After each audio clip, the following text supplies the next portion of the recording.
Welcome to today's Friday to Saturday edition of Fewer Levels, as we let the queue populate with the first couple of entries, beginning with Deathmask 97's submission of what looks like the maker code of level 97 Mudkip, I guess.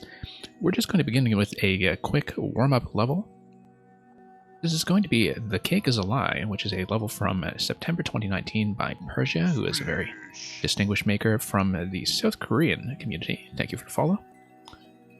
And it is a Portal remake. Solve the puzzle and beat GLaDOS. Let's see how this tribute is actually rendered. And enjoy. And so yeah, welcome Deathmask97 and Furinova. And Deathmask, yeah, you will be first up today as soon as I'm finished with the kind of warm-up and test level that we always do at the beginning to make sure things are working. And Gilmore, welcome as well. Okay, we go in. Oh, I see. So there's going to be a conveyor off-screen that will take us through the portal on the other side. Also, for Nova, you'll be glad to know that I finally figured out what Twitch was doing in terms of the auto-mod blocking parts of maker codes. And I managed to disable that successfully, so hopefully we will have no trouble with your codes today. Yeah, it looks like we kind of have two different levels of conveyors going here. That's how that's going to work. And that's test chamber number 1. And so yeah, thank you for the submissions from DDO Neon as well as Melon Rind or Gilmore. It looks like this is just going to be a repeatable activation of on and off once we manage to get through this companion cube over here. And the idea will be to hit the Buzzy shell such that it is available for me and manages to smash through this thing, and then we'll be able to hit that switch accordingly in order to drop the spring in the top right off the conveyor belt. So let's just do that. Should be fairly straightforward. We activate this. The spring goes down, we activate this again. And we are through.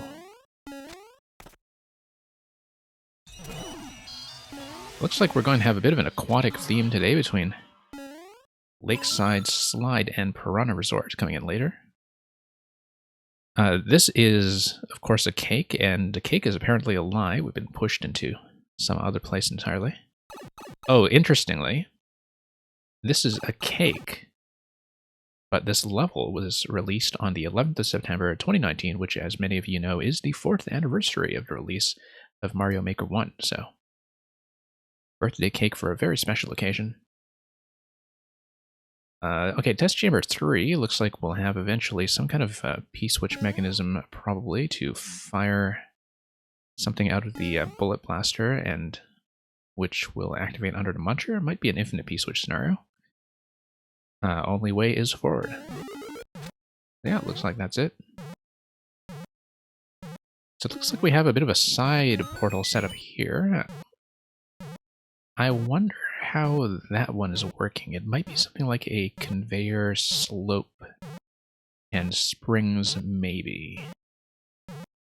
Or it might be something to do with a lift that is off-screen, such that you get lifted into position and then bounced out.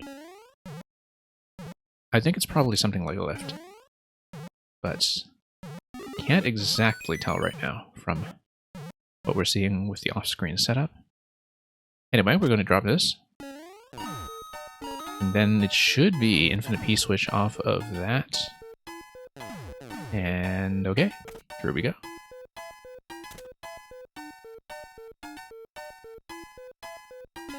And Furinova, you woke up to the silver medal on the regional leaderboards. Congratulations. And Ugukaza, thank you for the resub. Looks like we'll be taking the side portal once again. And then we initially need... Oh, I see. I think I should be able to get up to the top level first, in fact, if we just kind of hug the side all the way to the top. Yeah, there we go.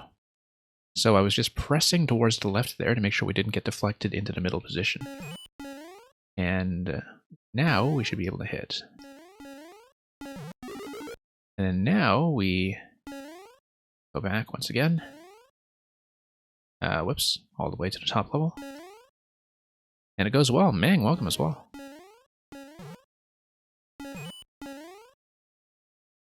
Mang, of course, known around here for many artistic pieces of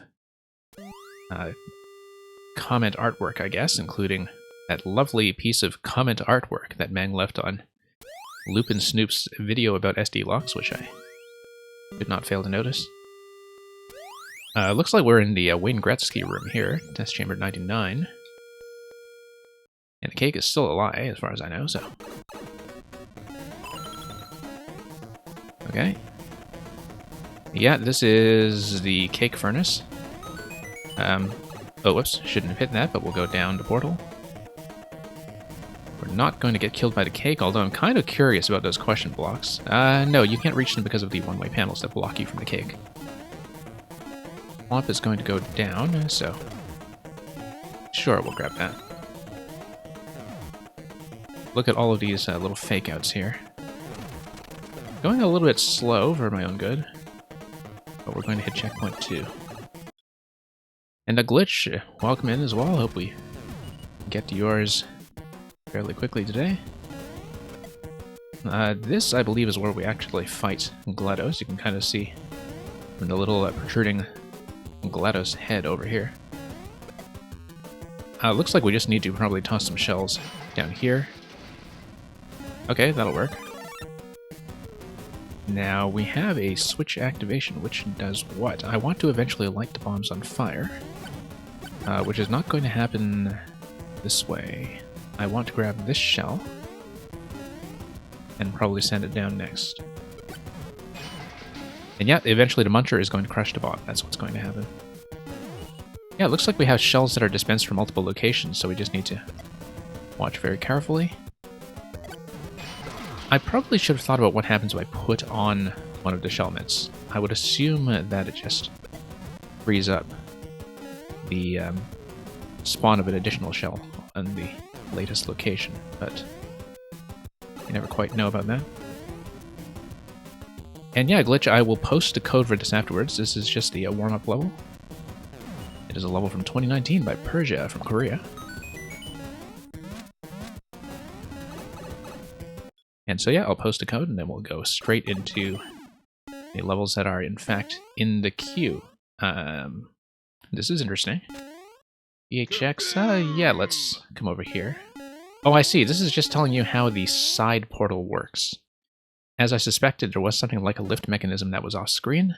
It consists of clouds on tracks and sends you up this way. And so the bottom segment here just shows you how the horizontal portals work. And we'll just grab this. And thank you so much, Glitch, for the subscription. For those of you who do want to take advantage of the sub-queue, make sure you do actually re-queue if you want your sub-privilege. If you queued already earlier, without having activated that, the bot will not treat that as such. Anyway, the cake was indeed a lie. And yes, the order will be next sub-next.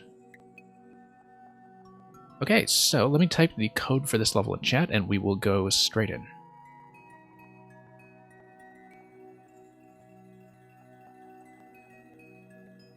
So that's the code for this level for anybody who wants to try it. And looks like Glitch is onto the Gunhead 2 series, which is very promising given our experience with Gunhead 1. But first, let's plug in next. It's going to be Deathmask. And Deathmask has submitted a maker code and an invitation to pick what I would like, so that is exactly what we will do. Fury Nova, for some reason the music seems lower pitched. Yeah, that's one of the reasons we run the warm-up level, in case there is some sign of audio bugging. I'm glad you noticed that, because that does happen sometimes in lieu of the audio just cutting out completely. So I can fix that very quickly. Let me just punch in the code first, and we will do a quick patch-up to make sure the audio is actually working as expected. So, give me one moment.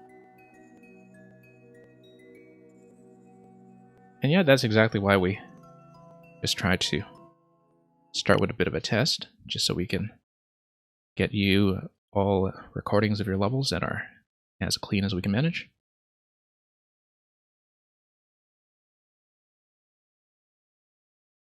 And I will be right back in a moment. Okay, for Nova, let me know if the audio sounds better now. And we will take a look at something by Deathmask.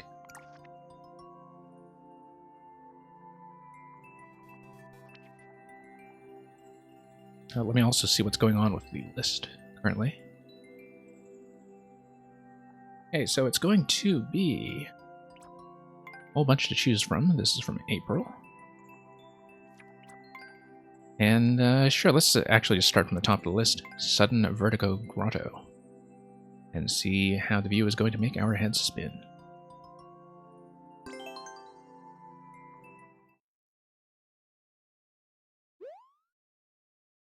I assume that there will be some drops or maybe some opportunities to be doing the NSMB twirl. Oh, whoops. Oh. Did not actually notice the mole. Ah, I see. Okay, the mole just comes out of that location there. Let's missed the mushroom completely. Okay, that's an interesting little activation there. Just have to be a little bit attentive to the artwork. The mole here. Sure, we'll just pop that open. Looks like there probably was an opportunity to go up. Especially if you spin jump off of the spike ball here. I bet I could do it. A little bit dangerous to do it, though. Just trying to see if it's possible. I know that perhaps there isn't actually anything up there, but I do like to try this stuff from time to time. Maybe off of a falling icicle? Nope, nope. Let's not fool around with it too much. Kimmy, welcome. Looking forward to yours. Yep, the mole here can kind of ambush me a bit as I'm preparing to jump this guy, but that's partly because I'm not really attentive to what's going on under the semi-solid at that point. When the mole is just kind of in the clear, popping out between these little background doodads, that's much easier to visualize. Okay, whoops.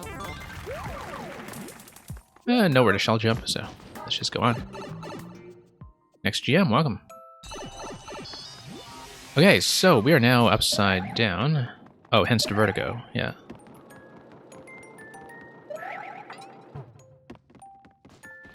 Ah, I see, and it just reverses what was going on earlier. So you can see that it's kind of like you just reverse gravity, but have an identical layout otherwise.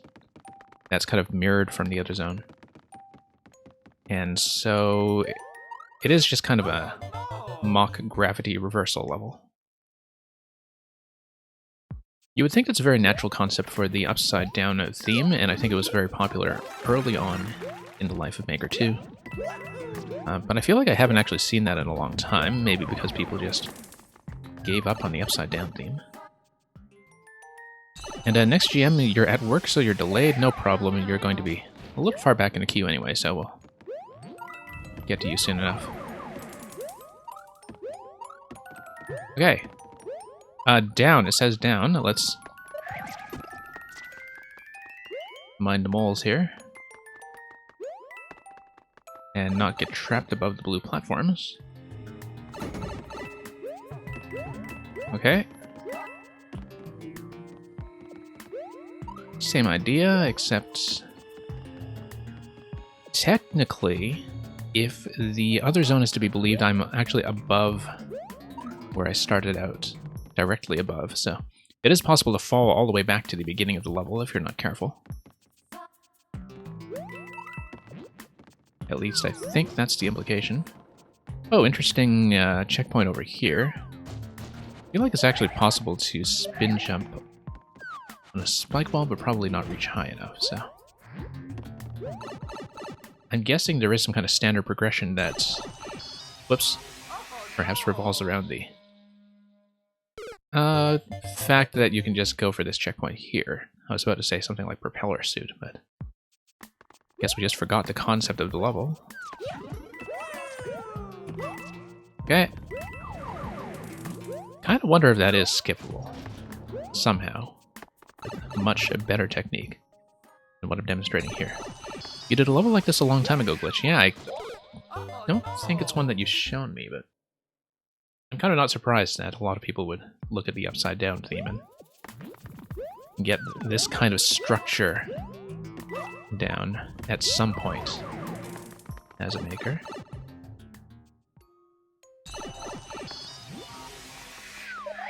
Okay, whoops.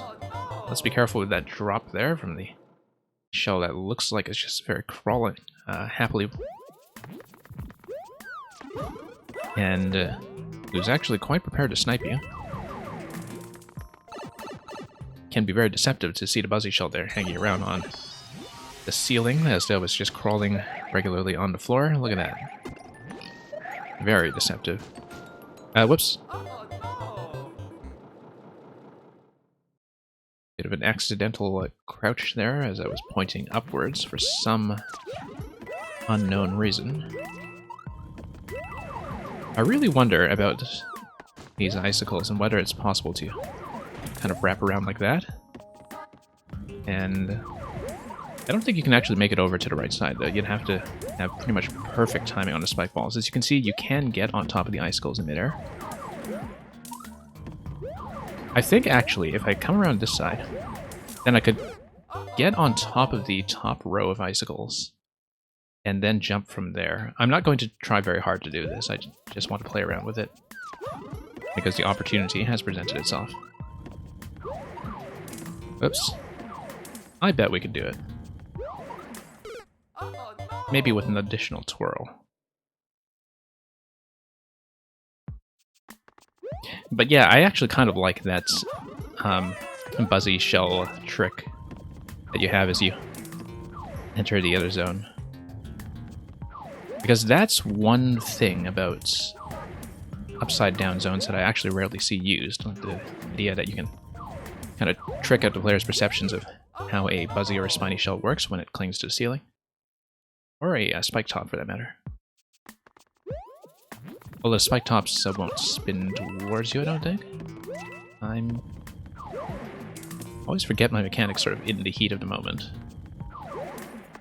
Watch this. Sequence break. Okay. There we go. Skipped half the level. That's why we fool around sometimes. I don't even mind that so much. I don't think it's something that breaks the level. You do have to... I mean, it breaks the sequence, but you do have to go out of your way to try it, and I kind of like that shortcut if you are somebody who's going for speed. Like, I don't think it's even something that needs to be fixed. I think it actually kind of rewards the player. Okay.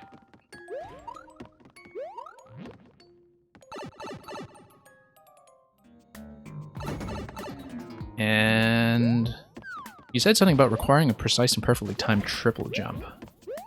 Are you talking about the same segment, or is it just the icicle thing that...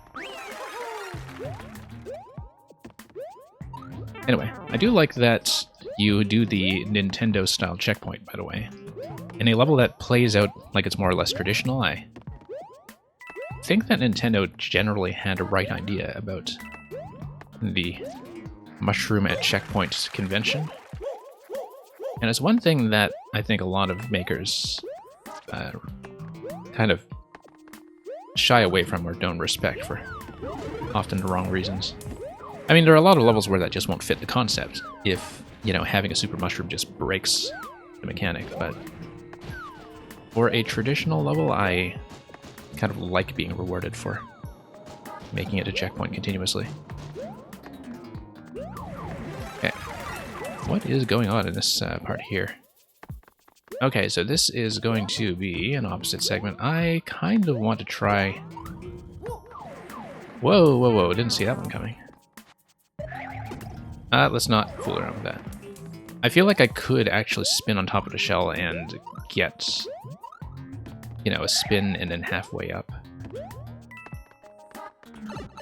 But you'd have to time that quite precisely to catch a falling icicle, and there are those other icicles that will just drop on you from above if you're not careful. Yeah, here's the Buzzy trick again.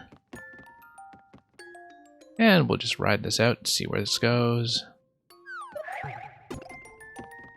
Here's the Buzzy again. I feel like that was a mistake to have let go of the track. I don't know if we can actually proceed at this point.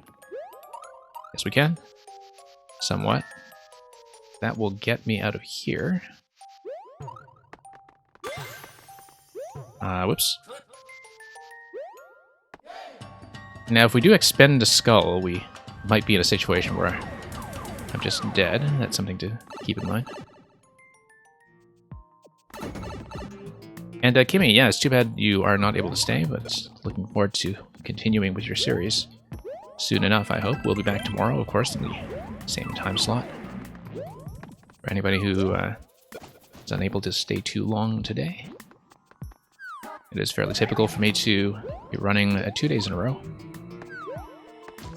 Maybe let's not fool around with this guy too much. Yeah, the idea is to spin off the spike ball. I'm pretty sure. Okay, thank you for that.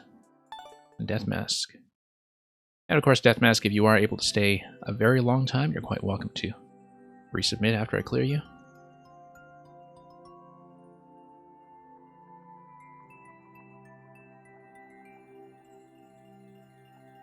Now, let me just scroll very quickly to see if I missed something extremely critical in chat. Failing that, we will pull up the code from Nugukaza.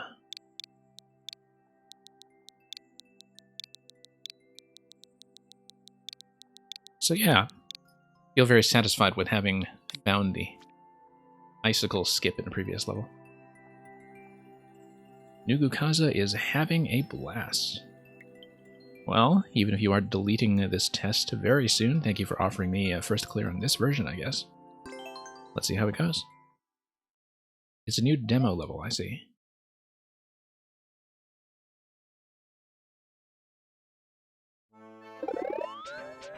Okay, so the implication is that we just hit up to go through the door, and we'll see what happens.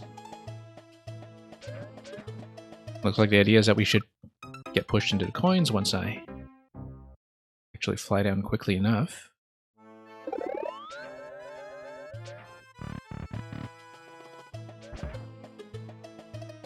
I should actually get down and let the blaster just push me. Whoops. There we go, that's gonna be safe. I want to point down, I think. But, yeah, there we go. Not exactly the smoothest run here, but... yeah, we need to not bump into a surface from the side, I think. There we go. Okay. Much gentler than the usual Nugukaza flight check, at least so far. There we go. Ah, this one's interesting. Looks like the clown car is going to crush me if I'm not careful. But you can kind of push it up the slope like this. No, just slows it down a bit. And I need to not bump my head on the ceiling. You're going for about 5%, okay.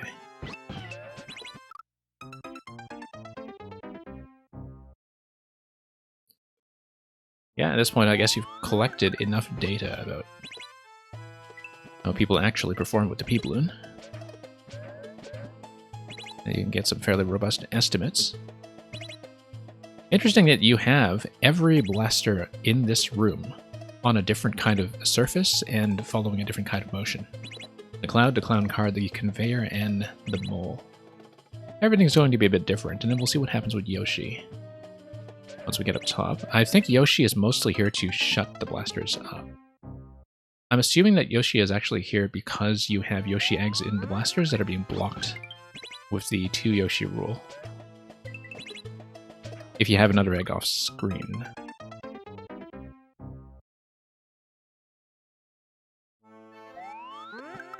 And the Octogod, you just saw this level played by another streamer? Yeah, Nugukaza gets around. I mean, this one in this version is still uncleared, so there may have been some version changes since you last saw it, but who knows?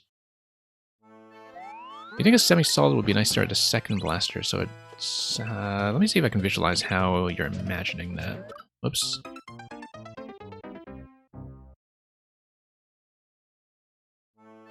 Oh, I see what you mean, that if you get on top of the 2-tile safety zone at the top, then if you bump against the ceiling, it doesn't bump you back down. So that's how you're imagining that. Like right there, yeah. Yeah, that's true, that right now it is a bit of a requirement for me to cut momentum there. And a bit of a tighter requirement than we've seen with the other blaster crushes so far, so... Anyway, I can bump Yoshi somewhat. Can I bump him out? Seems not. Oh, right, because it's just a slope push here that's doing that. Okay, what if I can't really kill Yoshi here, unfortunately. I mean, I should say unfortunately, but you know what I mean. I was kind of hoping to be able to test what happens if I actually get a crush on Yoshi somewhere, because I don't actually see a way to do it, though. I assume that the blasters are just Yoshi blocked, though, and so all that would happen is that you would get an egg spawn somewhere.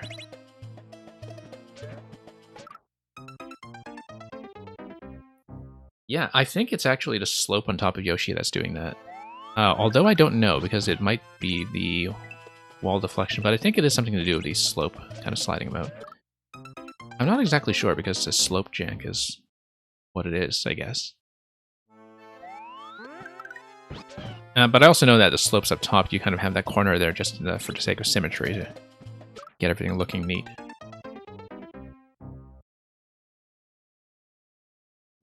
Well, Octoguy, I think it's kind of important to be aware of your options at a given time, and you know, if Yoshi is actually in mortal peril, it's not like we're antagonizing him just by pointing it out. We might just be doing it for his benefit, you know, like a white hat hacker or something. A security researcher, I should say. A security researcher for preventing untimely Yoshi demises. Okay, we don't want to lead the mole to the left, but we don't want the mole to get like the really bouncy rebound. There we go.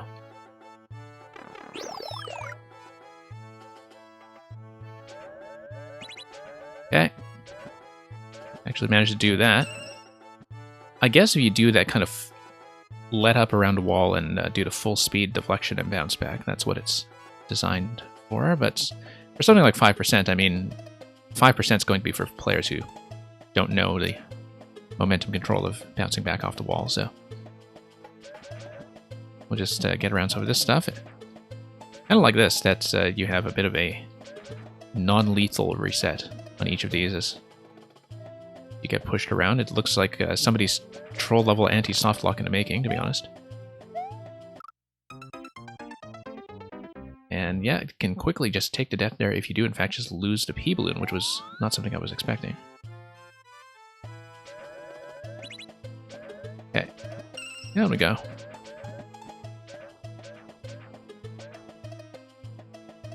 And yeah, let's just get into the middle column once again,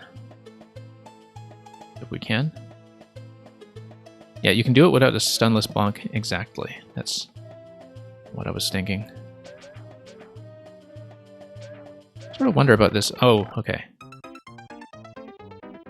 Yeah, I see. At that point, the blaster there is already kind of curving up. It looks like, given the sort of rounded pattern on it blaster that it's probably sitting on a curved track. All of these are probably sitting on curved tracks, to be honest. Except for one on the mecha. But I mean, it's a very quick reset to checkpoint. I don't really think it's going to be a huge issue. But it's true that I wasn't expecting to just take a point of damage there and live to tell the tale. Okay, let's get in here, and whoops. There we go. And then we need to go pretty much right away, not fast enough, to get up to the key. Looks like when you go directly for the key, the mushroom platforms there are going to kind of keep you positionally under control so you don't bounce back down off the slopes right away. Anyway, let's head on down. Head on up. Nope. Head on. Nope. Head on up. There we go. And yeah, one-way panel down there for similar reasons, just to kind of keep things under control as you get ready. Fast to semi-solid? Nope, not fast enough. Electrodude, welcome. Getting crushed upwards can damage you without dying.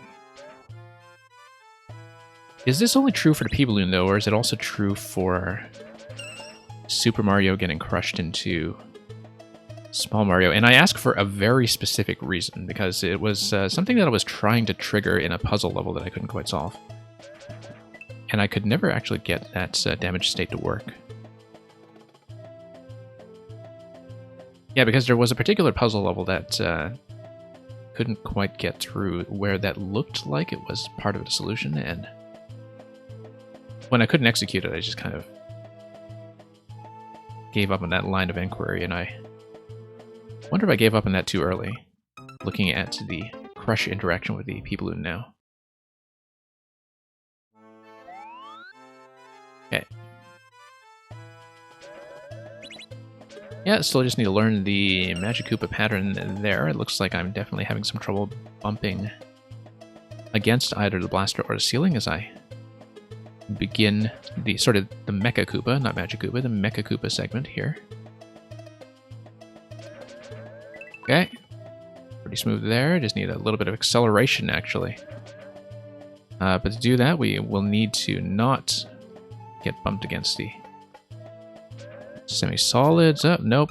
Bumped against a wall, and that slowed me down. You think Vertical Crush will shrink you if it has a one block gap and you're not crouching? Yeah. I've got to try that again sometime, because there is a specific level I want to use that on that I didn't manage to get that working with. And now that you mention that brush interaction, and now that we've been reminded of how it works with the P-Balloon hitbox, that level is back on my mind again. Whoops.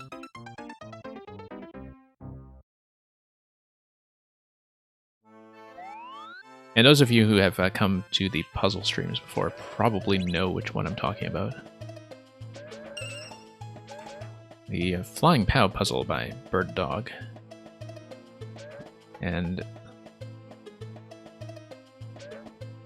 where I really felt like I was missing something obvious, and that seemed like the thing that I needed to trigger but couldn't. And okay. P-Balloon would become Big Mario and that might clip you afterwards, yeah. See what you mean. Let's go straight down, actually. Let's just angle straight down. There we go, much better. Much smoother, in fact. Because there's no risk of bumping. I think here I just need to go straight up to the coin, and then... yeah, you get into a bit of a crush position pretty much all other circumstances if you don't just do a dead stop at the coin, I think. Now, I wonder if this past checkpoint can actually be done on first cycle. I think you need to accelerate a little faster than that to do it, but yeah, it can be done first cycle. Thought we might as well test that out. Okay. go. Not quite. Okay. Just let this go, maybe. What? There we are. Whoops. Yeah, kind of a neat segment here, as I was saying. One of the few instances in this level of a bit of a soft retry. Just to raise that clear rate to the intended 5%, I guess. Whoops.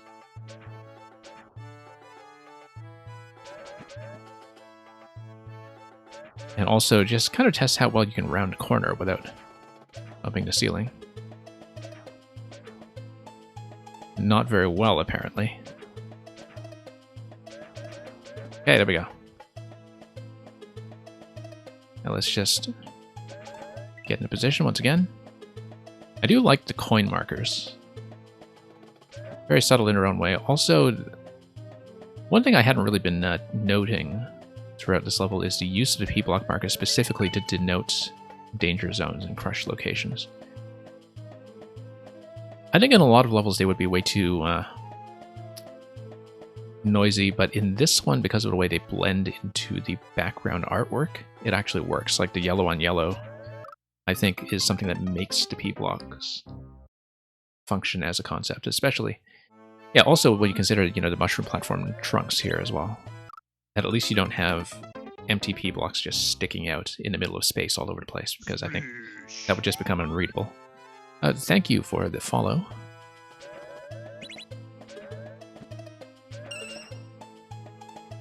But yeah, pretty good reason to be doing this in a desert theme to begin with, actually, is that you have so much yellow on yellow or yellow on brown that you can work with to make things blend properly. Whoops. Okay. Let's actually give myself some room to accelerate into the corner here. There we go. No, there we don't. And Speedweed, we are not running that kind of viewer queue, unfortunately. I mean, if there is a great deal of viewer interest in, you know, queuing for nuptials instead, I mean, I'm sure we can arrange something eventually.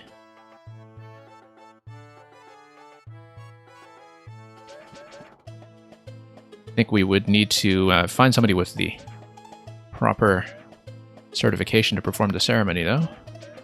I'm sure we can find somebody within the Maker community, which is, you know, full of all kinds of unexpected talents.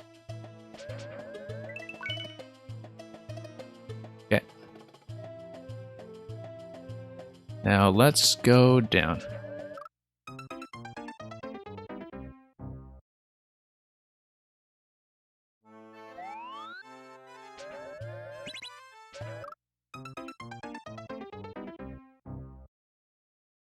Deathmask, you're saying it's a shame we didn't get those huge yellow crushers from Super Mario World. Now that you think about it, the whole background art in the desert theme does kind of look like that, doesn't it?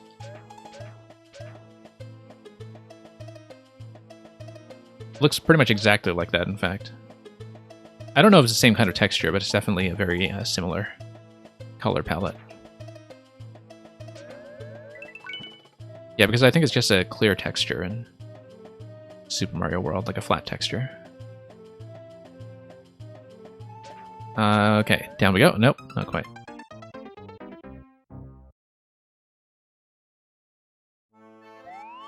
Alright, we'll get this eventually. We'll just get back there. I mean, I had solved most of this already. It's just a little bit of extra precision to get this happening. Whoops.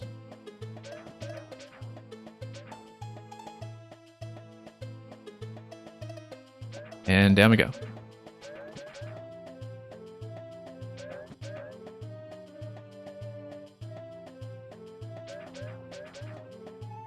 All right.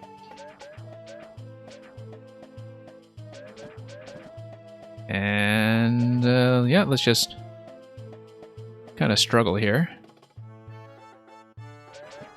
Get down to this location and forward.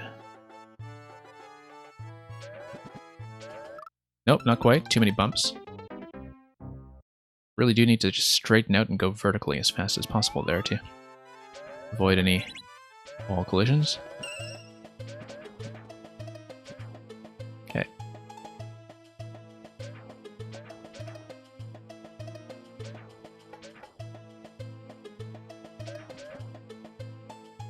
Yeah, despite the amount of time I'm spending on this, I think you'll probably be able to hit a decently high clear rate target. Like, maybe not 5% high in its current state, but significant enough to be accessible. It's just that part of that is going to come from a lot of attempts being long attempts as you try to get back to the obstacle that's giving you grief. Anyway. Yeah, I kind of like this location up here. I'm going to go down. There we go. Now we have to go to the coin and either go straight through or get to a dead stop. I think going straight through is probably the right idea. We do need to get on top of this when there is a platform underneath. Okay, here is the heartbeat zone. This looks really quite threatening.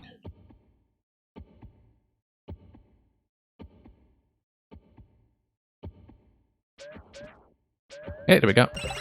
GG.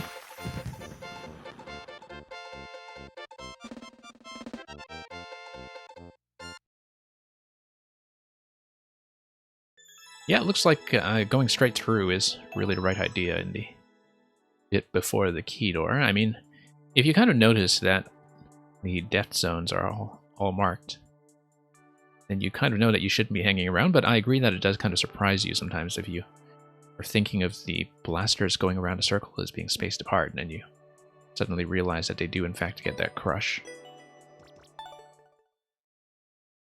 But yeah, definitely a place to go straight through. You don't just want to hang around in the coin just because it looks like a safe zone. Anyway, thank you for that. We'll mark that as a win, and let's head to next. So yeah, have a good time tuning that one, Nugukaza. Thank you for sending that along. Okay, back to next. And that's going to be DDO Neon, who is here and just said GG, so we'll pull up CH6. Let's get our S's and 5s sorted out here. GYG.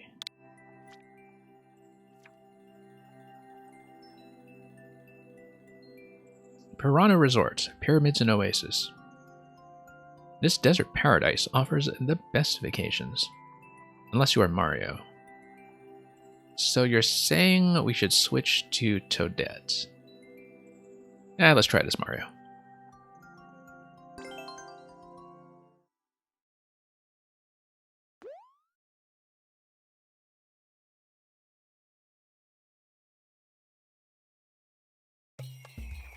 Okay, lots of question blocks everywhere. Probably just coins.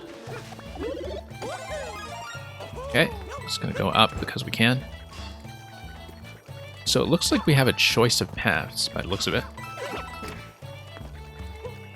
Although this might just be a bonus segment here. Yeah, it looks like it's probably just a bonus to skip that central part of the pyramid. And yeah, it does seem like if you are off your timing a bit, you do need to just wait for the creepers to do their creepy little job. Oh, I bet we can go for a 10 coin here. Not very cleanly, unfortunately. I believe Toadette is a species of Mario. I don't know if evolutionary biology works that way, but we'll take it. Okay. Fire. And just coins. Nothing much going on here. We'll try to go up top again, actually.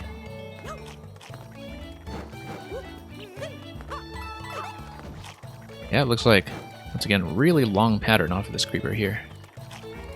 That should be reachable, though. I feel like it is reachable. And actually, it'll just bend around, so we'll just do it this way and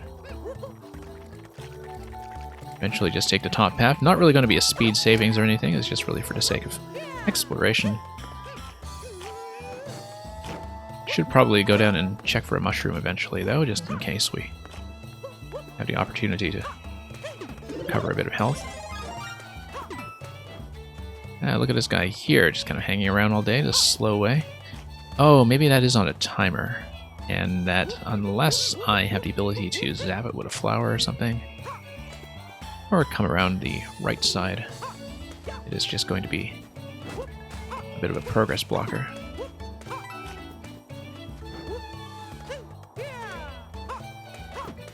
And here we go.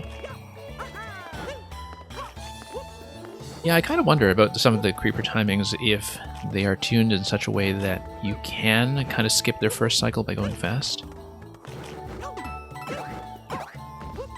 I think it's always satisfying, even if you're not yourself a speedrunner, to see that things are kind of well designed for speedrunning if you want to do it, and that there's a natural sense of flow, even if a lot of players aren't necessarily going to hit that. But yeah, kind of like that sort of non-linear verticality to this, though. Should have gone for that. Didn't react in time. Oh, got zapped. Bad idea.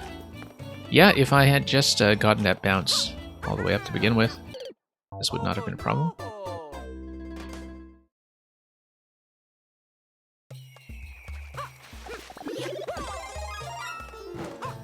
A P hat here would be glorious. You mean the POW hats? In terms of just getting the activation on all of the question blocks and seeing everything explode. Okay. Yeah, I kind of like this first cycle here, actually. If we just go fast, we can just hit that bounce. It's actually reasonably satisfying if you are going fast enough to go for it. Way too slow to get this guy, but maybe that's similar interaction. As you can see, we can just go for it if our timing is good. Whoops.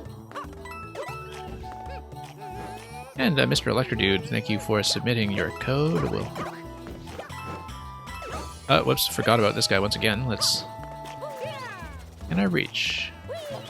Yes, I can. Okay. And it looks like we are supposed to go down the pipe, which will require me to time this. Or at least just... Whoa, no. Have to watch the projectiles here. Glitch says, can't you long jump or roll into the blocks to kill the plants on top? That's a good suggestion. Not this guy, obviously. I kind of wonder about that because... well, I mean, not on the 2 stack here, obviously. Unless you go long jump like that. No, as you can see... oh, you mean if the plant is directly on top, then maybe. We can try it with a later plant if an opportunity presents itself. Oh, surprisingly good landing there. So, for example... There we go. So yeah, you can totally do that. I would actually expect Glitch to know that, given how many 3D World levels with those kinds of interactions. And other kind of block-related interactions like the Cannon Box Blast Radius that we've seen in a lot of Glitch levels in the past. Levels by Glitch, not levels with glitches. You know what I mean. We should have gone back for Mushroom, I think. Was there not one just back here? Yes. Just for safety.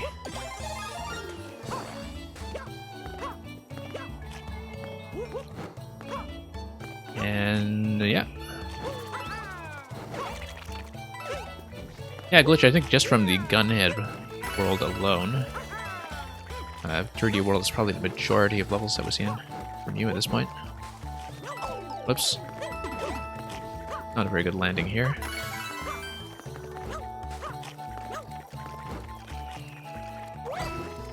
Now, notice that we can't Or maybe I was just a little bit late on that, that I could not quite get that going. Was the long jump hitting the block? Anyway, checkpoint. It's going to drop me down low. And boomerang. Notice that if we jump out of the water and get a wall jump, I think we actually can go back up the pipe. Not really an issue. I mean... no, maybe not. Can't quite reach.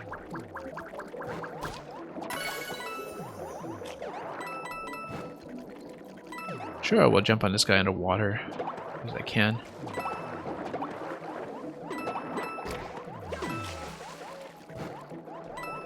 Okay.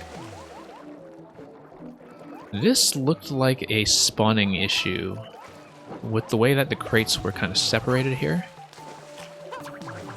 It looks like the crate on the right side was probably supposed to spawn in parallel, and it didn't because of the way it was scrolling in and loading the piranha first. So I would imagine that in the editor, the plates are, sorry, the crates are actually placed side by side, and they just didn't wind up that way here.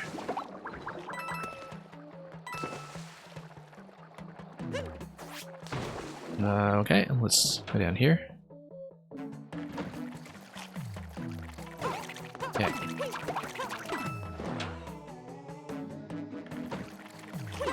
Oh, whoops. Glanced over at chat for a moment and just wasn't watching this little bonus area. Is a bonus area? Nope, it's actually progress.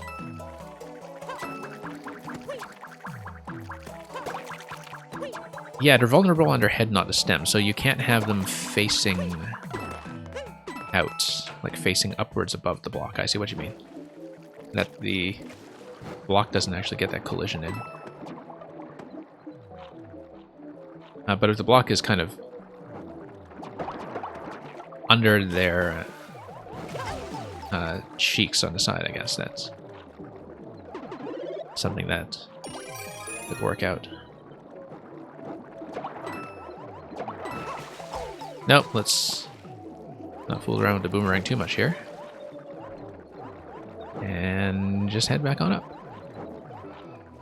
Interesting coin placements here, kind of designating the locations that will go around the creeper path.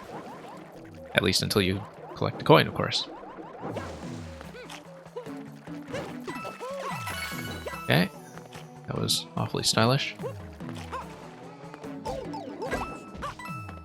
And here we'll do something similar and pop our way outside of the pipe. Now, I obviously didn't explore the lower levels of that zone very exhaustively, but I think we got a decent selection of bonuses here and there. Going to check this location, of course. Nope. Going to check this location. Nope. And down we go. Okay, thank you for that, DDO Neon.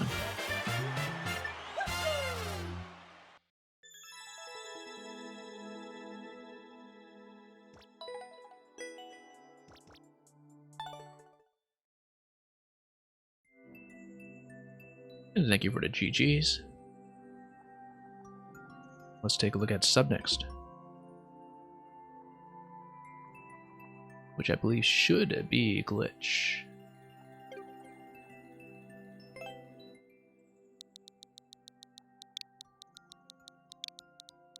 E4Q, QX2.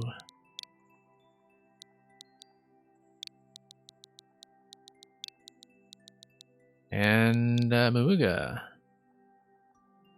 Wow, it seems like you've brought quite some machinery into the spaghetti factory by the look of those emotes. This is a contest submission entry that had a few revisions, but you're very happy with the final results. Oh, had the ZIMK tag, then, if that's the contest you're talking about.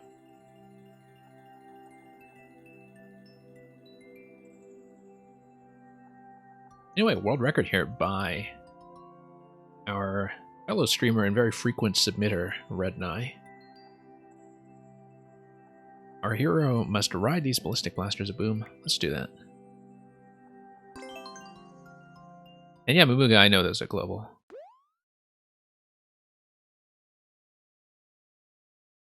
But I've never really played much with global emotes, but I guess if you know them, might as well use them. Anyway, this is going to be a run and gun level. I was just like checking everything on top for no reason whatsoever.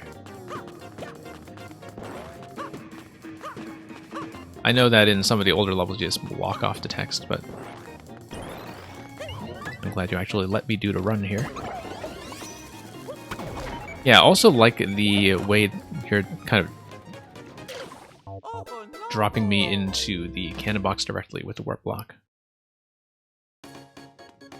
Although, I think a player who would be new to this concept would take a moment to pick up on that, whoops, and realize what's going on before they get smacked by fire dropping in from above. I mean, I kind of know what the concept is for these levels, that you always need the cannon box in order to proceed, but a player who doesn't know that concept would be caught off guard by the fire in front for sure, I think.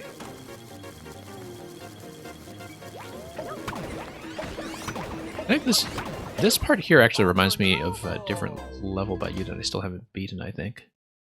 Like one that you submitted to me a little while ago that was also in 3D World Castle. But specifically this interaction with the pipes just reminds me that I don't think I actually went back to beat that thing. Unless I'm mistaken, I might be confusing it with something else. Okay, I do need to go a little bit faster there. No time to charge the shots. I do need to go pretty much right away. The hammer level, yes, that's right. The one that had the very dangerous ending, actually. I remember having some trouble with the goal at the end. So you need to jump ahead to that a little bit early. Whoops. Nope, that's not going to go. Ah, interesting with the key there. Just trying to figure out how we're going to go about getting that. You need to read this fairly quickly, so...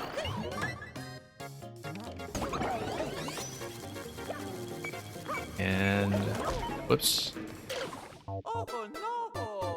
Yeah, pretty tight spacing to work with here with the big fire coming down from above.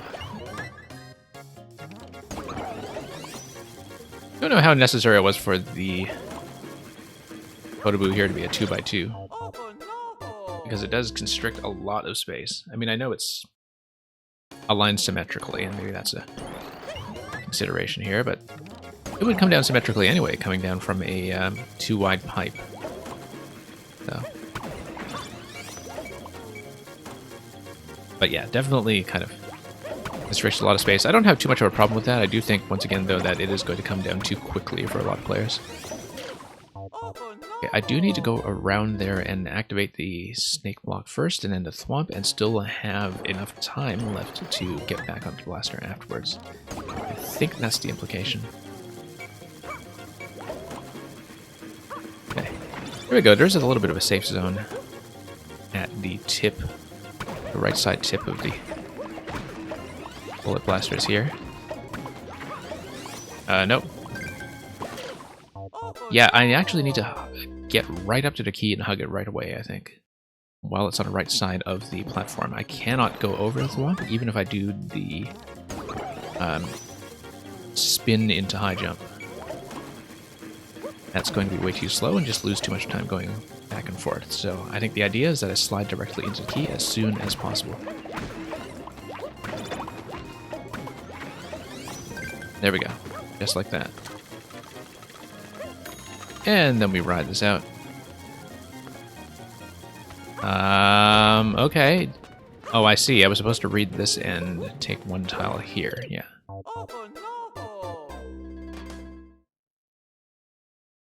I guess once I saw the red spike blocks coming in the bottom row, I should have known at that point that the blasters were not going to take me too far and keep me alive.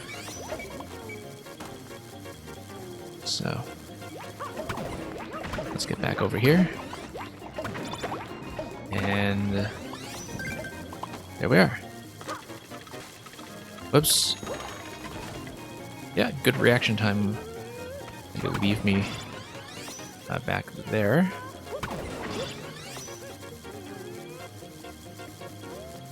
And kind of like how the blasters come back from below, I do have enough time to react to that. I just had a very poor drop off of the thwomp.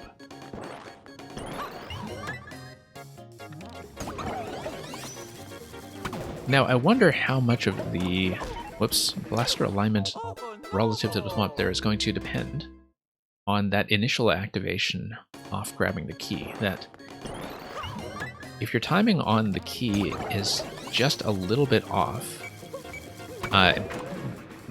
but not so far off that you die, you know, off by just enough that you can activate the thwomp but have a slightly different pattern, then I think it looks like the blasters and the thwomp are just going to be slightly offset for the rest of the level, like if you're just a little late getting into the key.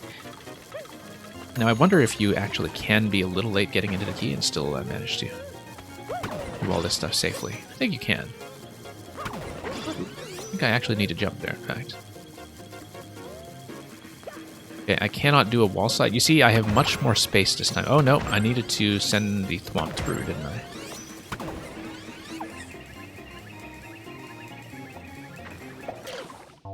Yeah, once again, very similar kind of setup to the hammer level that you had shown me before. With that wide segment near the end, that's I don't know if I can really read in advance what's going on, but I think intuitively I did sort of understand that I was not supposed to kill off the thwomp that early with the POWs. Like, it just kind of looked like the kind of level where you're supposed to keep the thwomp alive. Of course, not everybody will know to assume that. But yeah, as you can see, on that last attempt I had a much safer spacing between the thwomp and the second round of the blasters coming up. So there is a little bit of room for variance and uncertainty here. Once again, decent spacing this time. Nope. Bad reaction time. That's not going to go. Yeah, there is some leeway for sure. I'm glad that with the pipe curvature, you do show off the placement of the on-off switch on that last clear pipe fairly early, such that you do have enough time to react to it before you are all the way over to the pipe shot.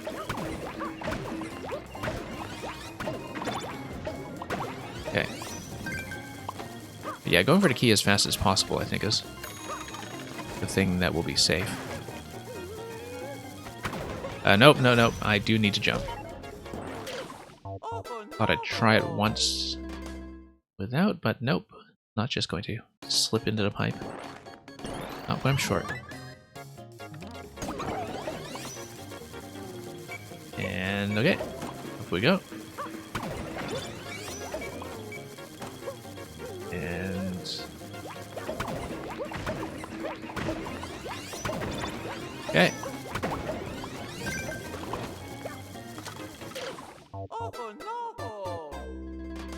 Yeah, Speedweed, I don't think that testimony is going to stand up in court. But you're welcome to try. I mean, I'm not a lawyer and this is not legal advice. Okay.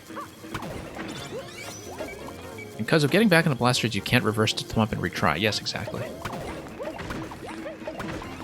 I think that's something that's pretty well tuned. Yeah, I guess despite the way the Cheep Cheeps come down, only one of them is really going to be a relevant threat. The other ones just kind of constrain you from jumping around too much.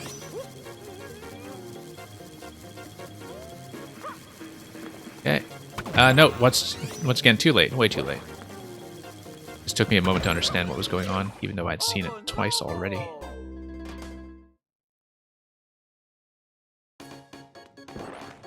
Now, the thing about having that many POWs spaced out is that even though it kind of seems intuitive to me that I'm supposed to keep the POW alive, I wonder if something like a buzzing sound on the thwomp would have helped. Unless, of course, the thwomp dies anyway at the end when it crashes into the on-off switches, but Yeah, maybe that would be the issue. I'm just sort of thinking about how you can signal a little bit more immediately that killing the Thwomp equals death. Because I kind of know it from experience with your levels, but a lot of people won't, right? And the POW segments at the end are spaced just long enough that you can kind of imagine a scenario where somebody just imagines that the purpose of the POW is to kill the Thwomp. And, you know, doesn't learn that until they failed the first attempt. Thwomp does not die at the end. Oh, you did put the buzzer noise. Okay, I didn't seem to pick up on that. Okay. You did think of that then.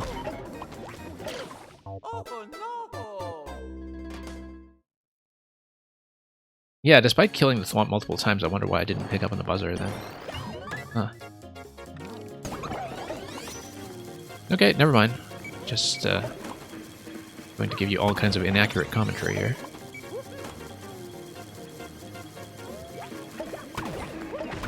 Okay. Shoot everything, and then...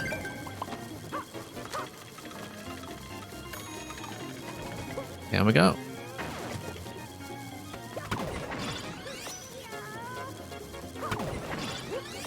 Yeah, kind of like the spacing there, actually. It is in a pretty good place. Oh, once again, just, yeah, same idea. Yeah, I see what's going on now. That I see the graphic for the buzzer noise, but I actually just didn't pick up on it. It might just be my sound here locally. Balance being a little bit off, but it might also just be the POW effect. Seeming like it's overriding it just from, you know, refreshing style sensory overload. But anyway, yeah, I do think that putting the buzzer sound on the Thwomp is the right move. I just didn't pick up on it until just now. Okay. Down we go. No, too close again. Yeah, it's just really poor reaction time as I see that coming.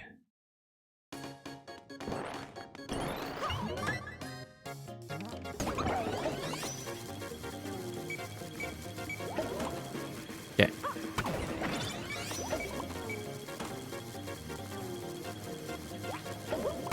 Yeah, I don't know why I just have that little mental hesitation every time I get over to the POW, despite knowing exactly what's going to happen.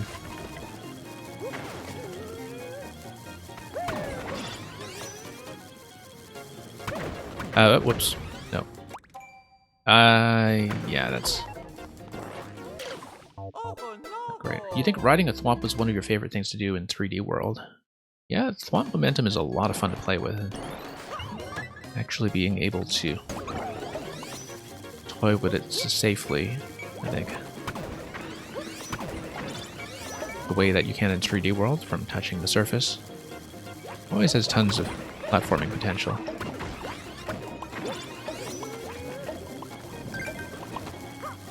It's a very cost-efficient way to do certain concepts that would be fussier to set up in a standard themes, in fact.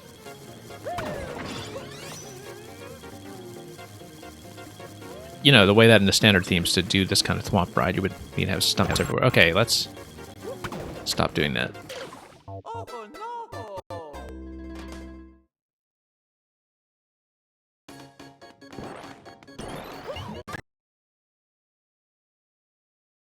I wonder if there's a better way to really make it clear at first sight that hitting at least a first POW is a matter of urgency, that it must be done quickly. Other than the thing that's already in front of your face, which is not killing the Thwomp. Like, I wonder if there's some way to signal that a bit better. I mean, part of it is that I'm running into that repeatedly and I'm just forgetting, but I'm trying to think about it from the perspective of a first-time player as well. And here we go.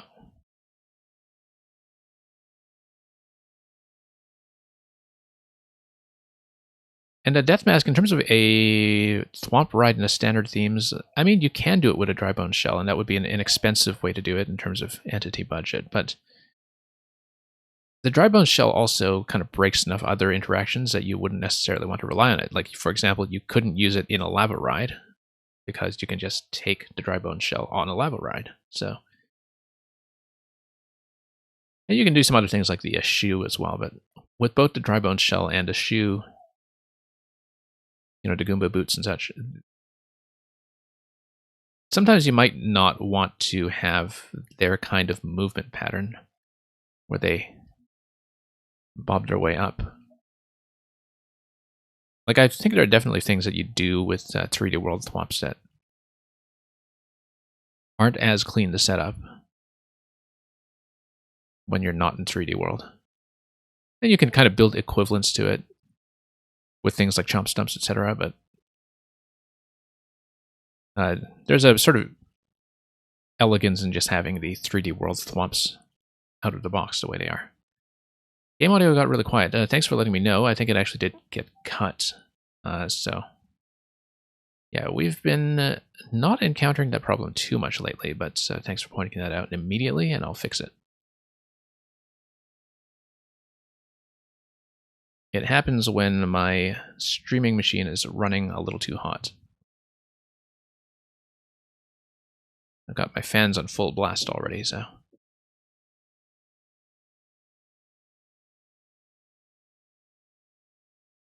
Anyway, let's get back into it. Boo walls with Thwomps, yeah, definitely a lot of fun. Okay, let me see if I can just reactivate quickly.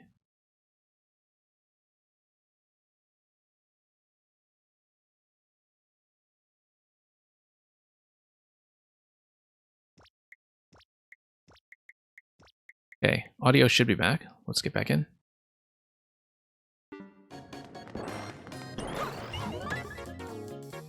You have a level downloaded that used that really well and you never beat it. Do you remember which level it was or who it's by? Like, is it something that's well known or just something else that caught your attention?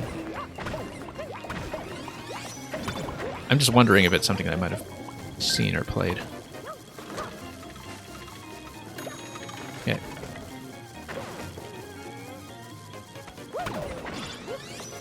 Yeah, that's the thing about 3D World is that, like, a lot of people coming in from Maker 1 in particular just sort of refuse to adjust to it early on instead of actually playing to its strengths. And I think there's still a lot mechanically that you can do with 3D World that is underexplored, just because some makers and players, I think, just kind of wrote it off too quickly when they couldn't do the same kinds of contraptions and setups, and when they couldn't do things like enemy stacking, for instance. Instead of realizing that the sort of collision-based engine that you see in the 3D World style actually has tons of design potential in it. Even if thinking about making complex devices and such is not going to be as flexible. Oh, we made that mistake. That's Mask, you're saying something like Secret Koopa Treasure or Ancient Koopa Treasure. Yeah, it doesn't ring a bell, but whatever it is, hope you do get a good solid chance to beat that eventually. And yeah, on-off blocks really made a world of difference. Same with the P blocks, in fact. That, until P blocks came around in 3D World, and later the on-off blocks, like the red and blue state blocks with one tile, you didn't even have the flexibility to just drop somebody into a pit. Right? Or at least it would be... Okay, once again, way too late.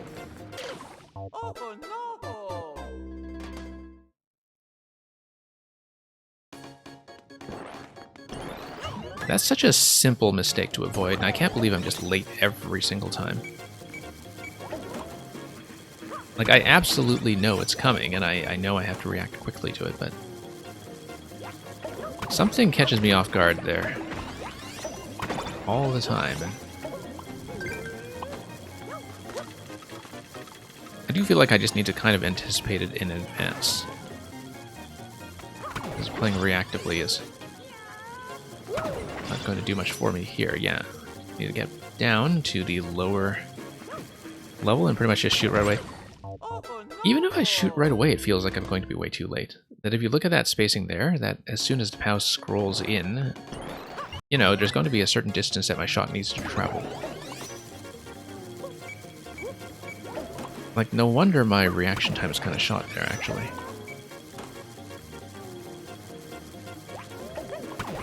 Because I do feel like I need to fire pretty much as soon as the POW appears on screen.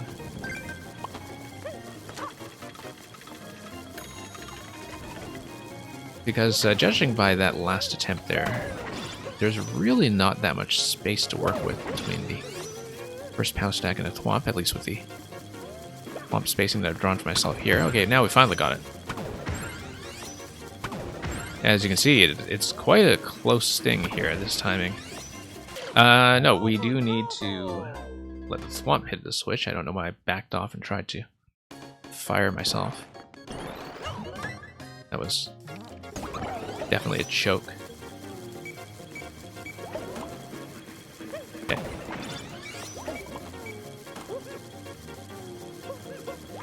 I don't know, because at the speed that you're going, like, I don't know how avoidable that actually is unless everything just gets a chance to be slowed down somehow.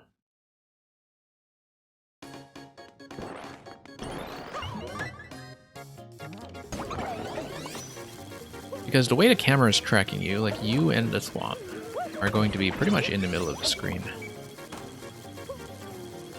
And when the POW scrolls in from the right, it's going to get within range of the thwomp really quickly, no matter what you do. Like, even as somebody who knows that it's coming, it does not really feel like a comfortable shot. I do feel like I have to kind of anticipate it from off screen. Like you see here, you know, like actually watching the POW come on screen and then firing is way too late. Especially if you're standing not on the very edge, but sort of in the center of the blaster platform.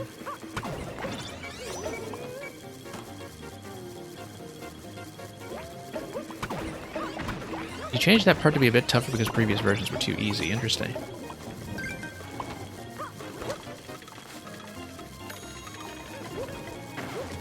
I wondered, though, because the challenge here is in, you know, seeing what to do and being able to react to it quickly.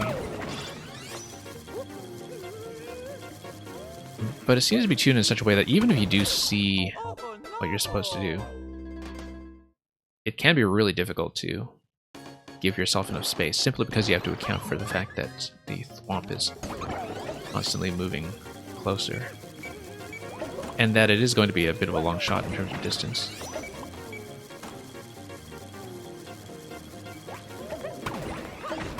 But we'll see. I don't know if I have any sort of specific advice on how that should be tuned. I'm just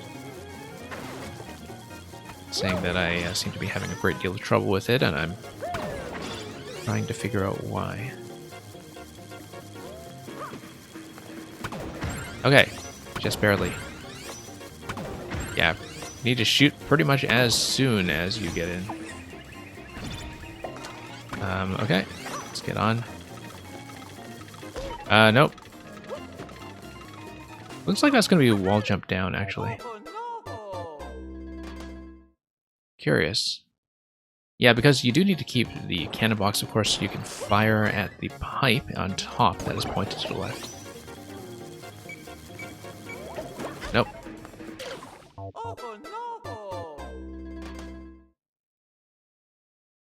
Yeah, Deathmask, dev bias is a very good way to put it sometimes, I think.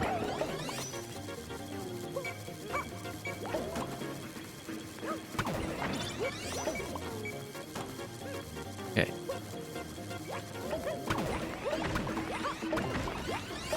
Whoops. Look at that hitbox and the Cheap Cheeps.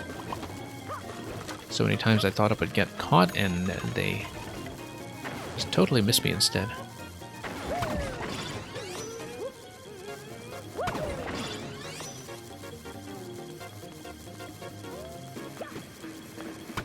But yeah, I pretty much have to take the shot as soon as I get down. especially if it is a charged shot.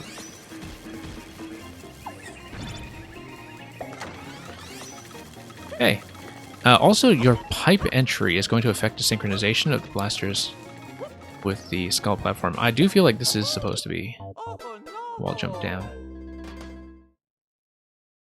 Spikinator, welcome. Hope we get to Kaizo in the Skyo while you're still here to see it.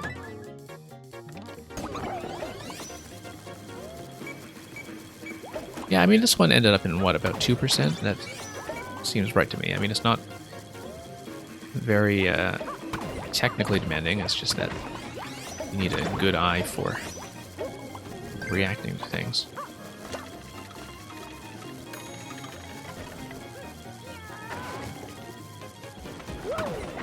Okay, just going to ride us out again to see what we can do with it. Down, charge shot immediately. See? Really close call every single time.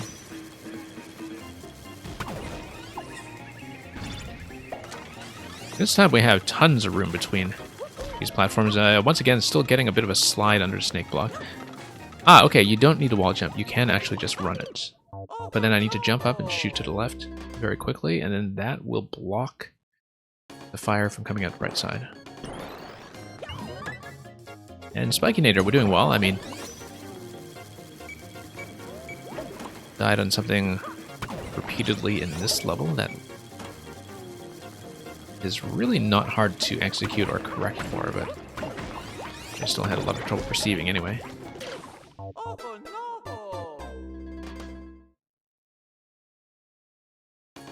Okay. Anyway, that's what playtesting is for, just so you can get a bit of a refresher on how the blind read is going to look for somebody. And what the trouble spots for different styles of players are going to be. So, on top of the thwomp, we'll just ride it out.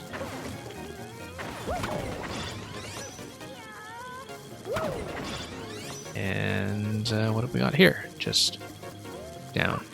Shot. Close call. Again.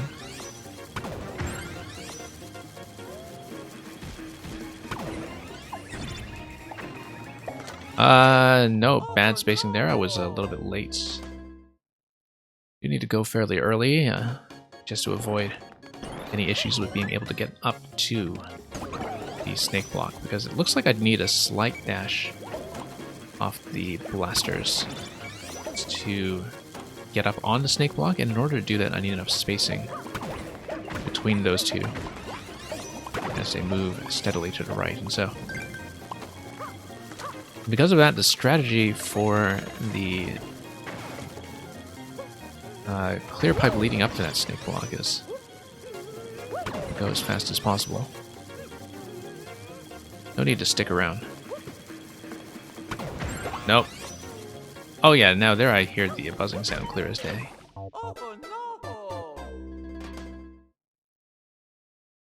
Go as soon as you can get in the pipe. Interesting.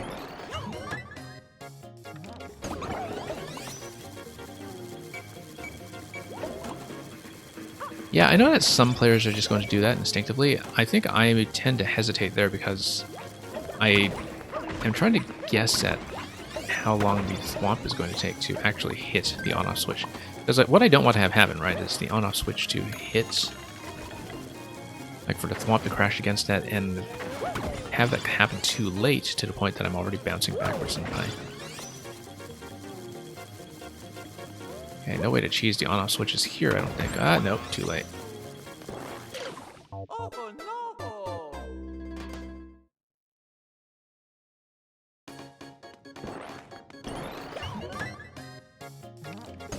Anyway, let's watch this.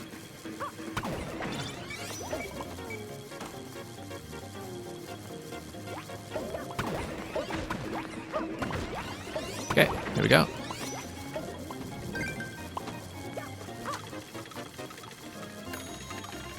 Yeah, because there's definitely quite a lot of room for player variance when it comes to timing here, and I think Like, if there is one specific timing you must get, I think the player deserves to know that as early as possible. Because otherwise it looks like you have some flexibility there when you actually don't. And you can go for quite some time thinking that you're doing totally alright, and then you wind up not making the jump up to the blue snake block, and everything falls apart.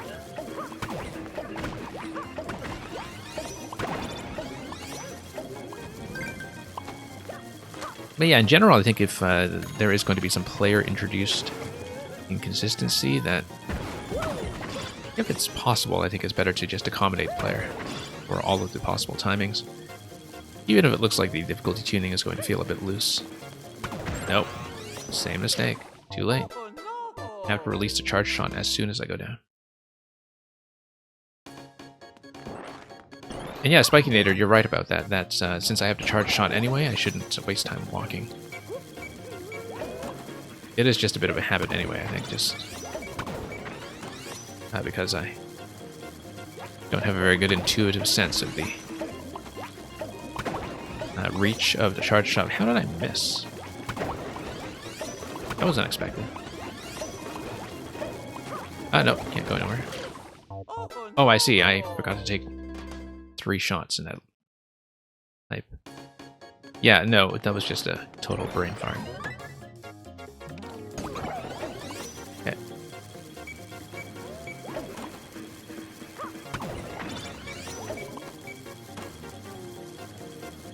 And yeah.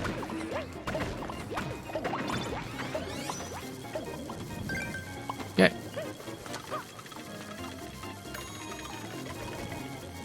Anyway, let's just duck under this.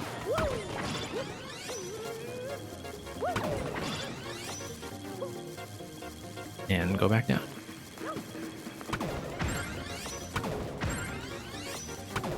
Yeah, pretty much have to anticipate everything, knowing that it's going to be there. Okay, that spacing is going to feel significantly better. Nope, too late, too late. Don't know why I didn't just make that jump.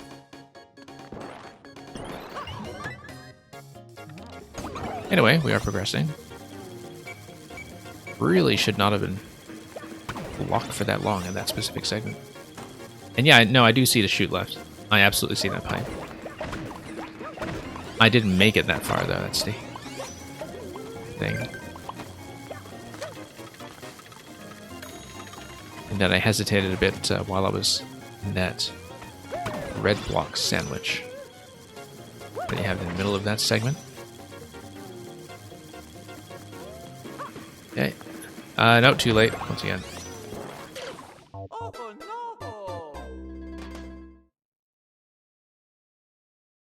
Yeah, it feels tight enough that I don't think I'd be able to do it if I didn't sort of memorize what's coming in advance.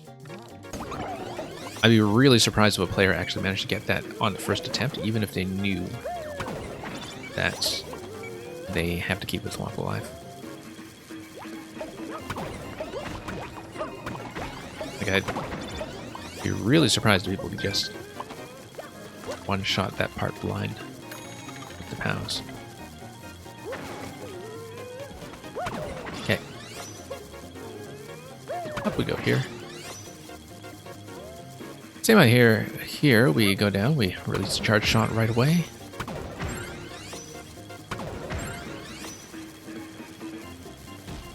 Okay, and through.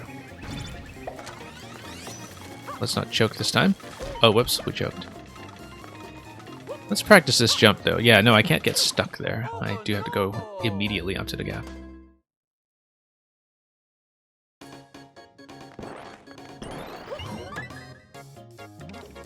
And, yeah, Gilmore, sorry we couldn't get to you. I know I've been taking a little bit long with some of these here. But we'll hopefully catch you soon enough. I mean, I will be back tomorrow. So, you have a good night. Thank you for dropping by.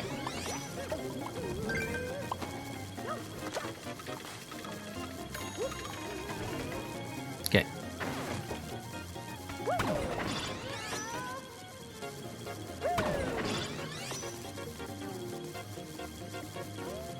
Down we go. Close call.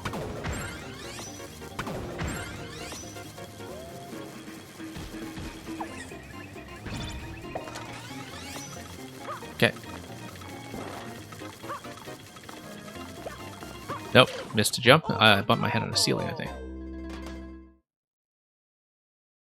That one tile gap really does require that to be an edge jump. And the thing about an edge jump is that the sort of octagonal shape of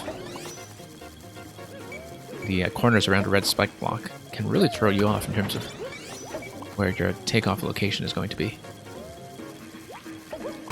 You can technically do that with the wall jump as well, I just don't think it's terribly safe.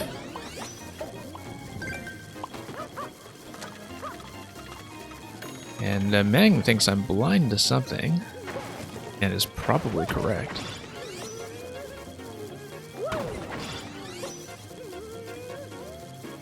Okay. Nope. Oh, no.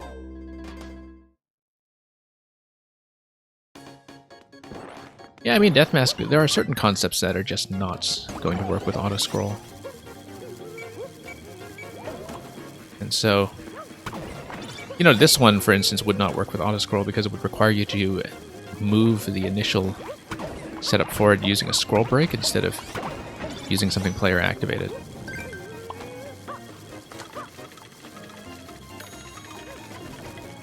There are a lot of places here where you do need the camera to be tracking the player. Unfortunately, the fact that the player is being tracked by camera is what runs into trouble with the POW hits over here. Simply because you are going to be in such a central position when all that happens. Oh, that's why I'm blind. That's why I'm blind.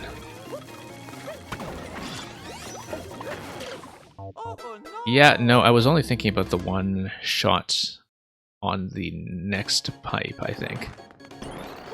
We'd been talking about the types too in the shot to the left, and I thought that the whole time we were talking about the next pipe after that. That's what I'm missing. But now I wonder if it can be done that way, though, like going through the gap while you're in the off state. And just jumping through a one-tile gap the way I was attempting to do it every time. Because it looks possible. Mistake. Oh, no.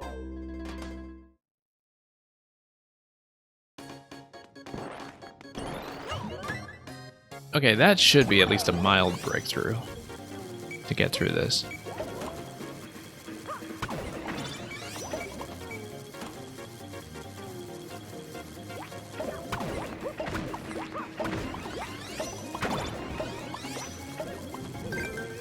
Okay, through we go. Same idea as every time.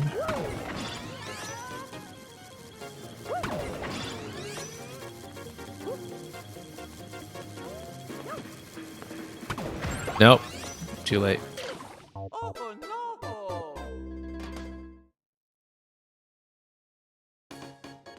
Yeah, that should not be causing me as much trouble as it does, given that I know it's coming every single time.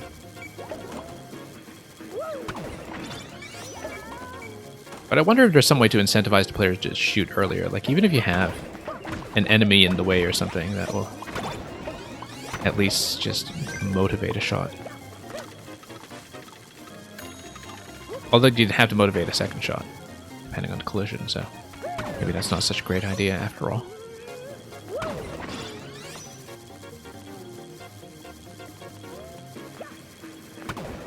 Okay. Yeah, I pretty much had to do that directly upon landing.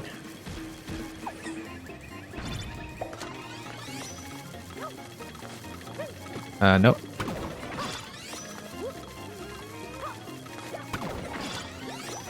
Nope. Not crazy about the spacing there.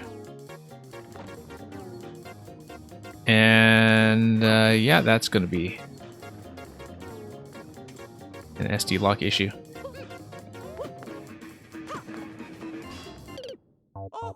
And is this going to be a boss room after this glitch? Because if it is going to be a boss room and we are really far away from finishing this, I might have to save this for later. Given that we haven't gotten ourselves past checkpoint anyway. Yeah, I think I will break this down into 2 segments because of the fact that we are resetting from the start rather than from checkpoint. So if you want to resubmit it at some point, I mean, obviously, if you can't stay, it doesn't have to be this stream. I am willing to go back to this one and try to beat it properly, but I definitely hit a bit of a wall with those POW blocks earlier, so... Anyway, I hope that's going to be a useful playtest, and yeah, next time we'll get past CP. I lowered the clear rate. Pretty significantly, in fact, relative to all the other fellow streamers who had no trouble with it whatsoever. No, it's kind of obviously within my ability, like mechanically. I just kept crashing against the POW issue there, so... But yeah, thank you for coming by, Glitch, and thank you once again for the sub.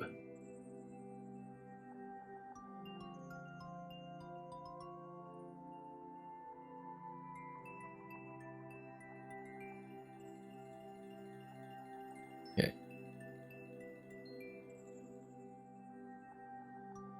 It's going to be Meg next, and...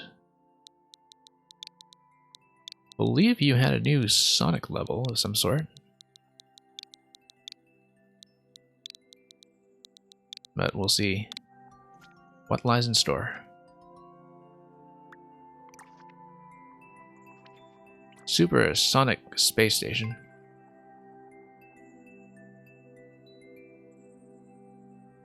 Sonic, go fast. Mar-O, please.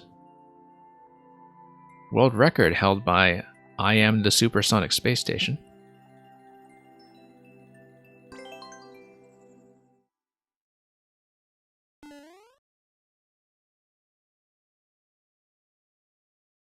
Okay. Let's take a look. Yeah, get a star. Bounce forward. Looks like we just need to stay nice and invincible for however long. What am I doing up here? I think I needed to, yeah, crash against the icicle, in fact, with the star. If I crash against the icicle with the star, then I will drop the spring, and the spring should be able to fall below me. Because that is, of course, the kind of interaction we've been doing the whole time. And we're already trained to do in the early part of the level. I do need to hug my way over to the one-way panels, though, in order to get the right kind of bounce. Okay.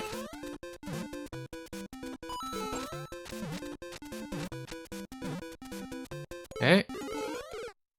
A little bit slow. I do need to cut some corners here. By the looks of it.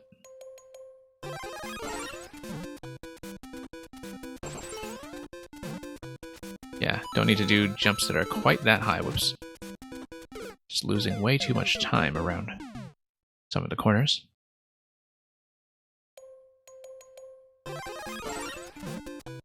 Yeah.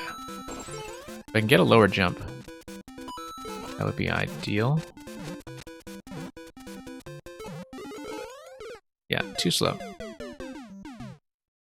You're too slow. And yeah, actually, short bounce there is just going to do fine. Land on top of the spike that way.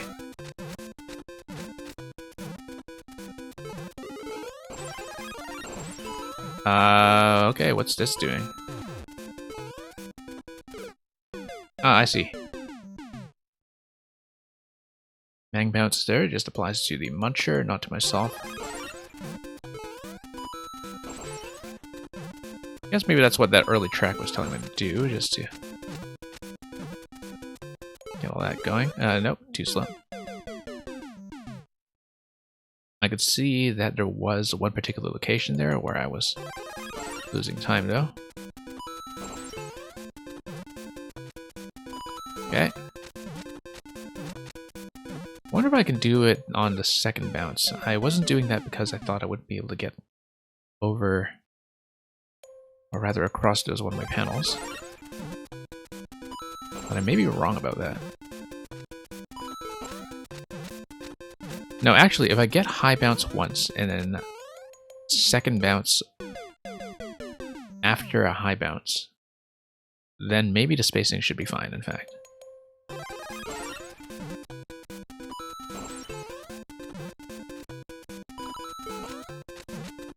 Yeah, because then I drop off the cloud like that, it's much more comfortable. Except, of course, I missed that jump.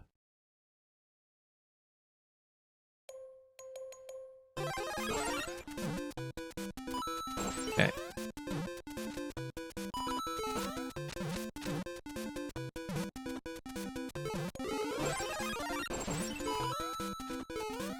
Okay.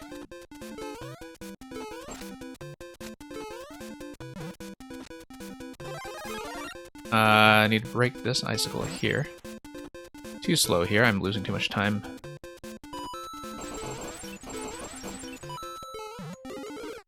Yeah, just a little bit too slow. If I had time for one more jump, that would have been safe.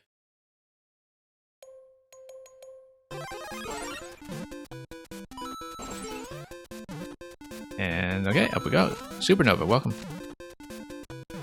Here to see how far down from your optimized world record I am, I see. And Ralem100, thank you for the submission of your maker code. And we're going to acknowledge the raid from Zero Planes, who's coming in with a party of 23. So let's make sure I put in a shout-out command, not a raid command, so I don't raid your now inactive channel.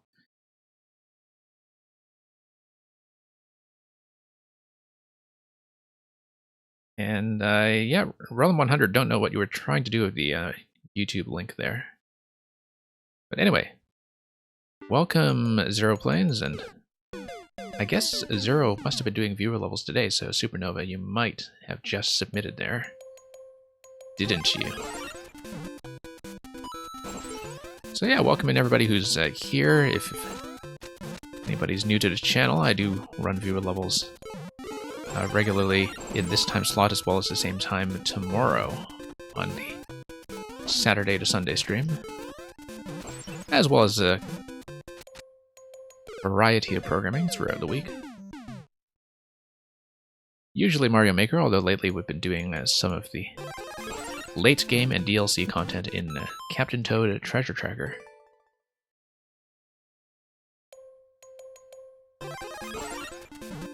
But yeah, hope, Zero, that the stream on your side was going decently. Let's... Yeah, we need to get onto Cloud and then pretty much drop right away, I think. No, let's just get a nice short bounce over here.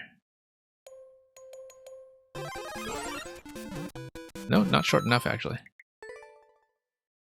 Wonder why it worked so well earlier. Oh, whoops. Running into the wall. Oh, I see. I was bumping my head against the ceiling from trying to cut corners. That's a bad idea.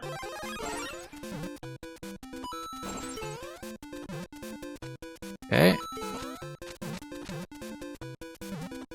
Seems like I am slightly slow there, but it's okay. We'll make it.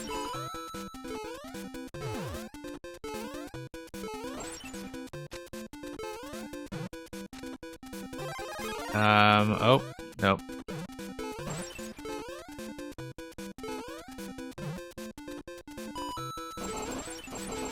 A little bit too slow here. Just from not hitting the icicle to the left of the vine that we saw earlier.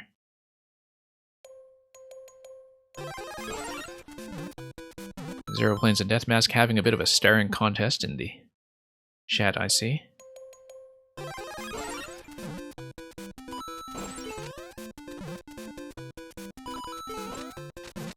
Yeah, short bounces are for short bouncers, the kind that can barely see up to your chest as they're trying to eject you from the queue for entering the bar. Let's restart this. That's an interesting comparison, actually, to SMB 377. Actually, Zero, I know that you used to speedrun SMB 3 fairly seriously. I don't think I'd caught you doing that for a while, but I used to drop by and watch a few of your runs, so definitely on that subject. I'll trust your judgment here. Whoops. Yeah, definitely a little late going out of the cloud this time.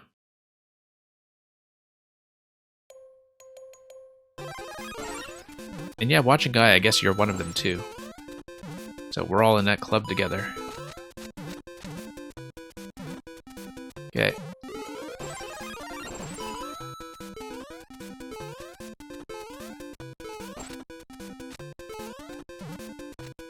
There we go.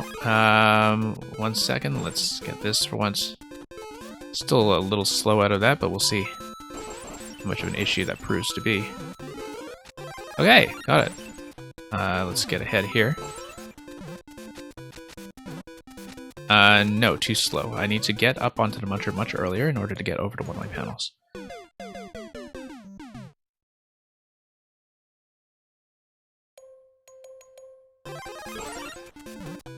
Whoops.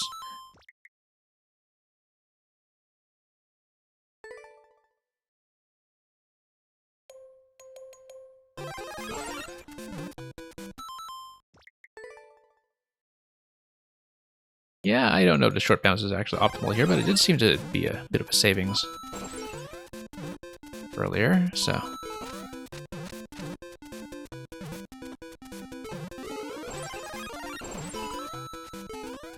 Okay, up we go. And down we go. That immediately this time. Just to get all the issues we're going to get into here. Whoops, okay, that's a problem.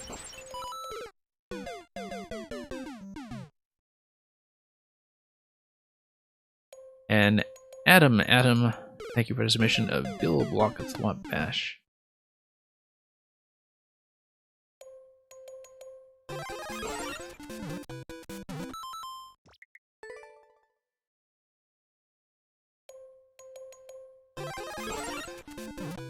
Yeah, watching Guy, you may want to take a lesson from the icicles here and have a little bit of chill.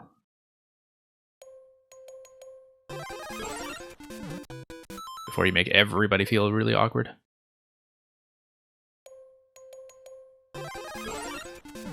Okay.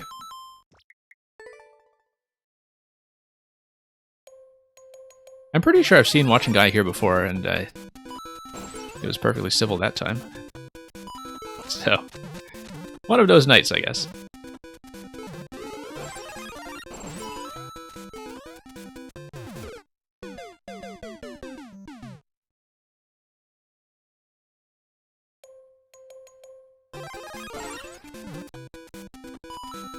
Okay.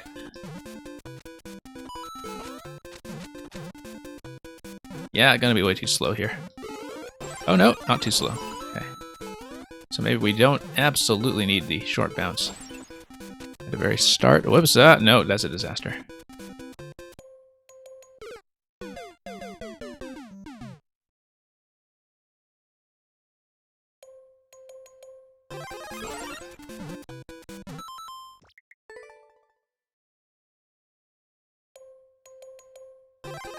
Momuga, you'll have to tell me which level you sent to Zero earlier then, if it's something that we've seen yet, or perhaps something completely new.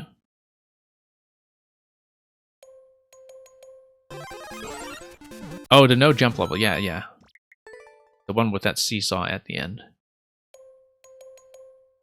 I remember it by the seesaw at the end, even though that was not actually something that gave me trouble.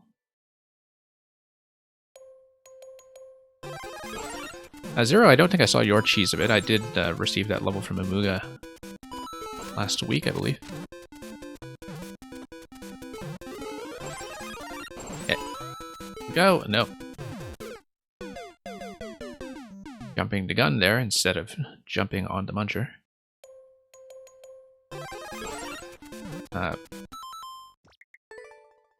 I shouldn't rely so heavily on the short bounce strategy. Okay, that's fine. Probably a little delayed there, and we'll see if the timing actually works. Assuming I can actually make every jump.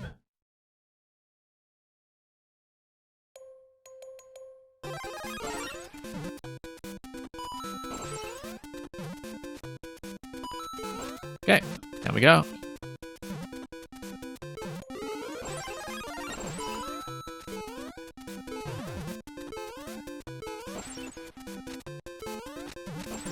Nope.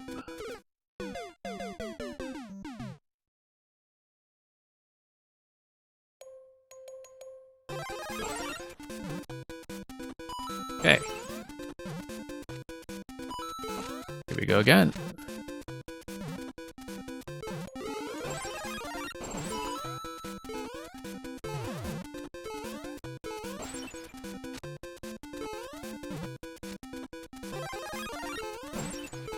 And we'll just try to follow this whole sequence this time and not get totally stuck under the icicles. Okay, just in time.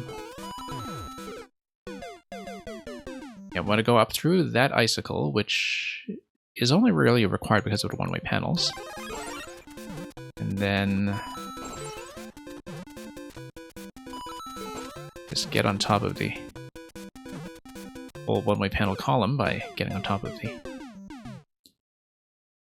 Muncher trampoline platform that is being projected all the way up. Okay. Simple concept to understand, it's just that I'm getting a bit of trouble coming in on some specific segments, like the massive icicle break that previously did not give me any issues, but now is causing all kinds of grief. Whoops. One moment, please.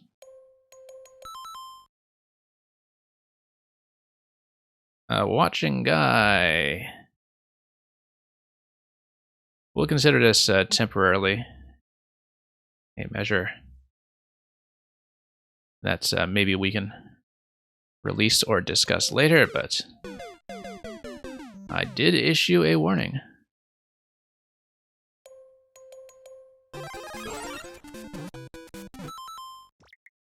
That's okay, first time for everything.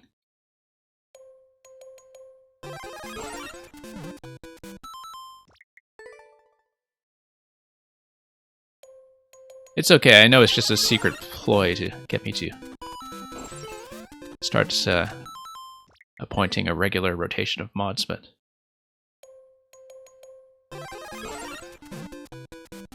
anyway, back to the level.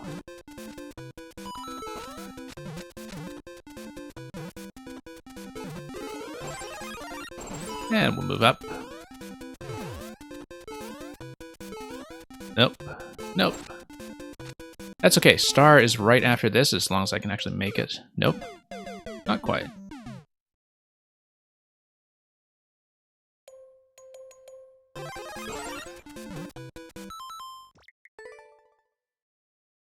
And Red Knight, welcome. This is indeed a very cool level. Yeah, Mamunga, we do have some chocolate strawberry gameplay every now and then.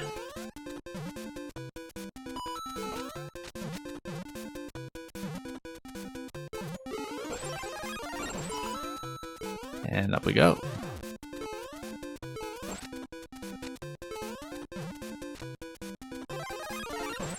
And up we go.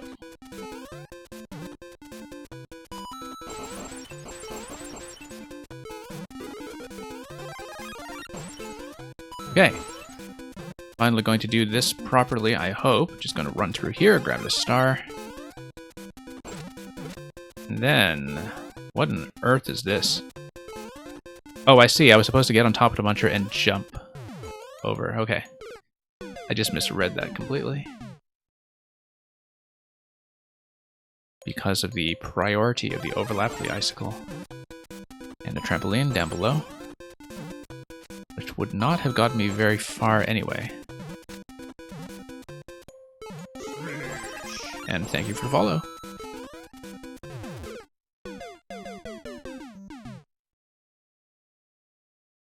Electrodude, you haven't said this yet, but you really like this level. I thought you had complimented the aesthetics right from the start. But then I guess because of these spike rows that are kind of necessary to make this work, and because of this sort of silvery blue color scheme, it sort of resembles a lot of Electrodude levels, actually. Visually, if not necessarily mechanically. Just with a little less bullet hell.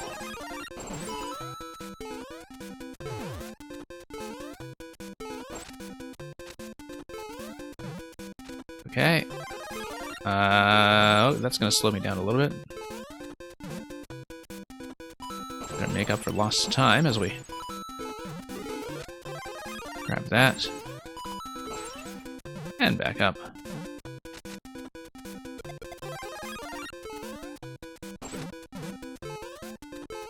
Nope, slipped off. And yeah, you only get one chance at a muncher, and you fall in to the right, drop the blaster on the icicles to the right, and then you're out of the blue pipe, so. And that will be the end of this segment.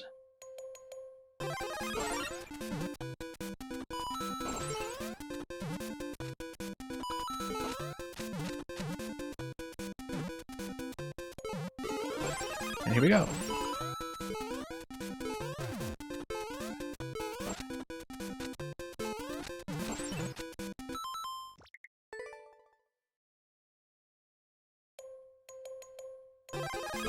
Umuga, you're saying that a lot of the SMB1 levels give the same vibe. I don't know if that's actually the case.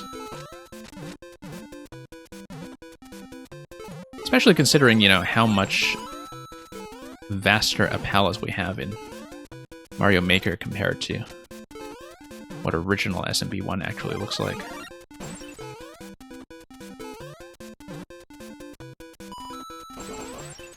I feel like there's quite a lot of room for aesthetic diversity in SMB1 that's actually kind of underrated, because sometimes people can just think about it in a very strictly mechanical fashion. Oh, no, I missed. Yeah, I'm supposed to go back over and land onto Muncher while I'm still in the star form and then go through the pipe.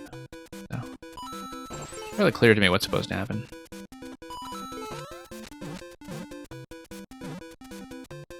Yeah, a really interesting use of the gravity effects here to make all of this work. Okay.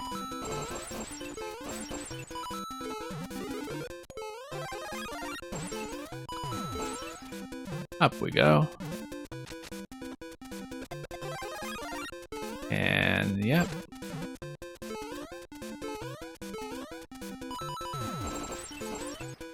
I wonder why I'm missing. Oh no, because I'm supposed to just go up, perhaps.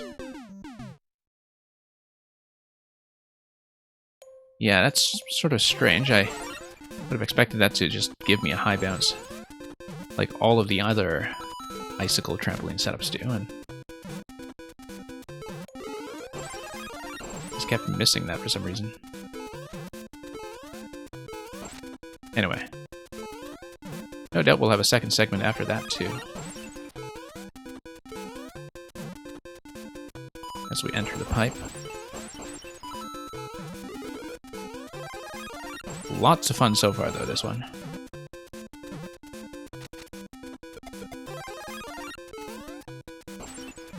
Really quite bouncy all over the place, as you would expect of a Bang creation. It's gonna be checkpoint 1. And back to checkpoint 1.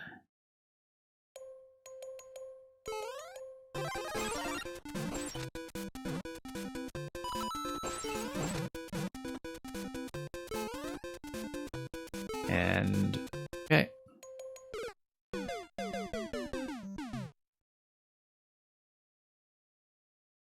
Mumuga, if you didn't know the level, you would think the star looks like a soft block. Nah, I don't think so.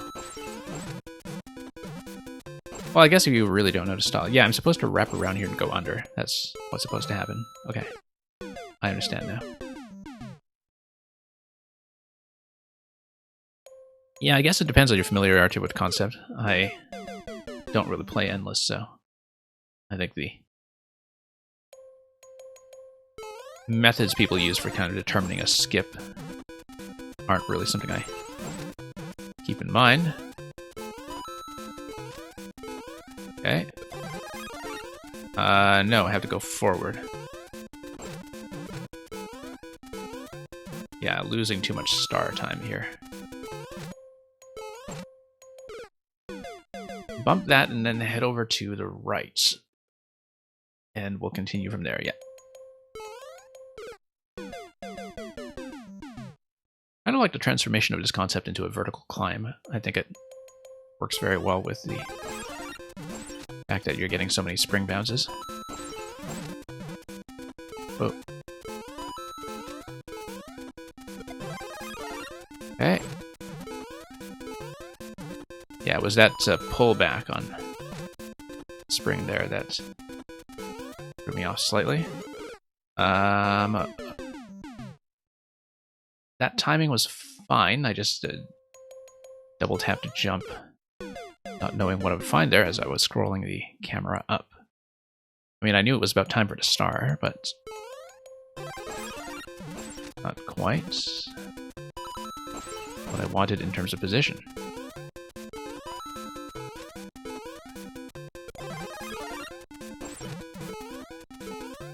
Okay.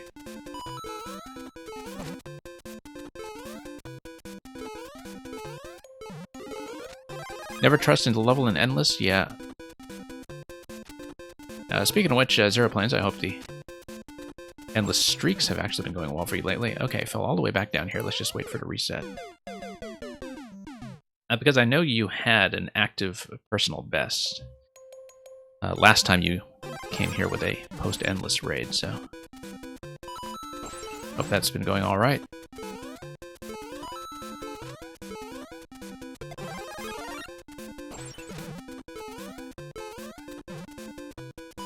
But yeah, I'd imagine that a lot of Fang's levels don't necessarily play well in Endless simply because a lot of them do require you to learn some kind of new mechanic.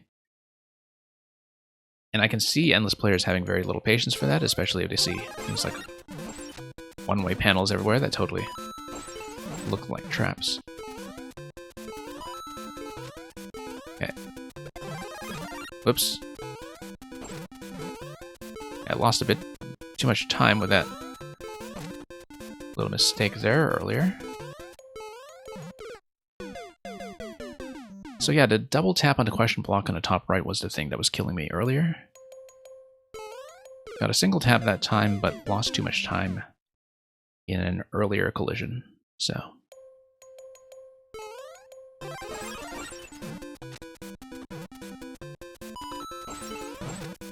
Okay.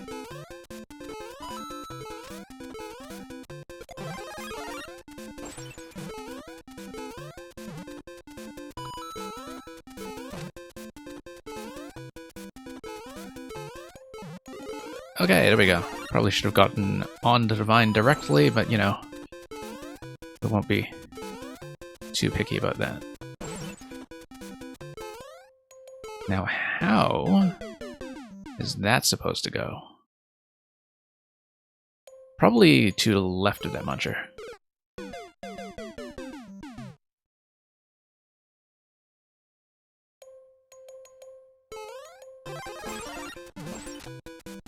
But yeah, as far as the aesthetics here go, I think the gray look actually works well to make sure that the colored elements stand out visually. Because everything here that isn't, you know, part of that grayscale palette is going to be some kind of critical interactive piece, as you can see here. Be it the springs or divines or the icicles. And especially the stars, which are going to blink at you in a level where all of these one-tile spikes are already kind of blinking at you, which is often an issue I have with levels that have tons of spikes on them, is that they can actually be very visually distracting. Here it's not so much of an issue, partly I think because of the color scheme, that nothing is too noisy.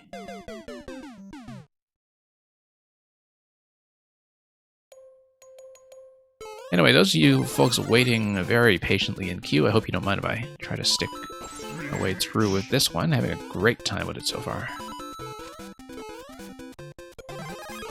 And of course we are past checkpoint as well, which is a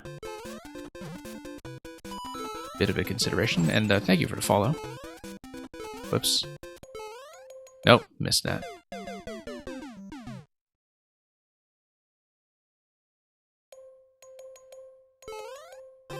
Okay, I'm gonna land accurately there for once.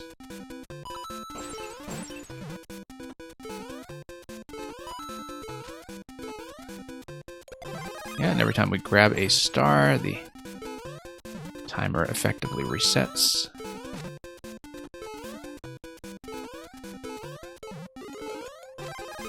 Yeah, I should have gone directly for the vine. Ah, I see. Get on top of the spring and then sort of wrap around to the muncher. Let's see how that works. I didn't really expect that to be the case because the priority between the trampoline and the icicle, when the tops overlap, didn't seem to work that way earlier. And it may have been because of some other interfering surface that time, though. So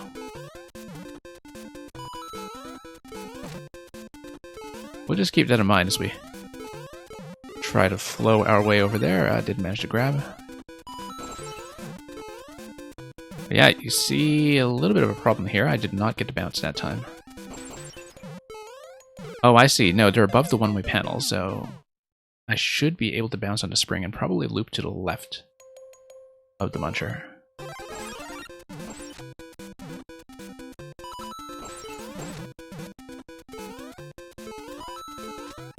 And Deathmask, you were going to make something similar called Starfall, okay. Sorry, I haven't actually read the whole message yet, I just skimmed over that quickly.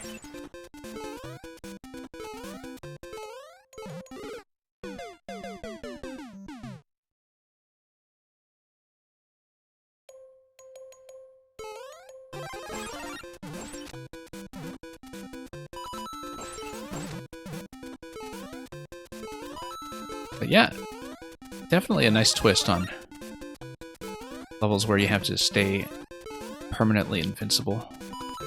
I'm gonna be too late here because of the bounce I missed earlier.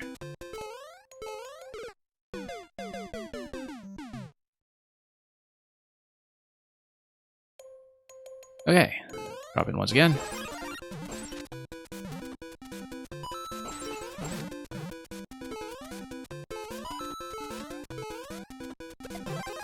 And up we go.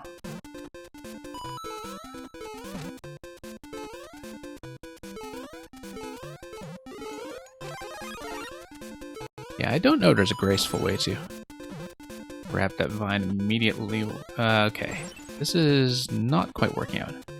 Maybe I do need to get on top of that muncher before it goes up.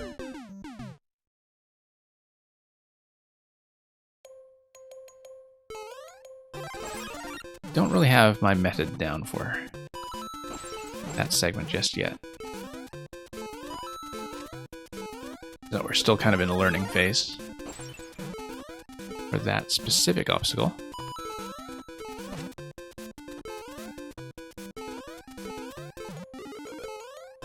Okay, going to go directly. There we go, much better. Nope, that's going to be too late.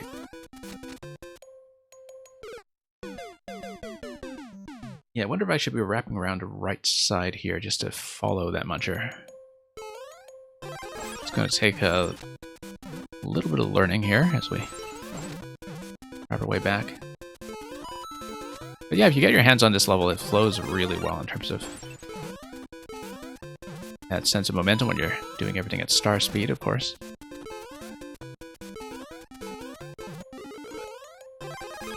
Okay. No, that's not gonna be it. I do need to get on top of it quicker, and I think I should be jumping right to left on top of it, instead of trying to do the wraparound, which will be too slow.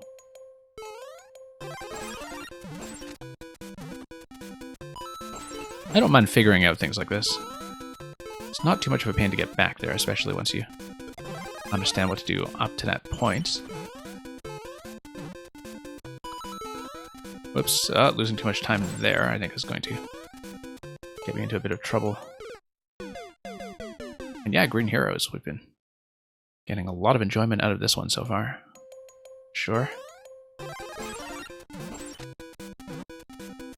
To the detriment of people who are waiting very patiently in queue to be played after this one. But I'm glad so many of you are enjoying watching this one in action.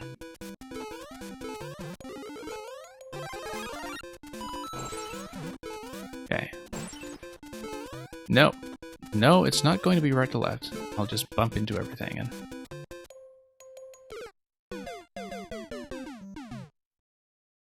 I don't think I get the benefit of the spring bounce either, though, because of the way the small muncher is going to push down towards me.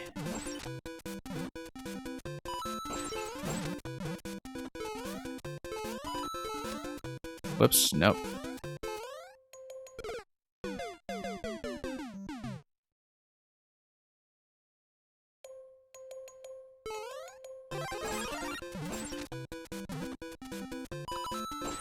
Yeah, I guess we will think of this particular setup as the Nicycle from now on.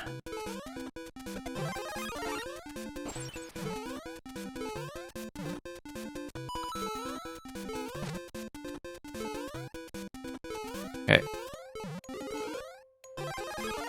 Yeah, going directly up on Vine is the best way forward. There, no. I think I am able to wrap around left to right while the muncher is still in the air and able to get me over to the next segment. It's just that I'm not executing that very well. But I think wrapping around left to right is in fact correct. I was kind of surprised there is no spring bounce at the end of that, actually. Maybe you just ran out of entities.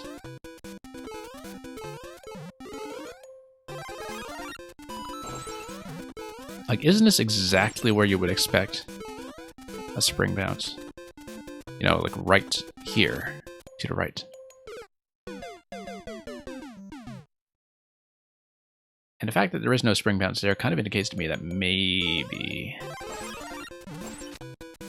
there's something I don't understand or am misreading. In fact, maybe I should go for that spring before the muncher collapses on me. If I can, I have to read that setup a little more accurately.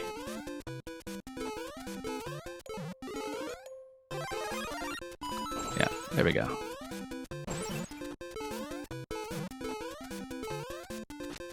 Okay, because I can jump up towards it. But the spring is mostly there to project the muncher. If the small muncher is coming down like that, I don't think it projects me. And yeah, dying with a star is something we've been doing a lot of in this level, actually. Stranger things have happened.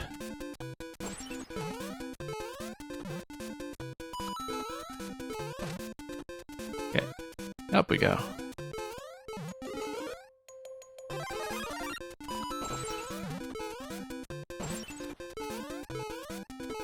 Yeah, okay, nice and quick there. Oh, I see, okay. Yeah, we just need to do that wraparound jump as much as we can to go up. Instead of going straight up. Like, we need to land safely every time. And now I understand how to get up it at least, and that's a major boost in progress. Suddenly makes this look like something I'll complete very soon.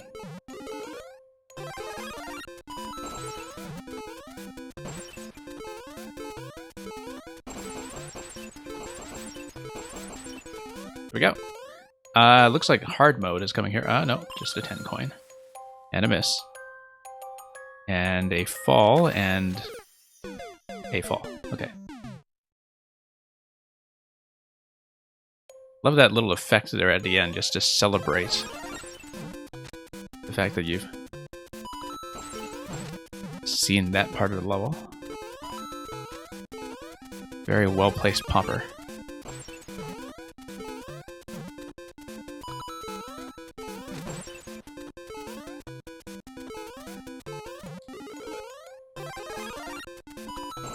You know, like the... Actually, no, let's not use that joke. That's going to be too obscure.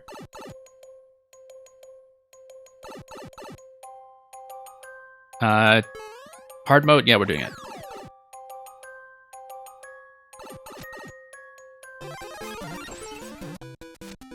Oh, that was a potential mistake, but... I'm a supernova. It's not like it's a naked pipe or something, unless we... But I did see one.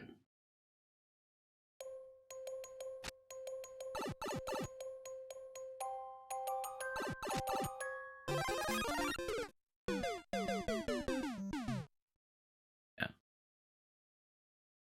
So this is one level that's actually going to lock you into the hard mode. But we'll do it. Oh, no, need to break the icicle, of course, and a little too slow now. Going to run around and probably wrap around to the jump block that's connected by the track.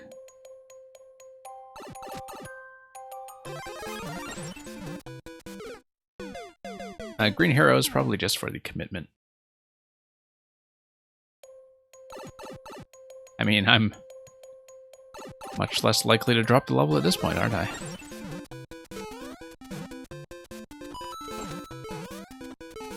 But it's true that even with the hard modes and other Mang levels, the presence of a one-way gate there before checkpoint is actually kind of unusual.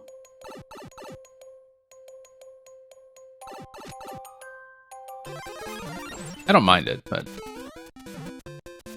I'm not the person who's waiting to be played in queue, so... Nope, a little too slow.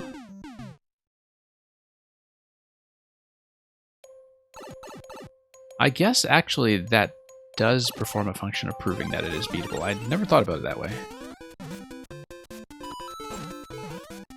Simply because I don't see that many hard modes that have checkpoint after the gate. Whoops.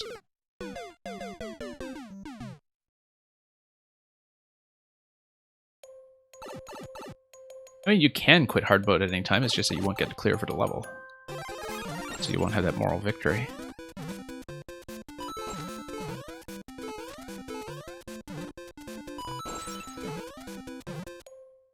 Okay, there we go.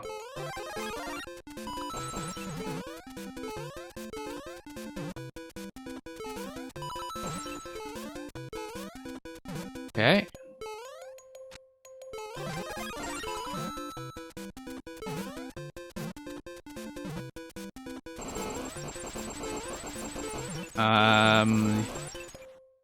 Whoa. Made it pretty far, actually. Just really didn't know what to expect with the top segment there, and didn't have a method planned out for it yet. But yeah, definitely a bit of a thrill ride here. As we made our way all the way up, just on a blind read.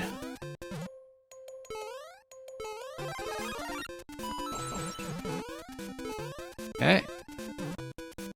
I mean, it does kind of show that the blind read is going to be perfectly possible here. Nope, too late here. Okay. Momentarily Sane, welcome. Mamuga, Captain Toad, we're not quite finished with it yet. I did 100% of the DLC content minus one checkmark achievement on the final level, which is significantly harder than anything else in there. And I was looking at some of the new Mario Odyssey content as well. That was added to the Switch port, and a lot of those are much more substantial than the original 3D World levels that they replaced, which were kind of a bit of a cosmetic bonus treat almost. And the Odyssey levels really are not only full-scale levels, but some of the most full-scale levels in Captain Toad. And yeah, spending too much time doing a horizontal movement there on the icicles and breaking everything.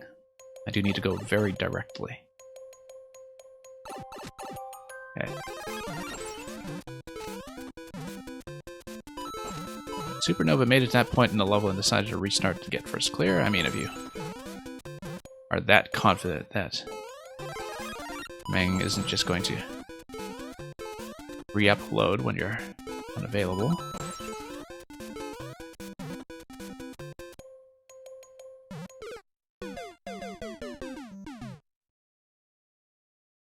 And at next GM, you're using me as a distraction? Yeah, that's fine. I use all of you as a distraction. So fair is fair. Actually, no, I wouldn't say so. I think everything else is a distraction. Mario Maker is the sort of thing that a day in the life really revolves around.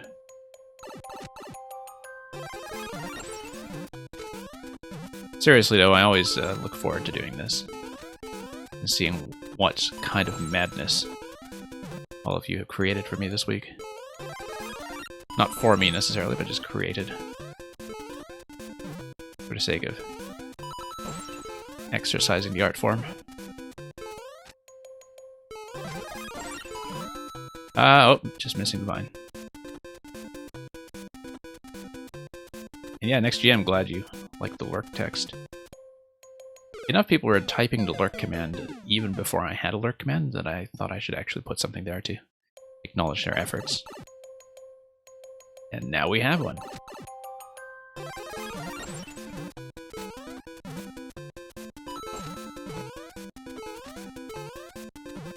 Speaking of which, queue will close after I beat this level, or maybe even before if I take too long. This is last call for everybody who isn't already in.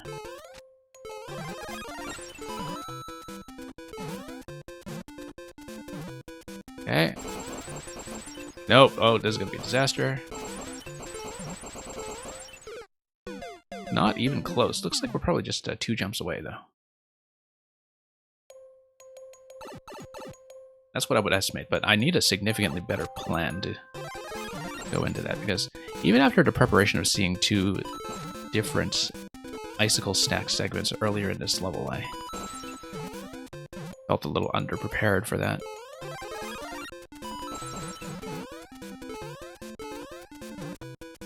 Strong incentive to get there as fast as possible as well, with the last active star.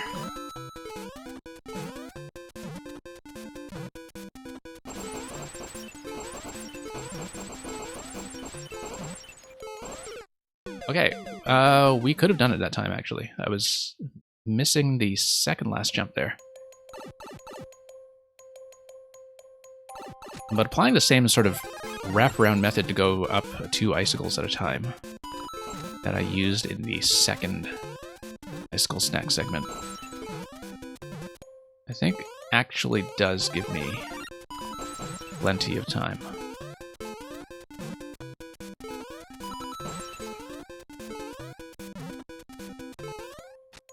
Okay.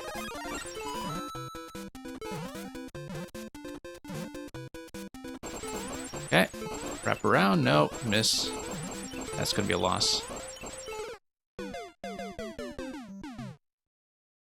Shortly before uploading, you decided against putting baby sound effects on all of the icicles in the last section. Yeah, that would have made some people cry, I'm sure.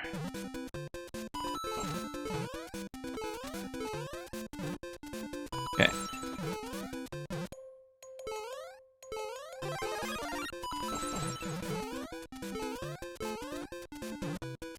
I mean, it would just basically be like the experience of using the editor at that point, you know, just dragging your way over every tile.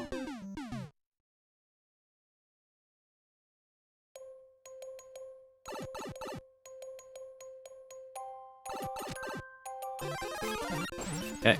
Here we go. I'll probably cut some of these jumps here. Whoops. Not quite.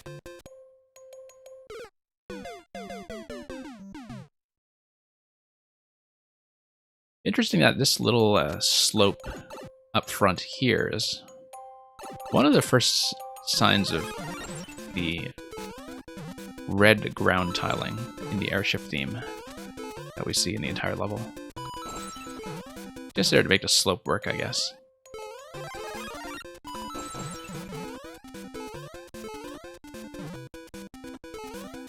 Anyway, forward we go.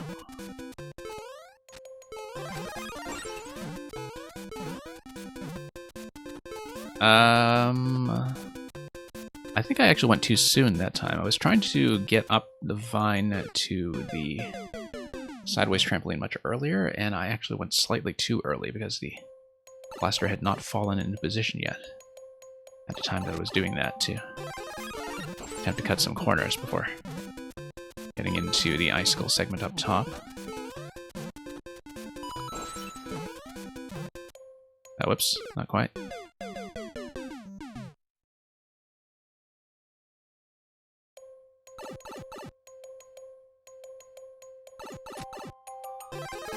Could have been worse. Could have been the zap sound effect or something else that covered the entire screen.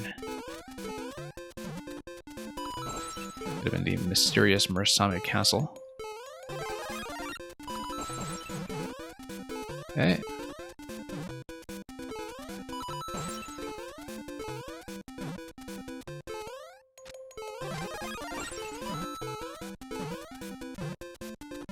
Okay, no, too late there.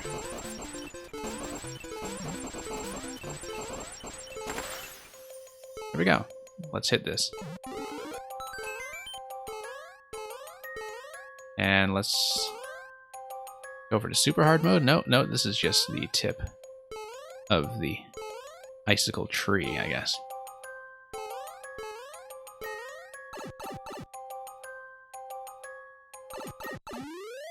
And there we are. Thank you for the patience of everybody waiting. I know it took forever on that one. And thank you for all the GGs. Like I said, at this point I will be closing the queue, so hope that was a nice roomy last call. Look at that, we only took 20 minutes after checkpoint.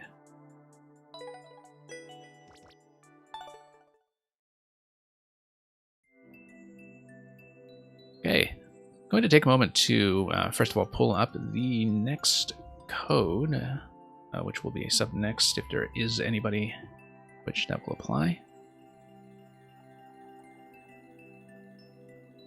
That is the true ending world record. Well, as far as you know, I mean, who knows what clears you have not yet witnessed. And, yeah, at this point I will be closing. So I'll just take a moment to change the stream title as well as update the bot display. And for anybody who is new to the queue, I know it's a bit of a long wait, but we usually are able to get through everybody who stays. Typically don't have any issues with that, so it's okay if you folks need to lurk or step out briefly or whatever, but as long as you check in, you will be played.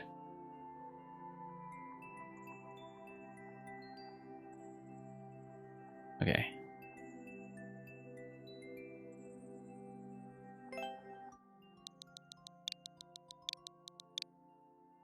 And let me just check the list here.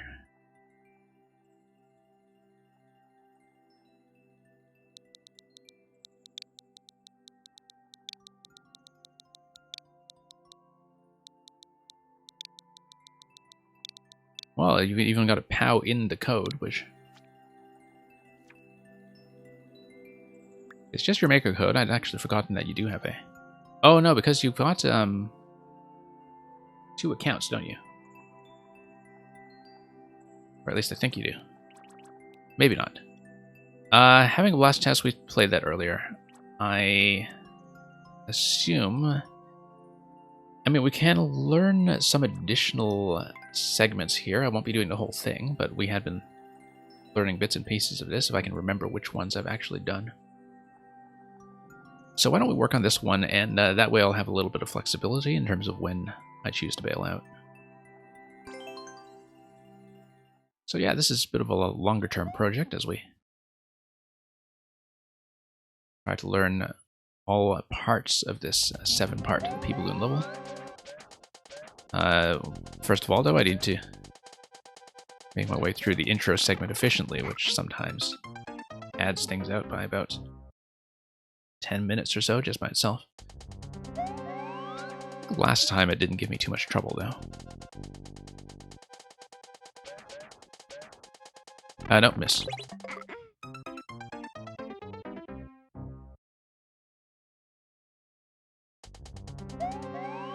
Get it. Let's get in here. Everything's going to be evenly spaced. Whoops, too slow.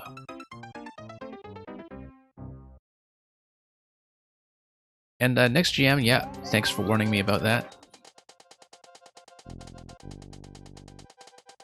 Usually try to be lenient about calling people up if I know they are in fact lurking. And yeah, next GM, you should be next. Judging by the current state of the queue. Whoops.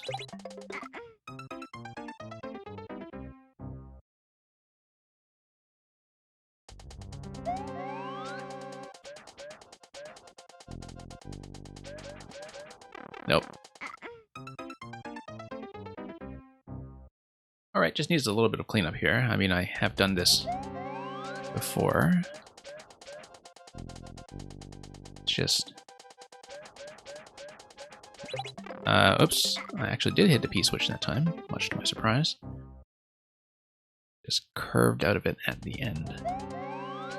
Yeah, just some gentle tapping will hopefully be fine in terms of maintaining speed. Yeah, I just didn't quite get that curve.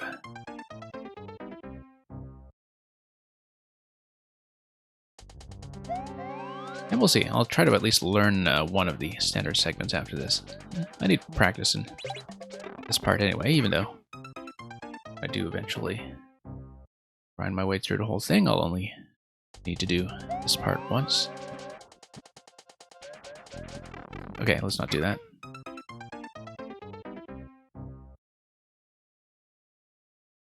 Just going to try to take it a little more carefully. Well, that's not a little more carefully. No.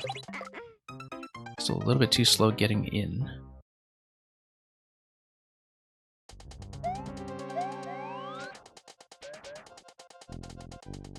And yeah, we'll just...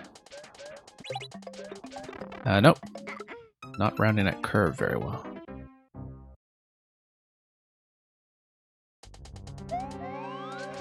I mean, I will have to do this a few times if I'm going to learn this level segment by segment like I've been trying to do. That time I was too close to the spike in the center. I really just need to take advantage of the turning radius on the P-Balloon and that sort of natural tilt that happens when I just do a straight 90-degree turn. Nope.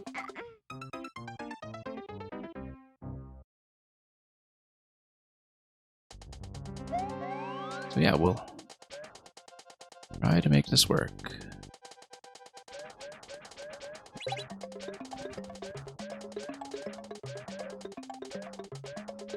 Yeah, just going to get out of here. Great, great, great. Not going to spend too much time dwelling on the intro.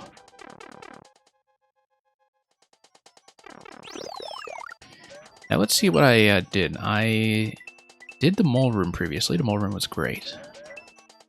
This is just a safety coin. Thwomp Room. I don't actually remember if I did. I don't think I did the Thwomp Room, so we'll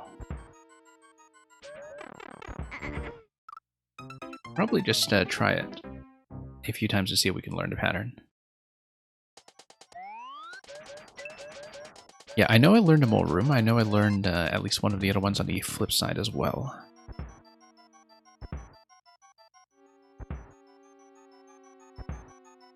I feel like I need to build up speed going into this. No, too early.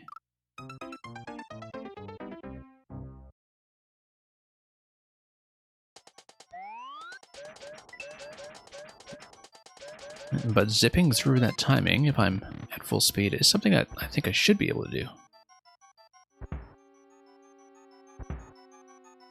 Nope.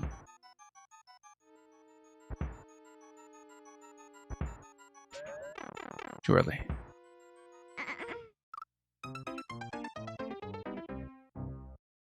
Yeah, that top corner after the next set of thwomps in the top left, that's going to be tricky.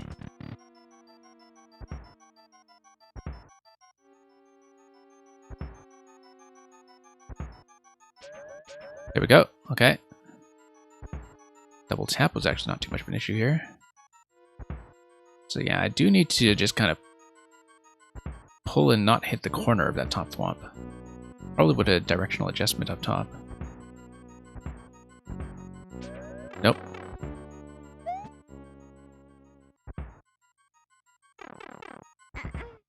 Now I'm looking at that thwomp that is with the wings, and I'm thinking that has to be a side thwomp.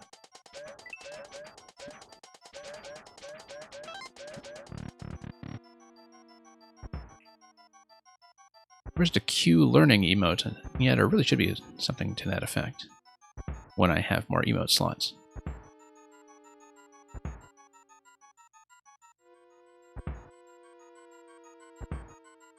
Okay. Not quite.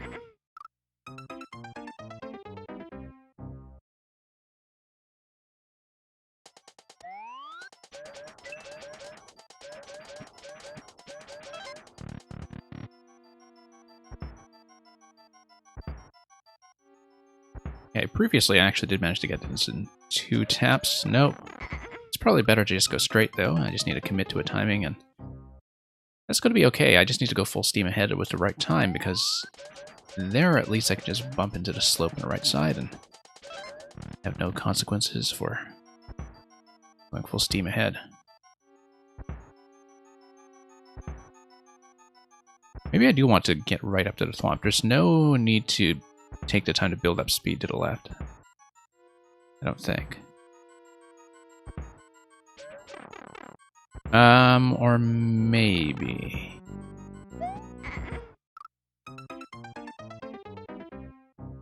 I'll have to think about that. Q-learning is an AI learning process. Yeah, I should actually know that. I mean, I'm just so out of touch with machine learning these days. I think I can get full speed in about half to 3/4 of one tile. Okay. I trust you to know these things. There we go. But basically, you know that you need to be within thwomp activation range anyway, and there's no point in backing out of that. Not quite.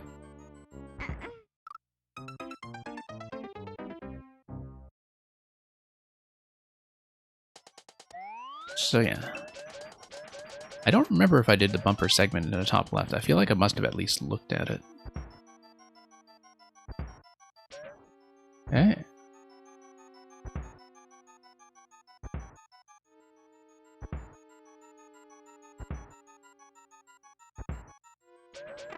Not too early. Need to let it tuck itself into its little cubbyhole.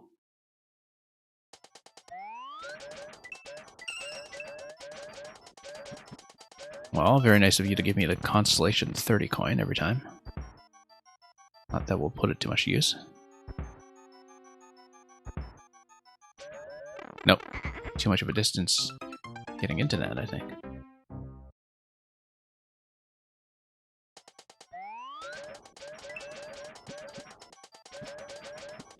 Yeah, we'll see. Segments like this one do kind of highlight just what a long ways I have to go before I can actually beat this.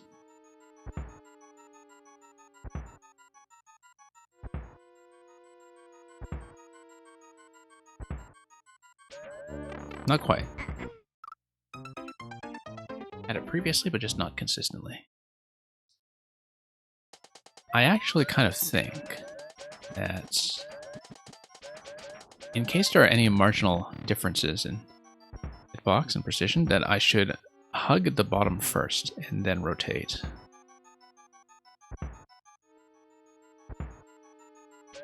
Just in case there's any kind of pixel precise difference that will buy me the slightest edge in time. Maybe not. Maybe that's the wrong way to think about it.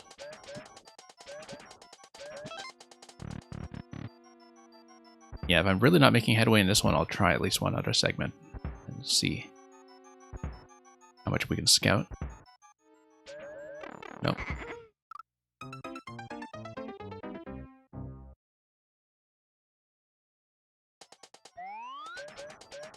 Whoops. Didn't intend to do that, but no, we'll just stick to the current one until I can figure out some things with any degree of consistency.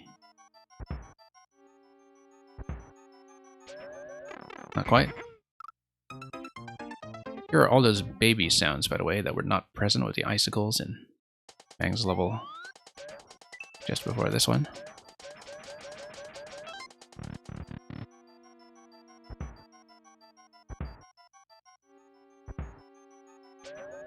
Not quite. Interestingly enough, that was within range of the side swamp that time. Sub-pixel difference between lining up top versus bottom, yeah.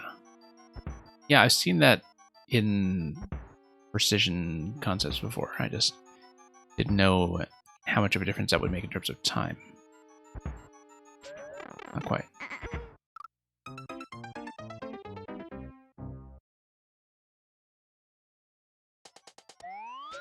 Yeah, might try something different from that one, but we'll try to at least find some kind of method to get past the first swamp, just trying to find that timing.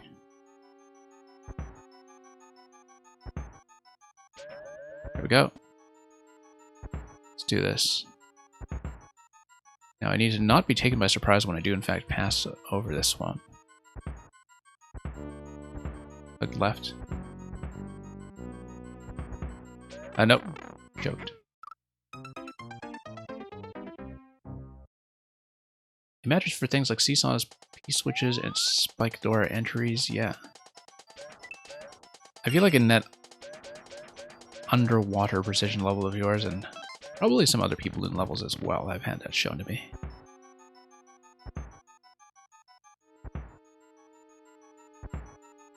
Although maybe the first time I've really seriously engaged with people in precision in terms of lining up against walls was probably in the Balloon Brain level by the Brogan.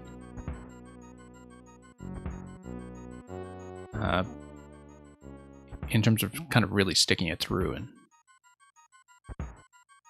understanding all sides of that concept. Whoops. Yeah, I was very happy with Balloon Brain myself. And I knew because I can see why you would be. Taught me a lot of stuff. I mean, this is just going to be a death zone here because obviously... let's see what kind of thwomp movement this is. Side thwomp, okay. Hit the edge there, so the spin jump got me nothing.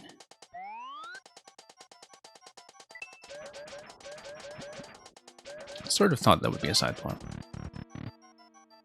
And we'll see if I can get a good attempt in.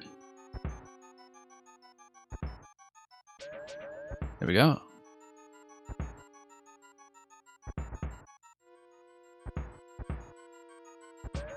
Nope, not quite. Momentarily Sane, you actually did manage to get your hands on Codename Steam. Well, do enjoy that. I feel like it is severely underrated. Let's try something else. I'm going to remind myself what the bumper room is. I feel like I must have seen this, but don't remember. Ah, okay, no, I did clear this thing before, I think.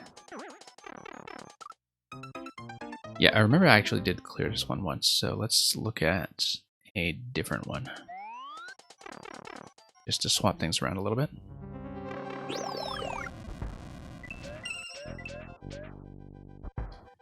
Okay, yeah, this is the one where I had to ride my way between the cannonballs. I don't think I beat this, but I did work on it a bit last time, so... Or maybe I did beat this. This was one where, yeah, you kind of take the slot between two. Yeah, no, I couldn't turn that corner, so no, I don't think I actually passed that. I did manage to get to the corner, but I didn't manage to make that very sharp upward turn. The idea here is that you just kind of fit in this way, and then I'm boosting up too early. That seems to be a really difficult fit, actually, in terms of understanding when I'm supposed to turn and not hit the spike. So yeah, the actual ride through the cannonballs is seriously not that much of an issue. Nope, turning too early once again. I feel like that track in the corner is telling me something about when I should be preparing to turn. Nope.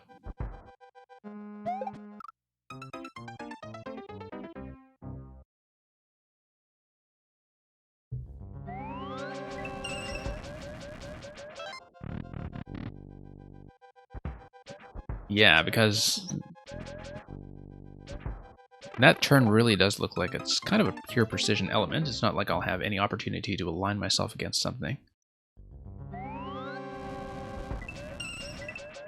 Certainly no opportunity to adjust.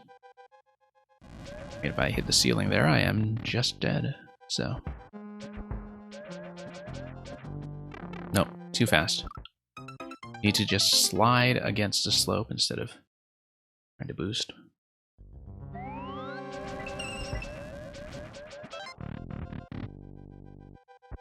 I'll see if I can make the turn. No, let's not waste attempts like that.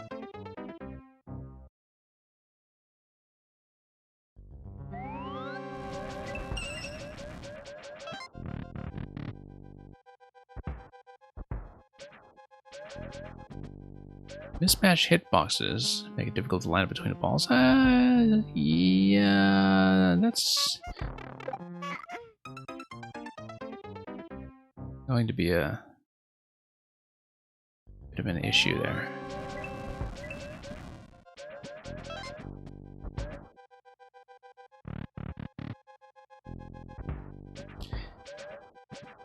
I mean, the thing that I tend to struggle with a lot of precision levels is that if I don't have a specific method for making a fit like that, it really does seem like trial and error, where I'm just rolling the dice until I get the right pixel, right? I don't know if that's always the case. I mean, obviously there are a lot of things here that are solvable just by wits and mechanical understanding, but when it comes to a corner like that, that really feels like it's just pure precision. Deathmask, you've spoken up, and we will take that as a decloak.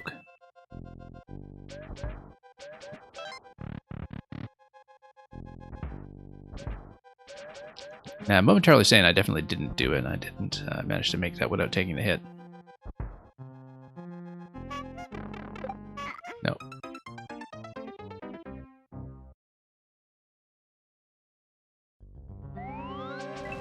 Okay.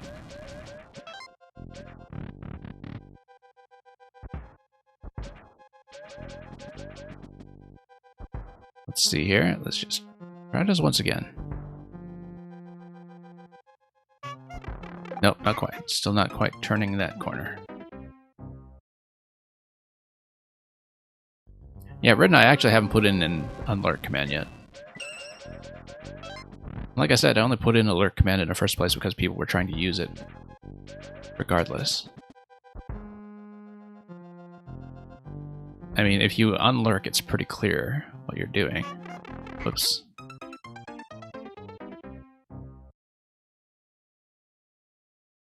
There were several things you were trying to teach here, but you couldn't figure out how. Yeah, I actually really enjoyed the process of figuring out how to time myself relative to the lava drag on the cannonballs. I actually like that.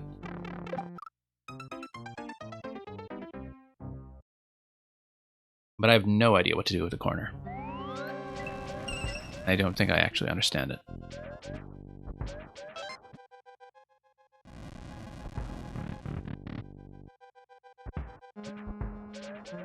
Yeah. It would have been nice if I actually progressed through at least one segment today. I just don't know if I'll be able to do it, just given the current size of the queue.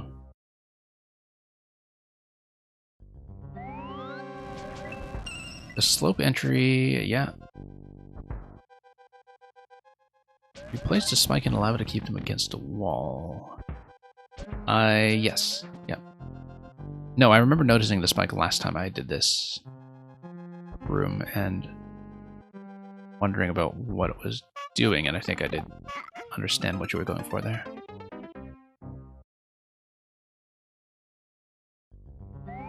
So, Red Knight, did you actually get a clear on this?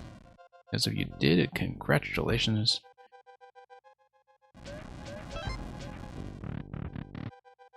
You said you watched your VOD of the clear, okay. Yeah, some of the precision requirements here are admittedly a little beyond me.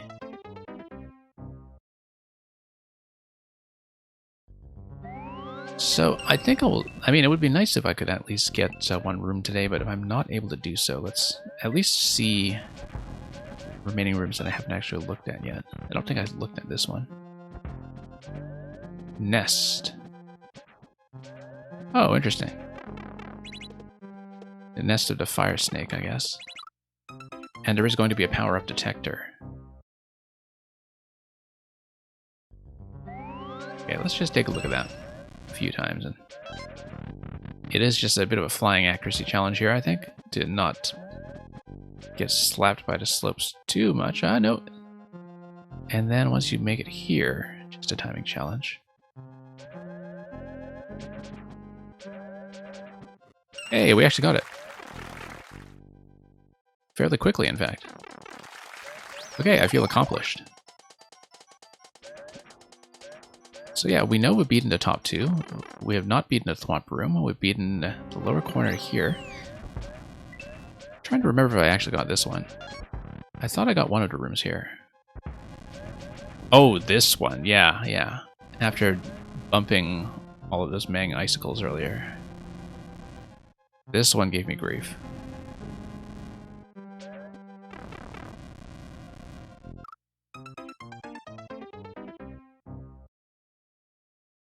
But yeah, really great level for sure. It's just maybe a little beyond my balloon technique, but I'm glad we've gotten a grand tour of it, and it may just be something that's a long-term project.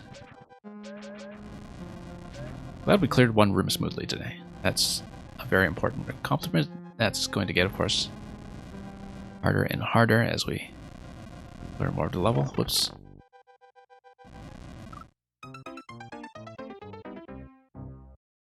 You're saying you failed to communicate on this icicle one in terms of...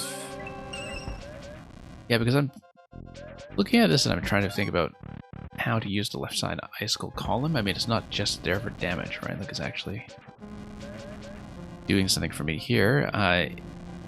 Possibly with a safety zone that's under the tip, in the way that I can get under the semi-solid here. No, not quite.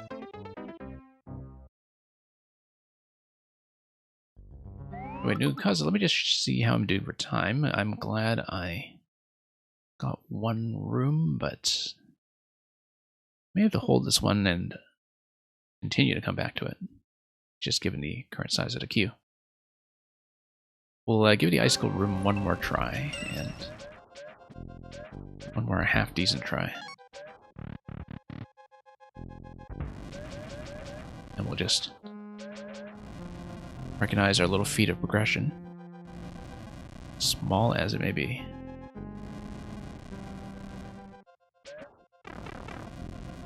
Yeah, because if you released Skull, is there like a safe zone here?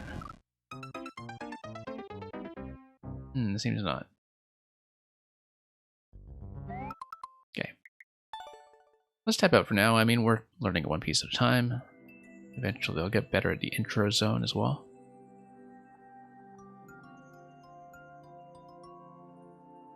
And yeah, we'll kind of alternate between that and actually playing other stuff by you from time to time, I think. Yeah, I guess this was a new test already. So good luck with that. Can I choose Mario into Beanstalk? Yes, I'll take a look at that GM.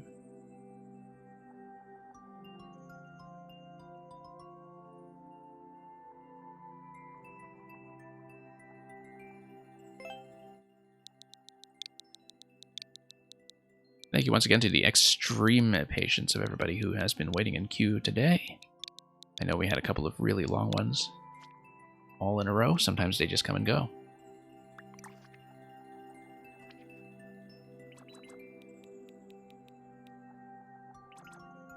Beanstalk. Mario into Beanstalk, 82. Mario sees a great big beanstalk in the sky and goes to investigate.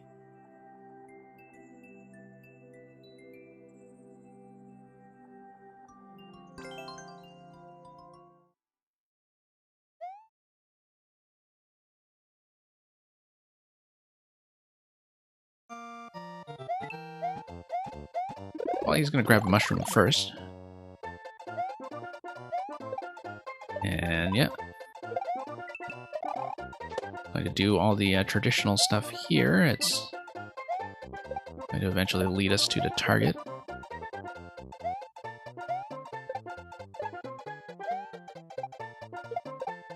Very suspicious looking pipe. Let me just check this first. Oh, whoops. Nope, just a piranha pipe.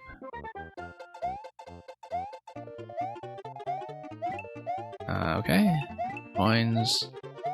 Nothing. Worth a try.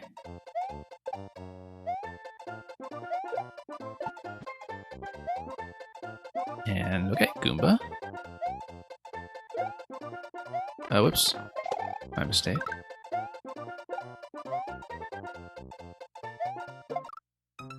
Okay, that was reckless.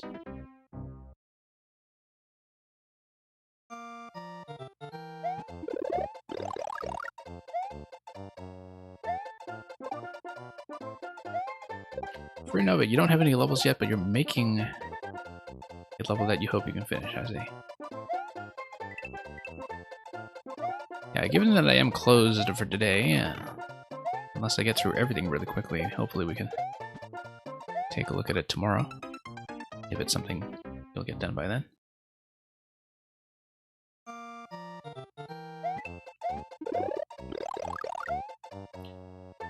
But we'll see.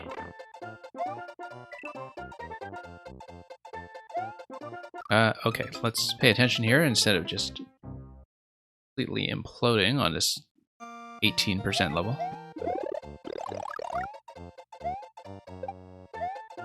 Being really sloppy all over the place.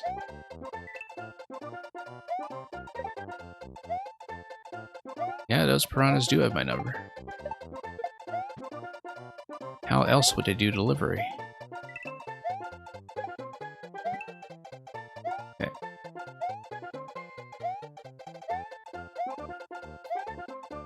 Yeah. Just that no matter what you set the pipe colors to in this game, the pipe spawns at the initial position when they get loaded on screen are always very sluggish. One of those things where you can kind of imagine that Nintendo just made all of these pipe timings what they were just for the sake of avoiding blindness and trying to be fair to players, and then it's kind of failed miserably to do that because it actually creates more problems than it solves in some ways. By giving you that initial pocket of uncertainty about whether anything will come out. much more severe effect than it was in the original games. Anyway, I can see, by the way, that's the idea here is that you're going to be in Giant Land once you're up the beanstalk. I do understand that as the thing you're going for thematically. Oop.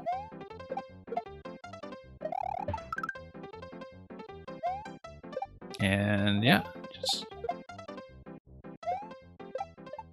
take all these out at a time, and down we go. Yeah, I do like the artwork here. Now, can I just fall directly onto the gates? Be able to. Almost hit the tape there. A little bit up above it. Not that I could have read the timing anyway, so. Thank you for that, next GM. Yeah, I do see what you were going for there, conceptually.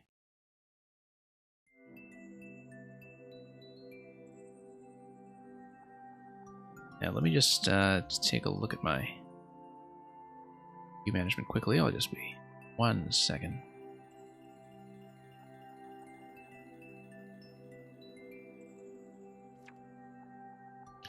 Yeah, I believe I don't actually have any active subs. But I'll just check that. So we'll probably just go straight down next at this point. But let me just check. Okay, good. Deathmask, you will be next.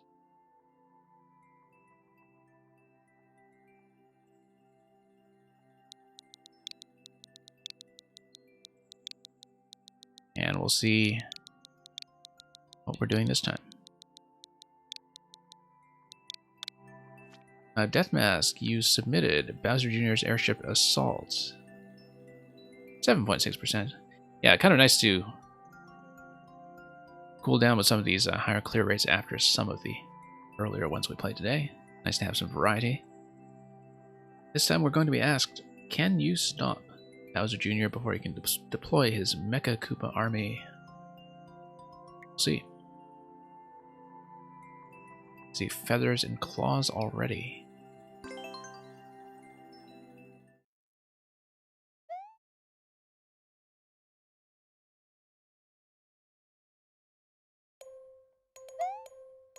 Okay.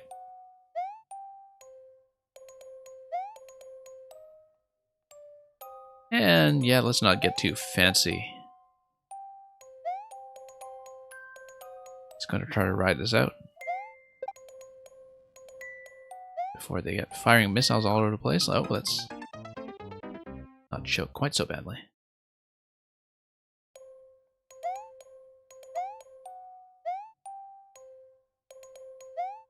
And it felt thematically appropriate. Which part do you mean? Oh, nice to have all these platforms flying forward in a storm, though. It is an interesting visual effect in a way because of the way that everything is just sort of unmoored from stable platforms until you get to this point here. So there's that sense of constant motion of flying in. Okay, we have a choice between P-Balloon and a cape. We just played New Glucaza levels all day. We're going to take the cape. Don't make me regret the cape. Let's... There we go. And there'll be... Oh, the bit with the intro screen. That we'll totally miss. Yeah, really do love the Thunderstorm Night Airship theme. Super Mario World. If I die a few times, I might take the P-Balloon at some point just to try that out instead. I feel like the cape is going to be a pretty satisfying platforming experience here, though.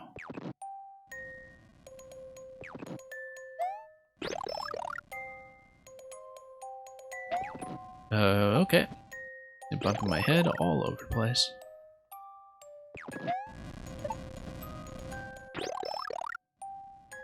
Let's wait for the burner, maybe? No. Should have waited for the burner. It's going to be the exit pipe right there, so. Yeah, P-Balloon, I think, would actually trivialize a lot of this stuff, so.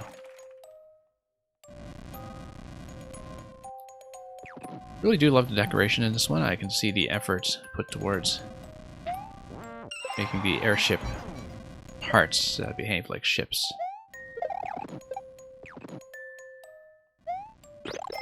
Even with all these retractable claws that are going to be here for treasure hunting. Okay. No, just bad jump out of that claw.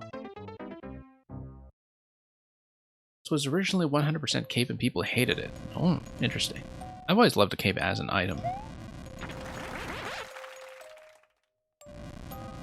But yeah, I guess the P-Balloon is an easy crutch. Especially because if you want to keep the P-Balloon, you do need to actively avoid the capes in some of the later claws, especially because they would drop off the claws.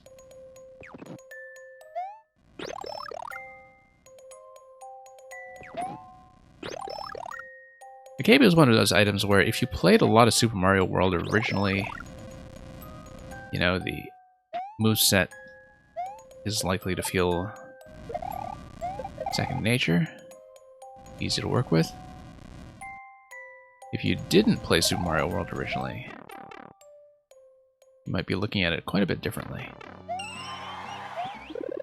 Okay, looks like we have a bit of a bonus room here with Mecha is just controlling this space.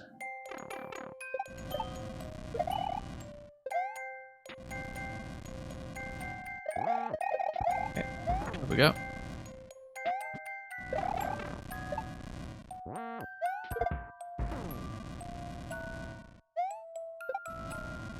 I don't actually need the mushroom at this point. I wonder if that is actually just a progressive power-up or something else. Worth asking. Worth checking. I'm just gonna check around here.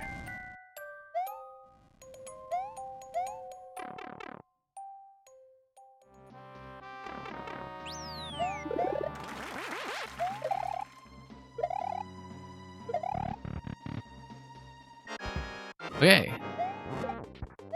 Pretty roomy flight here, actually. And that is not constricted to single screen boundary, but it's built a little bit wider, almost make her one leg in a way. Actually, no, it's just going to scroll by one block. I guess that must have been for the sake of symmetry or something.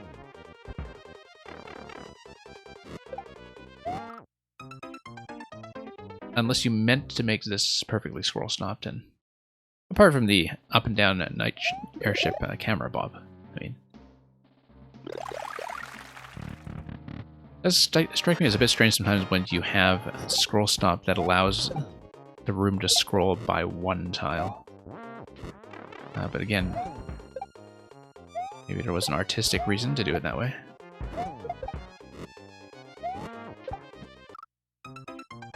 That's okay, we'll go back to this and add to this massive pile of death markers.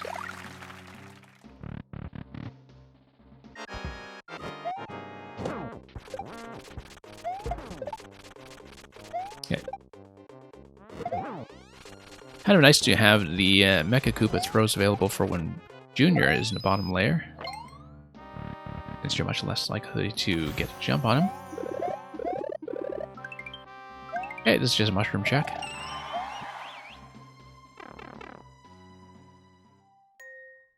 Yeah, no, I can see that there definitely is some scroll stop here. It's just that I was a little bit surprised at the boss room having only a single tile to scroll back and forth.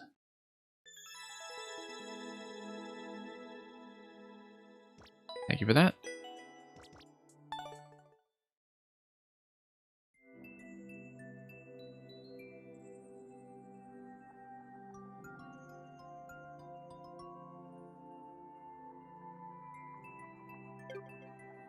Mr. Electrodude, if you're still here.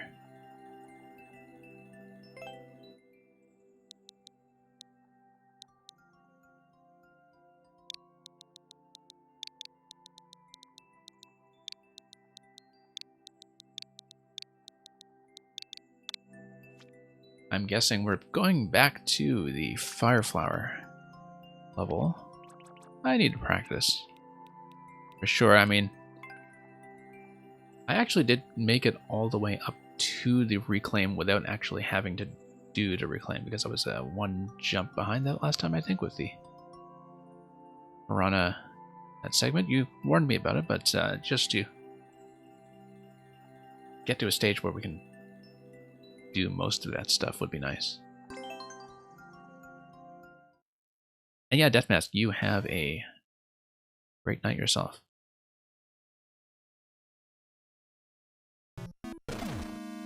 Okay. Okay, I just need to get warmed up. I haven't done a shell level since maybe the last time I did this, in fact. So I'm a bit out of practice. Momentarily Sane, thank you for the sub.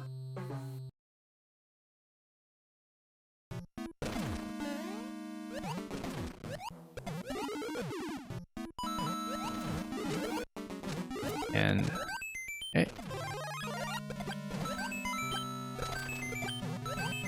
Okay, I need to grab that shell up top.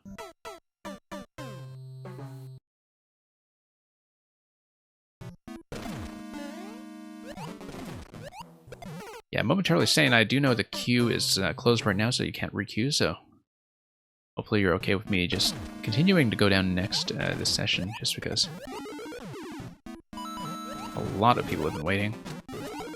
But certainly your sub privilege will kick in for the queue tomorrow.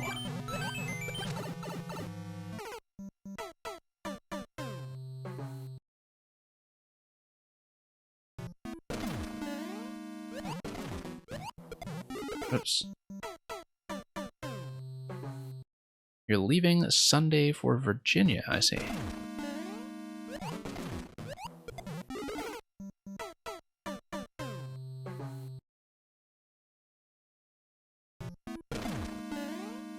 Those country roads are going to take you home, I see. I guess that's West Virginia. 2-week vacation, okay. Yes. Yeah, particularly if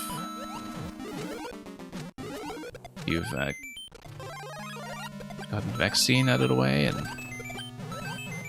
found yourself in a place where things are reopening. Nice way to time that as we get into some late spring weather,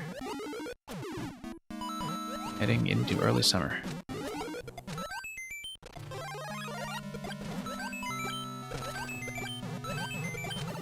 Yeah, still need to make that shell over there, and then it's going to be the shot after that. Recovered my position up to that point pretty well, actually. Considering that there was a time when I just would not make most of these jumps.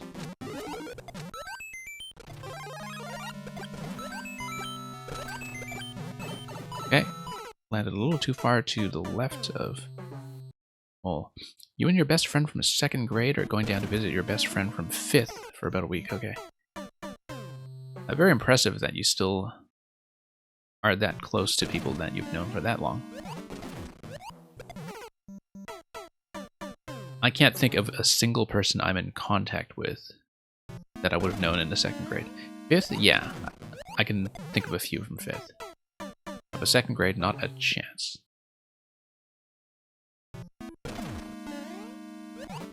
So.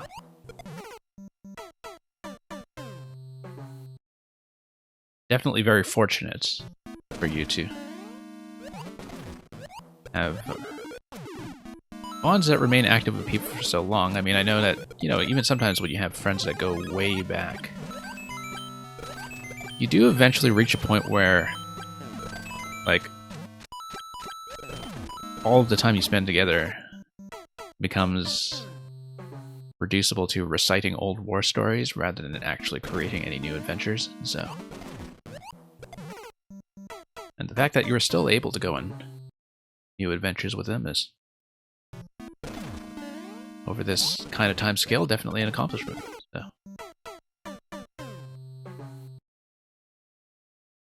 Do enjoy the trip. Don't forget to pack and charge your 3DS if you are going to take Codename Steam with you, or a chance to blow off some steam. And a lot of board games as well, okay. Any particular favorites among your group, or are you trying out some new stuff?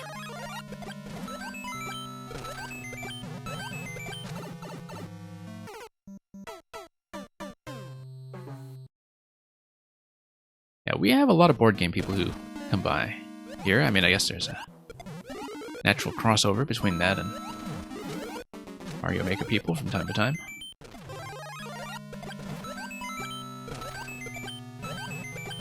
Oops. They play far more games than you do, but it's going to be a bunch of new stuff. Yeah.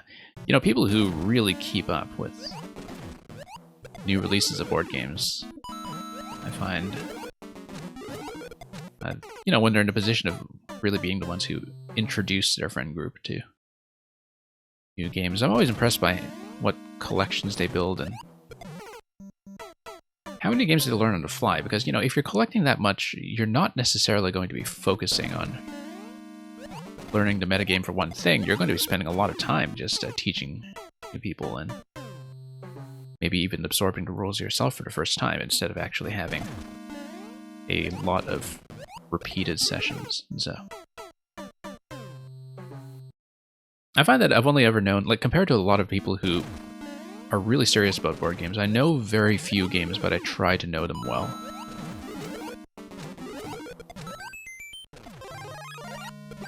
Oops. Am I familiar with Sentinels of the Multiverse? I feel like I know it by name. I have never played, and I don't really have a sense of... I don't have a good sense of what it is, I think.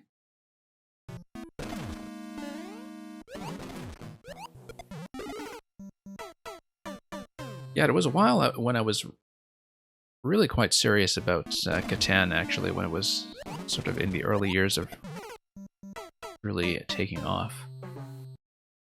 I used to be a big diplomacy player as well, until you kind of get to that point where if you have a regular group with diplomacy, you can't really be that good at it, because sooner or later people just gang up on you first. But yeah, there was a time when I actually did play a fair bit of diplomacy. Scrabble, as you know, is the big lifelong thing, whereas board games go, it is my main game and always has been, and probably always will be. Picked up Yokohama last year. It was a good group among more recent releases. Yokohama, I think, has only been around for a few years, but as far as board games go, it has a really interesting board generation system that, you know, it's kind of a tile-based game in some ways, but with a board that's assembled in a very unorthodox fashion and leads to a lot of open strategic diversity.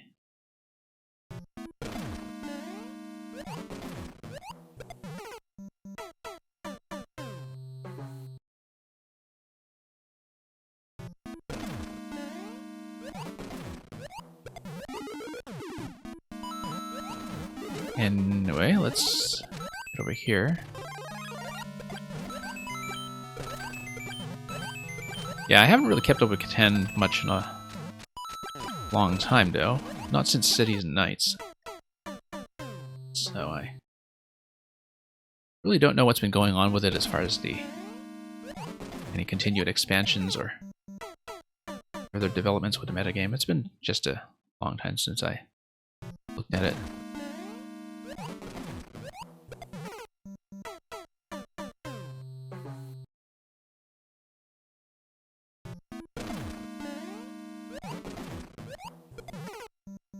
And yeah, sometimes, you know, I think with any new game, especially when you have a group that isn't going to meet that regularly, there's just tremendous overhead from people learning the rules for the first time.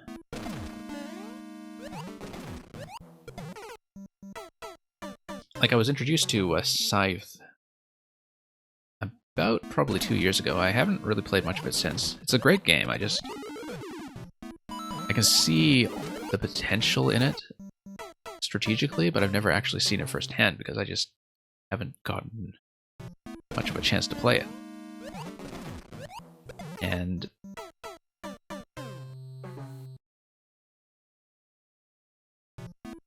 yeah. Let's see here.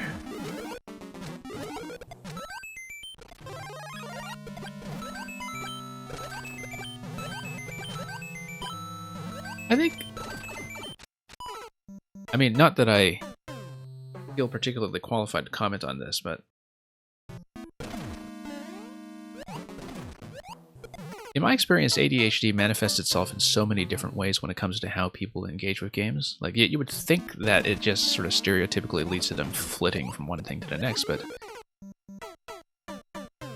it's not necessarily the case because there seems to be this correlative effect from what I've seen where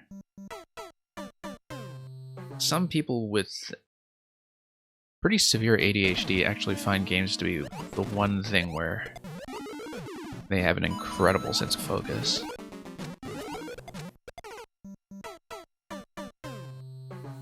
Like you were saying, getting super obsessive over a game, exactly.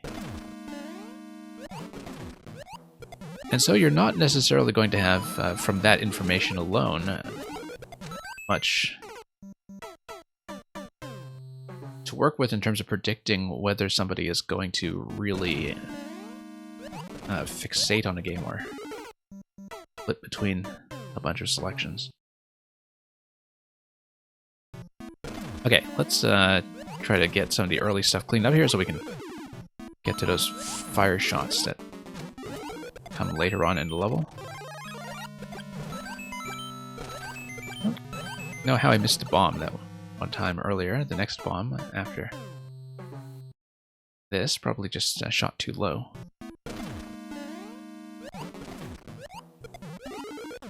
Okay.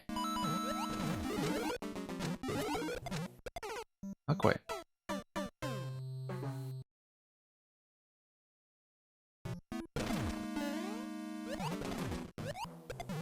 It's sort of been interesting to see how, I think with the pandemic, I feel like I've encountered a lot of people, some of whom I've known for a very long time, suddenly kind of take the time to reckon with having previously undiagnosed adult ADHD. I've just heard that from so many different people at once, and I don't know what it was about the pandemic that either made it more noticeable or gave them the sort of time and breathing room to actually reflect on that properly, or seek a diagnosis, or whatever it is. But it certainly seems like in my circles, at least, that adult ADHD has become a lot more prominent in the conversation over the past year and a half.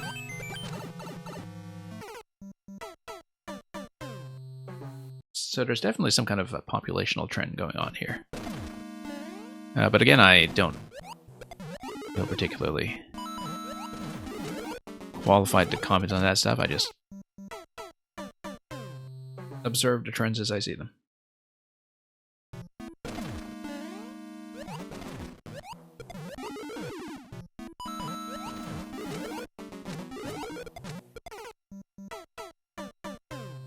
Yeah, level design obviously is a great way to express an interest in psychology.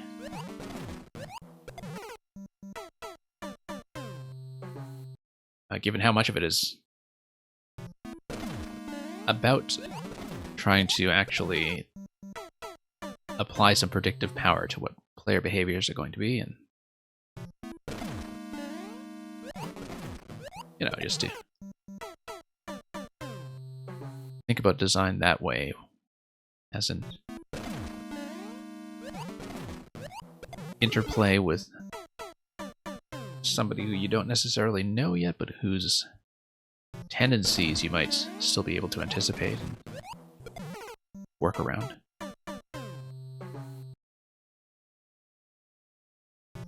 And yeah, momentarily saying if you feel like you've kind of failed in that objective with whatever you've designed this time around, you know, that's what playtesting is supposed to reveal. Whoops.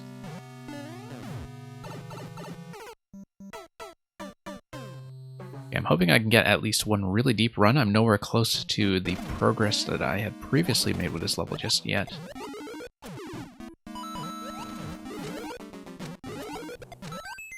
But at least a lot of the early stuff is feeling comfortable. Such that I think it's feasible to get a decent attempt at... Okay, here's the soft drop on spring that... Yeah, I didn't hold the jump long enough into that. That's the issue I'm having with the spring. And then after that, that's already to the big piranha, and I think that's where we start need to worry about the shell reclaim.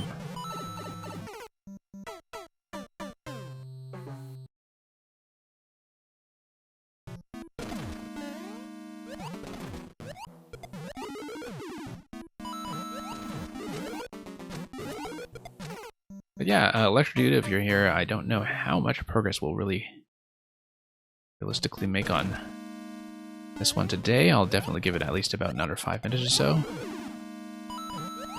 But partly given the size of the queue and how late we are in the stream, I kind of doubt I'll push beyond how well I was doing previously. But we'll give it a fair shot.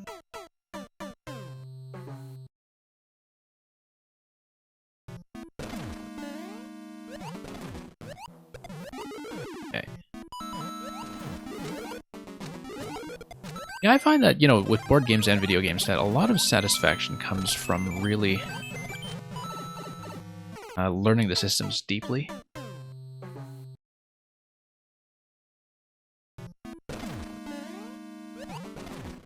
And so it's really nice to be able to devote yourself and devote most of your time to one or two specific things that you try to learn inside and out.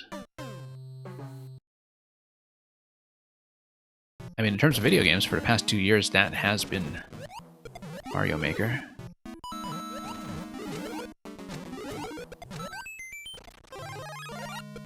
But yeah, it's a very different mentality, I think, than people who are kind of constantly churning through piles and piles of 10 to 20 hour cinematic adventures or what have you. Like, it's a very different playstyle. So, momentarily saying, Electrodude has lots of levels that are not shell levels. The reason that we've spent so much time on this stream showing off the shell levels is because I've beaten just about everything else by Electrodude over the course of the past year. Like, we've just gotten the easy ones out of the way, and so this is what's left. And I've basically had to learn how to play shell levels in order to play some of this stuff, because I am not such a shell player that I would ordinarily be going out of my way to seek this. Like, viewed levels is typically my main exposure to shell levels at all, because when I'm playing off my own list, I tend to favorite some other styles, I would say. But yeah, there's a learning curve to it. I certainly thought a lot of this stuff looked totally beyond me, and originally probably even thought that I just could never see how it could be fun to work on this. But I've definitely kind of warmed to it with time, especially when you start feeling the feedback loop of getting some of the jumps down with far greater accuracy and raising your success rate with things like basic shell tricks. Electrodude, I think that's going to be, as far as I can make it today. It's sort of unfortunate that I wasn't able to push past the point that I saw previously, but of course I haven't looked at this in long enough that I did need a bit of a warm-up, so. Good to revisit this, though, and I'm actually fairly satisfied with how I was doing in some of the early stuff in terms of the number of attempts that felt at least reasonable. But yeah, 1 minute 16 on this. It's definitely a long one for the kind of techniques it involves.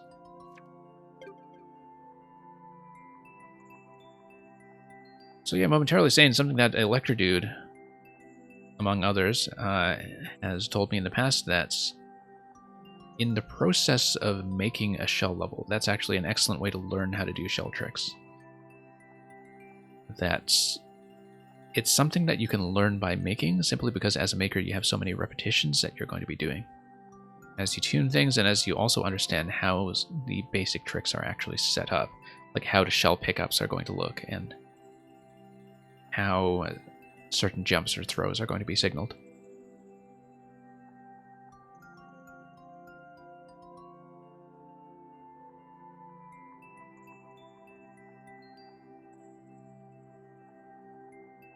DDO Neon, if there's any chance you are still here.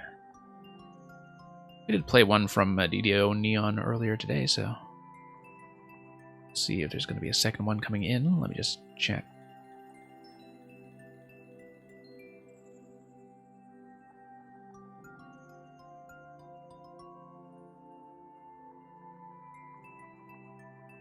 I do still see DDO Neon listed as being in the chat. Usually my policy for that, if people are not checking in, is that I'll just bump them back one spot and give them a second call later.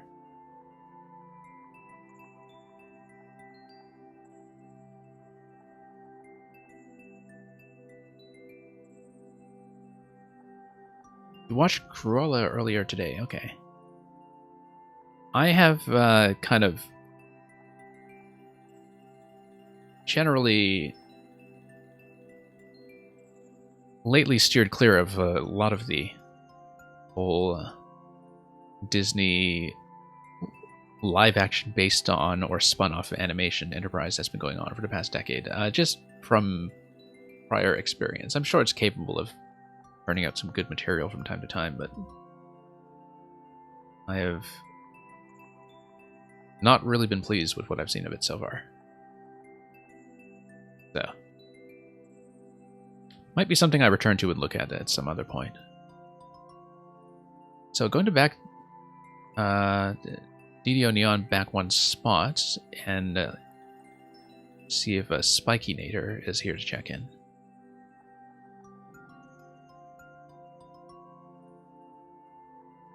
And Spikinator I also see listed as being in the chat, so we'll just... Ah, okay. Code doesn't exist, you're re-uploading the level. Spikinator, do you think you're going to be done soon? I mean, I can also bump you, but... Oh, here we are. H3R B8D GGG. A challenge for everybody. Gathered red coins to win. Record by Cutie Pie. QT 3.140159265358. 979323846 or something, I don't know.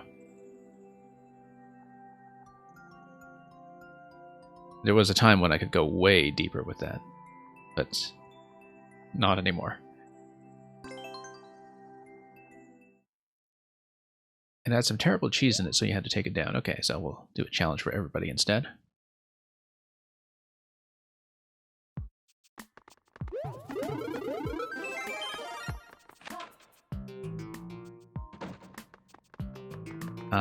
Okay, looks like it's going to be a 5 coin level.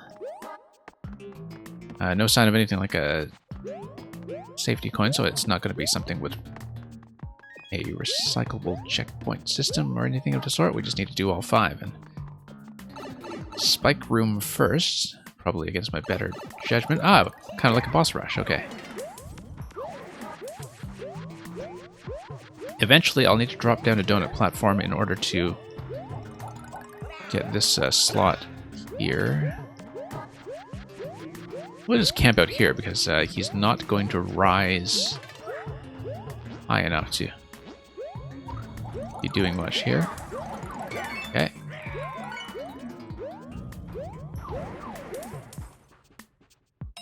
Yeah, definitely going to keep me on my toes there, but... Ah, there is a recyclable checkpoint. Okay. Wonder what the safety coin placement was then. Given that I don't see it unless it's... Well, we'll think about that later. Let's do the Poke Room next. Oh, key door here. Okay, interesting. Multiple key doors going on. Looks like I just need to avoid bullets and fire away. And the shells will get rid of each other. Okay.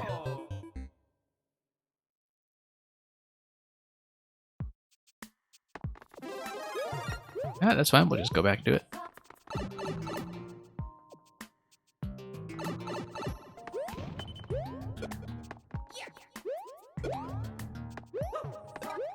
Okay.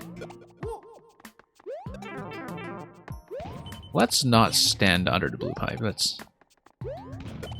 maybe not the best idea we've come up with lately. Let's actually throw this in a slot. I'm small Mario. I can just walk in here if I really wanted. It's in fact best if I walk in there.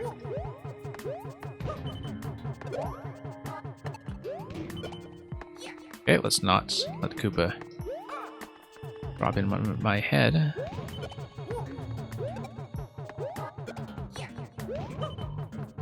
Oh no! Obviously, if I am going to have a mushroom, then I will not be able to jump up to that slot. I'll just need to make the one-tile throw. By helpfully leaning against a wall, no doubt. No.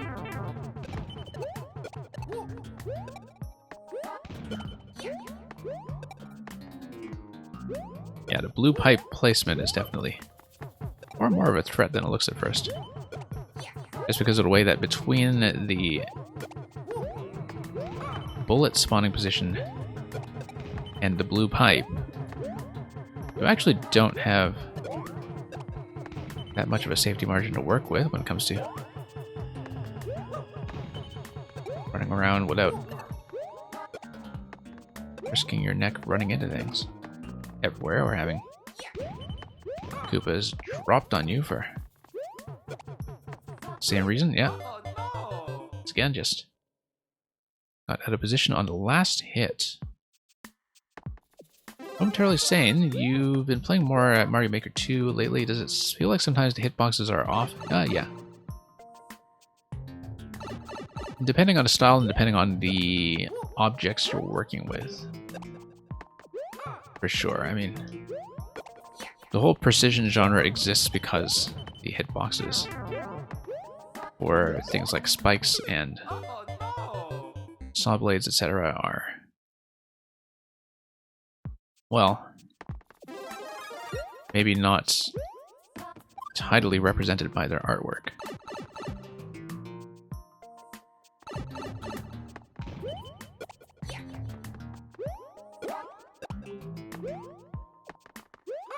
Yeah, NSMB spikes are particularly bad about this. The spike blocks, not the spike enemy.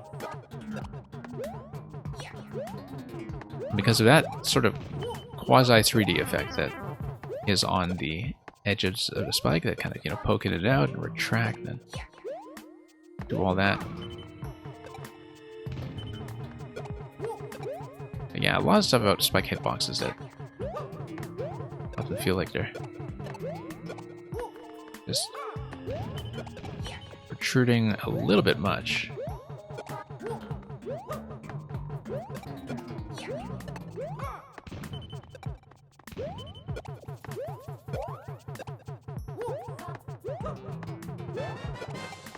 And we're going to have a raid. This is going to be quite a substantial one, in fact, from Beefy 944 coming with a party of 70. So, need to give a big shout out for Beefy, who is a fellow Mario Maker 2 streamer. You'll have to tell me how that's been going on your side.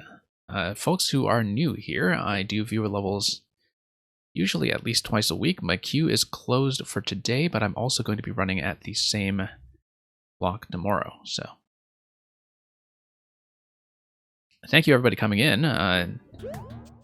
watching me kind of fumble around with the remainder of my queue. Yeah, Beefy, hope the stream went well, and do tell me if there was anything particularly spectacular that went on there. How did I not get into the key door? I thought I actually killed the Pokey. Oh, wait, because I got distracted by the raid. Okay, yeah. I know what happened now. And then I got shot by a bullet. I think I did anyway. They fire 6 bullets or only 5?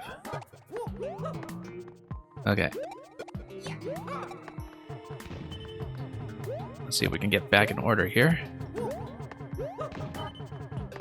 You learned reclaims. Okay, that's very timely, actually, because we just bailed out of a shell level where I didn't get to the part with the reclaim today, but that's the roadblock that lies ahead of me, is I, too, will need to learn reclaims pretty soon, to some degree of consistency, so...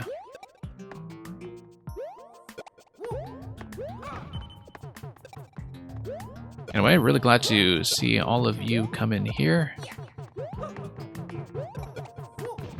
But yeah, for those new here, Mario Maker is my main program on this stream, sometimes with a side of Scrabble and also with a side of other Nintendo games.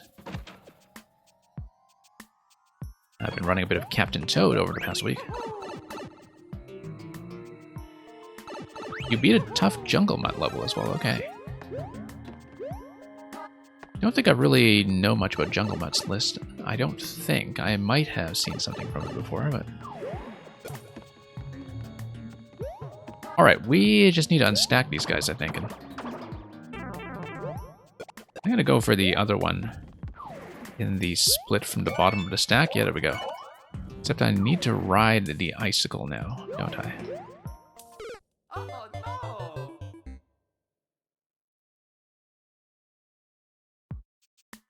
And Spikinator reloaded with anti-cheese. Okay, well, hopefully see that as a separate submission.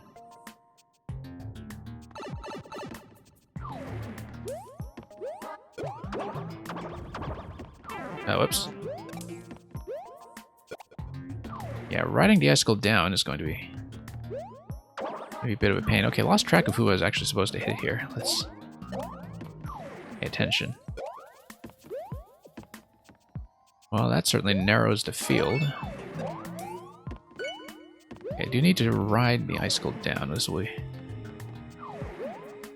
actually a bit tricky. Or do I need to actually take damage boost? Because I was holding up while riding the icicle, and that did not seem to take priority over the spike. So I think I actually do need to retain the mushroom against the Goomba fight. That's one thing that was not necessarily intuitive to me. That I would not actually be safe. Anyway, let's do both sides of the bottom split. And just damage boost through. A little bit of weird spot there. I mean, it looks so much like the icicle ride is the thing you're implying. And I do in fact need mush, as you were saying. Okay, yeah.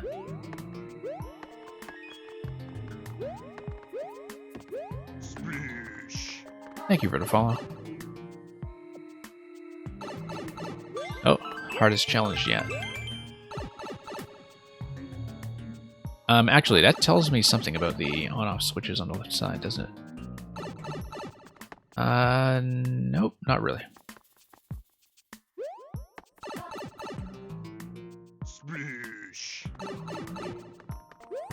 The distance between where I last jumped and where to reclaim was just performed. Oh, you're talking about the tile distance for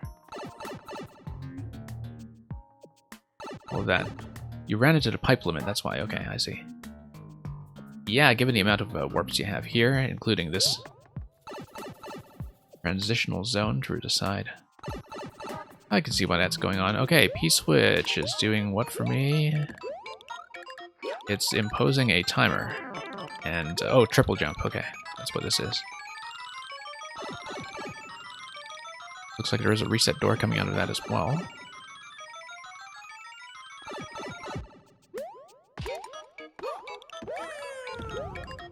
Okay. Yeah, that's just a triple jump check as far as I can tell. Oh, P-door. Okay, no, do need to be quick about it.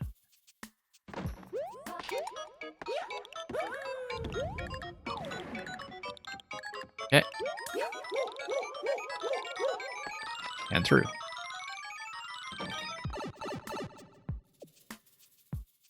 Okay, got one more to go. I can see that if you run potentially into timer trouble, that lack of safety coin could pose a bit of a risk. I mean, it's a pretty specific circumstance, though.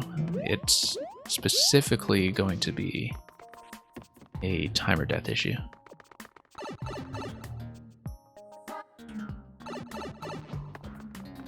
And yeah, tried this out. Nope, not quite.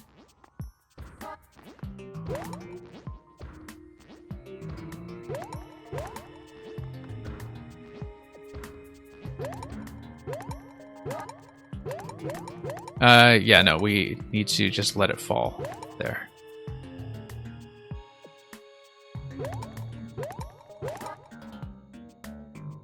Okay, let's get back into shape.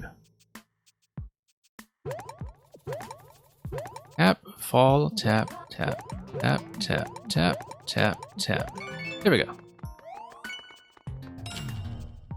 Not in danger of timeout yet, thankfully. Okay, now we risk a key death. There are definitely some ways you could deliberately try to break this, you know, by going back to one of the existing challenge rooms and spending the key, for instance, but we're not going to do that. We're going to actually try to beat this. Okay, let's get on top of the G. Yes, I can. Alright, just doing that for style. So much for the top of the flag, but that's a GG. Thank you for little congratulatory notes here. Only stupidity will cause key death. Well, and if you're just slow. But yeah, I think that in a lot of those circumstances, I sometimes just fool around and deliberately break stuff, and so it is a bit of a risk for me specifically. I don't know how I feel about that kind of icicle fake out over the segment where you do need to take a damage boost with the Goombas. That's just one thing that stuck out as maybe a little bit diversionary. But anyway, thank you for that.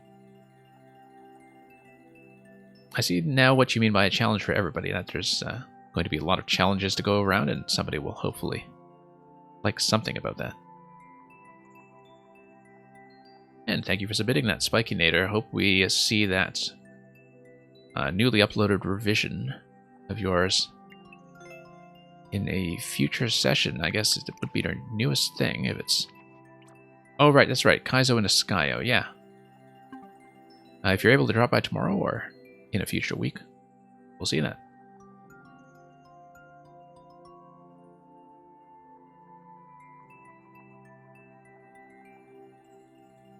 Now, let me see if I missed anything critical in chat. A lot of activity coming in with the incredibly generous raid from Beefy earlier on, of course.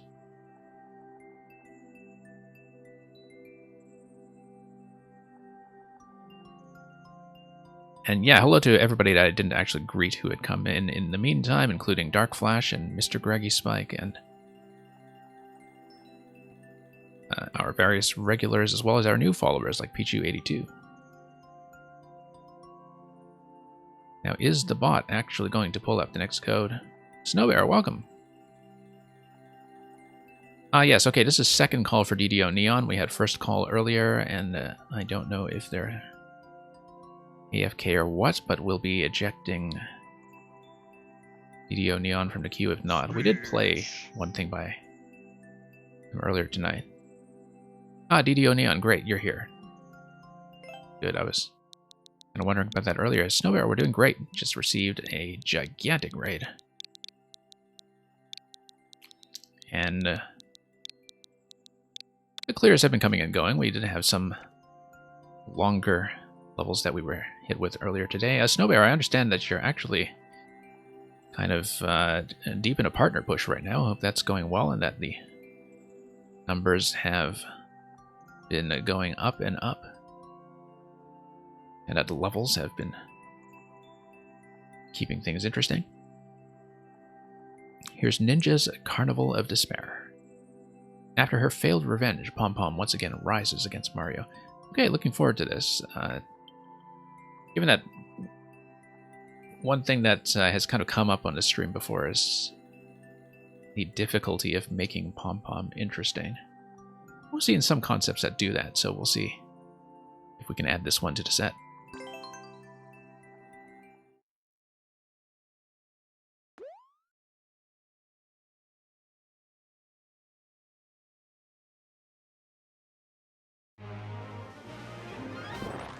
Okay. What's going on over here? Let's grab that and... Right, this is just one big circus. We should probably not expend all of the boomerangs in case there's a reason to refresh them later. But note, the warp block's just going to go one way in, so never mind that. Okay.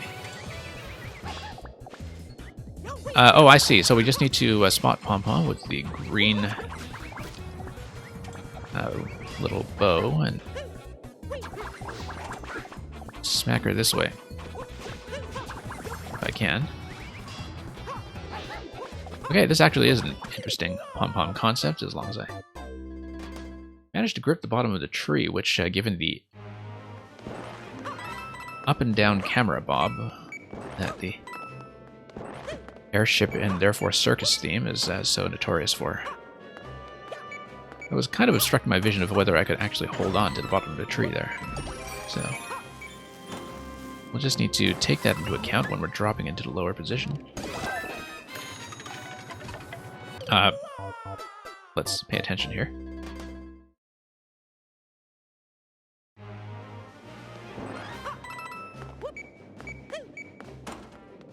And yeah, Snowbear, good luck with that. I mean, it's been really nice to see people who are kind of right on that cusp of, you know, sort of having the mid kind of 40 to 60 viewer zone, say, gradually work their way up to the partner requirement, and seeing a lot of other streamers hitting that benchmark over time, so... I mean, that's not in my immediate future, even with the numbers brought in by the raid today, but it's been nice to see other people develop really stable communities and keep this game going. That's kind of interesting that that doesn't seem to do much. I don't actually know yet if that's registering as one of my 3 hits. That's not going to go. Because from the artwork, it's actually kind of hard to tell. Yeah, that's going to hit, for sure. It seems like previously there was maybe a collision with one of Pom Pom's other projectiles. You can sometimes, I think, hit her twice in one cycle, but... we'll see. Okay, that's going to get her. That's going to register as 1 hit, finally, I think. Right, just because of the boomerang damage. If I understand correctly, that boomerang's just going to be doing 1/3 of a point.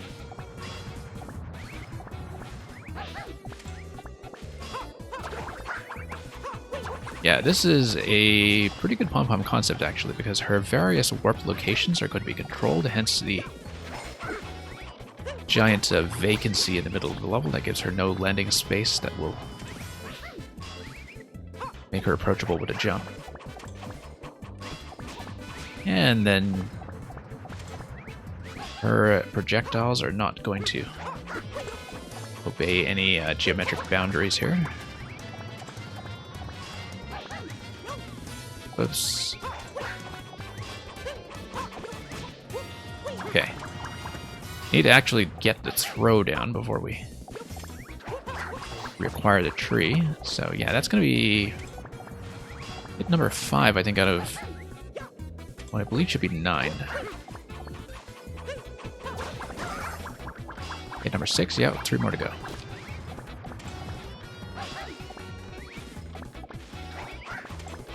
Okay, you know what's throwing me slightly off, and I think it's because it's only because we exhausted the entry warp block on our way in. Oh, now I'm actually kind of dead, aren't I?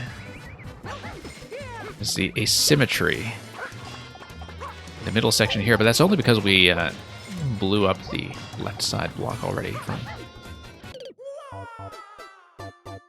warping in at the very start. On top of that very temporary landing. Okay, let's grab more boomerangs. About 2/3 of the way in. It should be 9 hits, and I just need to clarify that quickly, but yeah, there we go. So it was symmetric originally, and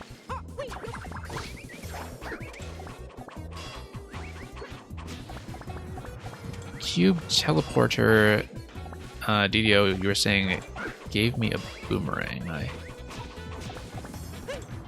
See. Oh, the warp block just takes you in. Okay, so we don't actually need to do the decorative boomerangs at the very start if we want to. Perfectly impatient about it. Whoops. Nope. That's gonna be dead. It's too bad Glitch actually left so early at the beginning of this stream, because like this is actually very close to some of the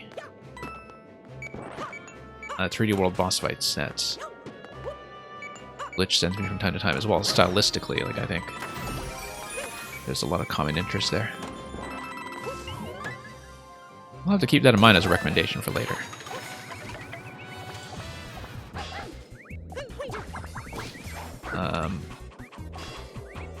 Okay, let's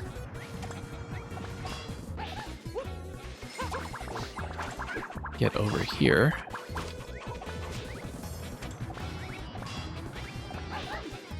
But yeah, I remember the last time that I actually saw decent pom-pom fights. But we were kind of working through some of the principles of how to actually make her work. Given that, whoops, she is going to be one of the more difficult enemies to make interesting. Yeah, so you're giving me a boomerang right away. Yep, that's right. And I like how this fight is doing it, in that, you know, I have to kind of remain in suspension, and we're going to have a very specific method of engagement with her.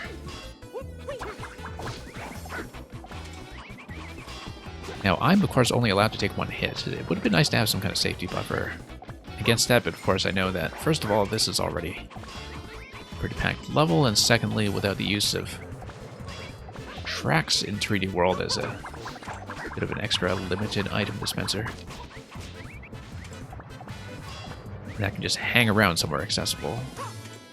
I guess the options for some kind of item refresh are limited, although they would have fit nicely into trees if they had enough room to allow you to climb up top and get an item out of them. I feel like, I mean, the difficulty tuning is fine, but definitely just given the length of the fight, for getting 9 hits, that's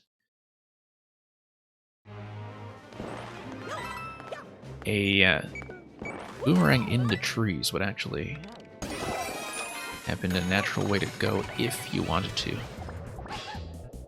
give the player a little bit more of the leeway. It's fine as is, though.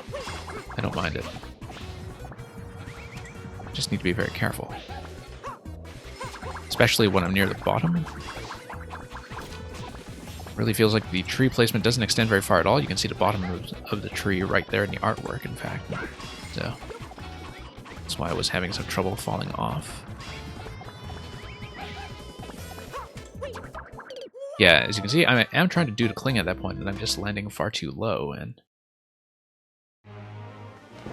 I had the up input all ready to go, and when you're at the bottom tile of the tree, the grip is just not going to happen.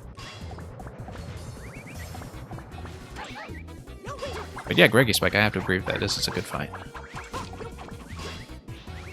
Has a very specific threat, has a very specific mode of engagement. Whoops. And does require you to stay on your toes in terms of risk and reward. That in order to attack, like, you can't be campy or anything. Like, you have to always take a risk by letting go of the tree. And so every time you attack, you do have to put yourself in a spot of danger. And that's something that a lot of pom-pom fights usually lack. And that just because of her movement pattern, you know, you just kind of camp her spawns and bop her on the head to your heart's content. But this one, not going to work that way. I've already lost count.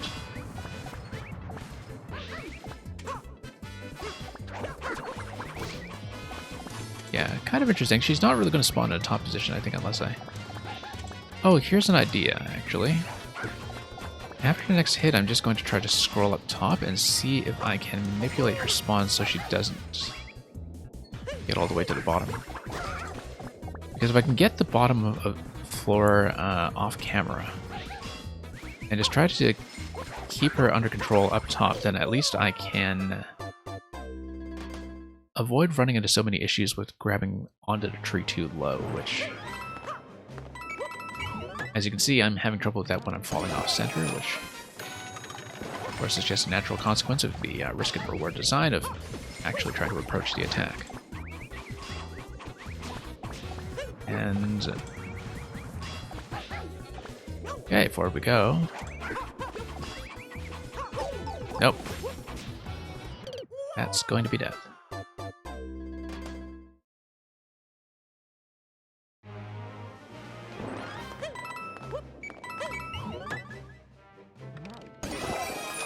Okay.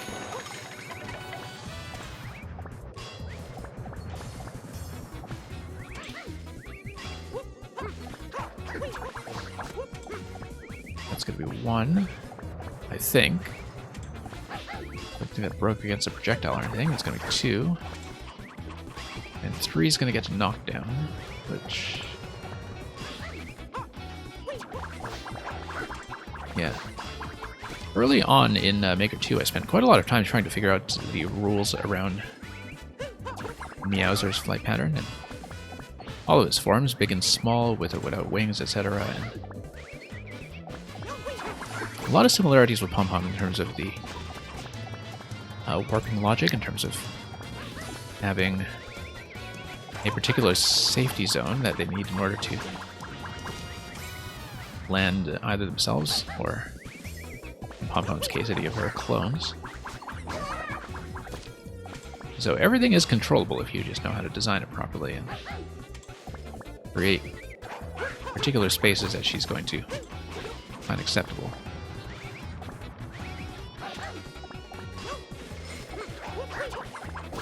But yeah, just... whoops, nope. I saw that coming, getting sandwiched.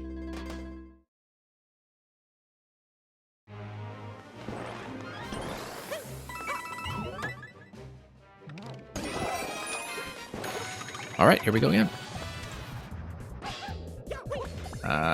Tap her here. Nope. Yeah, so can't let myself get sandwiched by any projectile that's going to launch me upwards towards some other sharp and dangerous item. Yeah, that's still going to register as 2 hits, I think. Not getting the knockdown yet, so... okay, 3. third of the way there. But yeah, despite the fact that I can only take one hit before I'm locked, to find a pacing of this to be pretty decent. Oh, once again, same trap. When I see those converging, I really do have to just jump ship and change trees, either that or drop on top of the lower projectile to get it out of the way. Okay, let's once again remember that I cannot just jump off of the snake block that's already dead. That's not going to happen.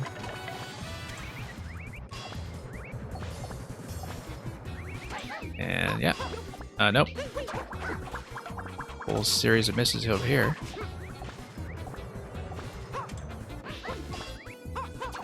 Okay, we can kind of track our position. You can get 2 hits here. That first one counted.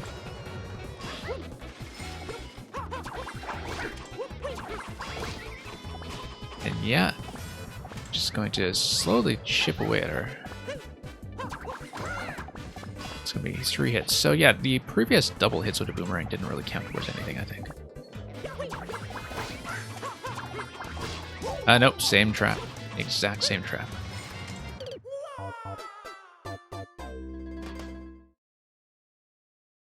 So yeah, just need to fix up some of that as we go.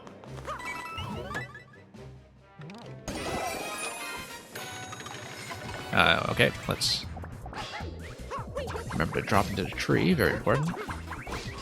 Okay, actually getting 2 hits quickly. But yeah, if I can get a bunch of those double hits, I'm in decent shape. I'm going to track her up here. 5 hits per phase. Oh, okay. That's why I'm miscounting. I don't know why I thought it was 3.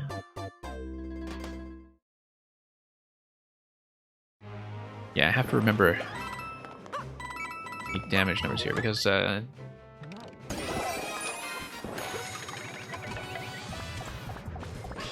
that kind of shows you I don't do that many boomerang boss fights.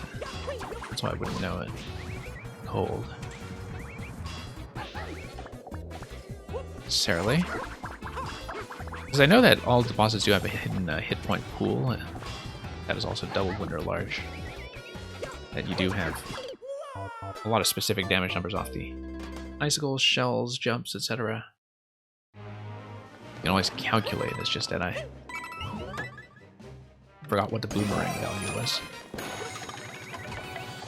So yeah, we actually do need to get 15 hits off her. Which does make it imperative that I get some of the multiple hits, if I can.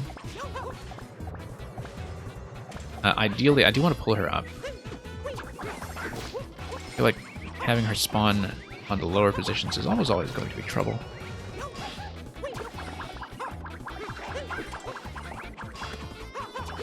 Okay, there we go.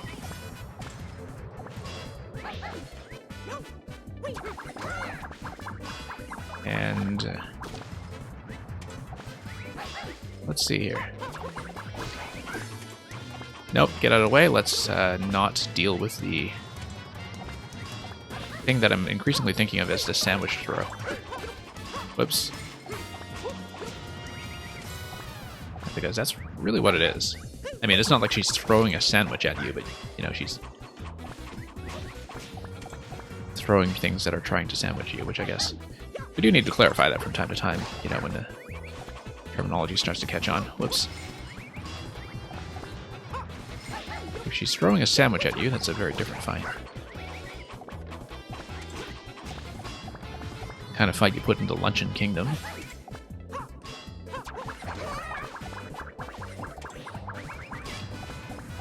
And, okay, up we go. Going to... Yeah, that's a bad position to work with, but... much smarter to play it safe and be relatively defensive, because staying alive is actually going to be the priority. And thank you for the follow.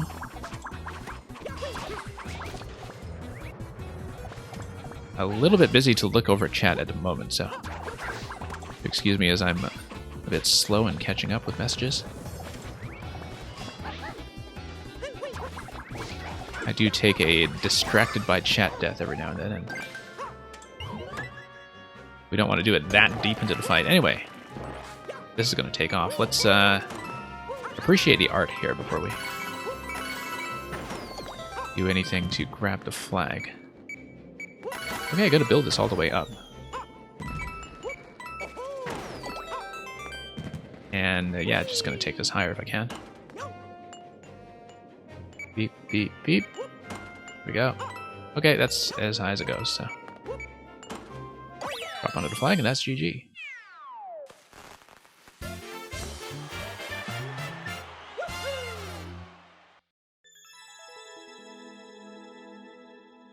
Mang, how can I tell which is the real pom-pom? Mang knows this game so well that I don't know if that question is a joke.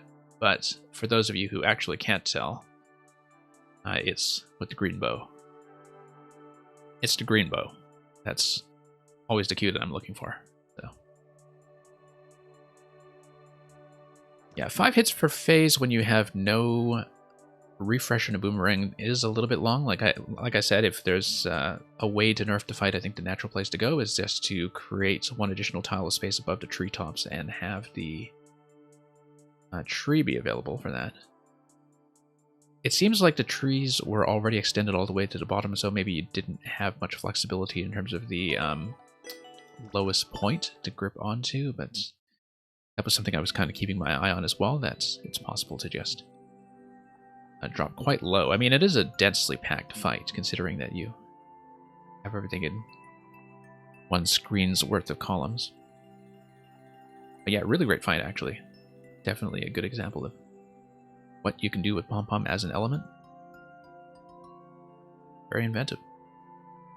Lure 100 TDM. Yes, the queue is closed. I've been on for quite a while already, and so sometimes when I get through the remaining submissions quickly, like if some of them are short, then I'm able to reopen. I really don't think I'll be able to do that today.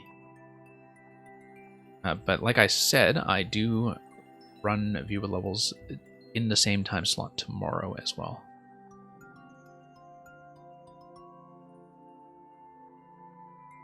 Just give me one moment while I catch up on some of the chat while also pulling up the next code.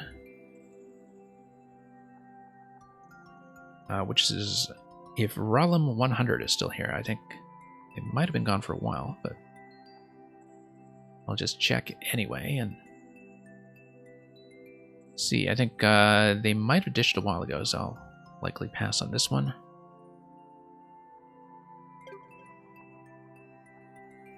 Yeah, in the meantime, just going to scroll up a little bit to see if I missed anything especially critical. But I think I managed to say hi to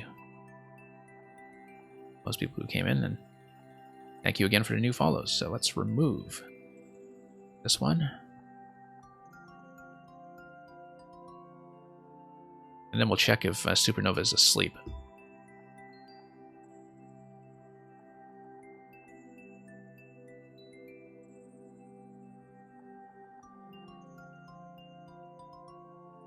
Yeah, Lure 100 TDM, if we're really quick about the remaining ones and I have time. I mean, like I said, sometimes I do a last-minute reopening. It's just that I've been running late enough today that is kind of unlikely.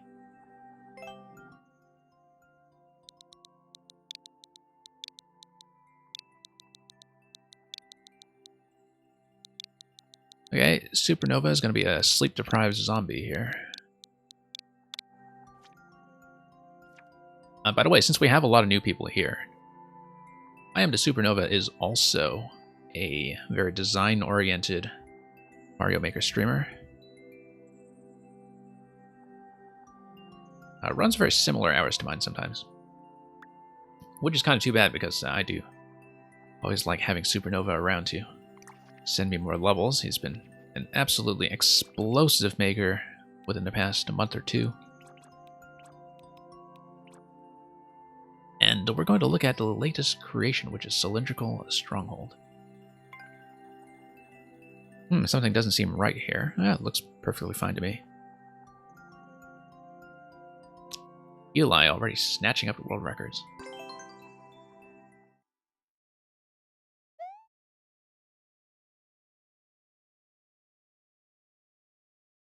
Okay, I actually am genuinely looking forward to seeing how you implemented a wraparound.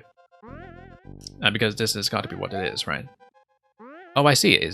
So there's this chain chomp illusion here, where you have the trampoline imposing the regular left-to-right pattern with a chomp, and it's meant to create the idea that this is the same chomp that is chomping its way across the screen. So that's how you're doing it.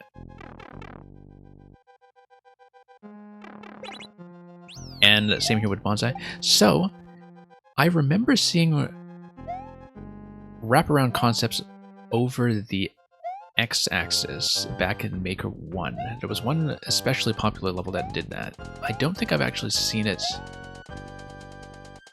along the Y-axis the way that you've done it here before. This is kind of a familiar concept, but you know, this kind of wraparound is of course the one that's much more familiar with classic arcade games. And I think getting this done was always kind of the dream when you looked at some of those previous concepts. And of course, you know, the Podoboo here on the track is just there to maintain that sense of authenticity. No.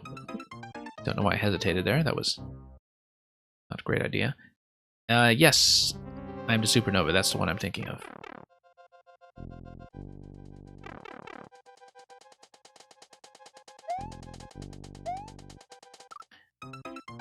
As I was saying earlier, Supernova, I don't know if you saw Meng's little bit of comment art on Loopin' Snoop's SD Lock video, where she tells us how she really feels.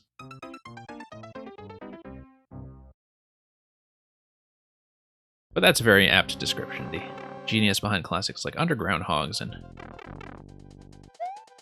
Underground Hogs Part 2 and the recently recut Death of Underground Hog Corleone.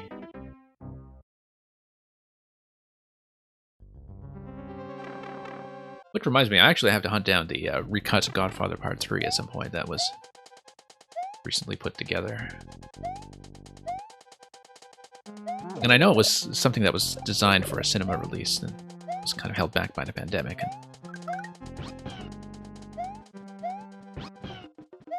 Yeah, unfortunately, one of the casualties of the pandemic is that here we kind of lost our major local art house cinema.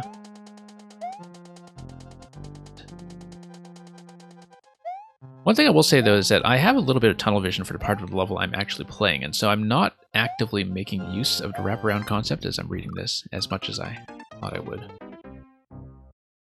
That I'm sure from the viewer's perspective, it looks really cool in action, but I find that I'm just sort of exclusively focusing on the platforming on the side that I'm on at any given time. Maybe that's why I'm dying to the pokies so much. But that's... Yeah, I do like that wraparound trigger on the Buzzy, though. That's very well timed. And also that instant trigger that consumes the POW and replaces it with the blue block on the right side. That's very stylish. I saw the blue block last time, but I didn't actually see how it was triggered, and so glad I got to pay attention to that this time around. Okay. Gonna be a spin on top of this chomp here as we make my way up here for the key.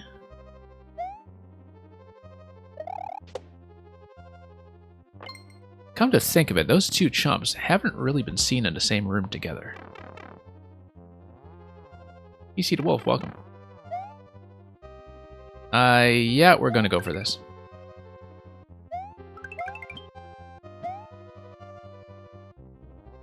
You see, this reveals the fakery behind it all, although I guess there's only so much you can do when you do want to exit out the axe on this side. So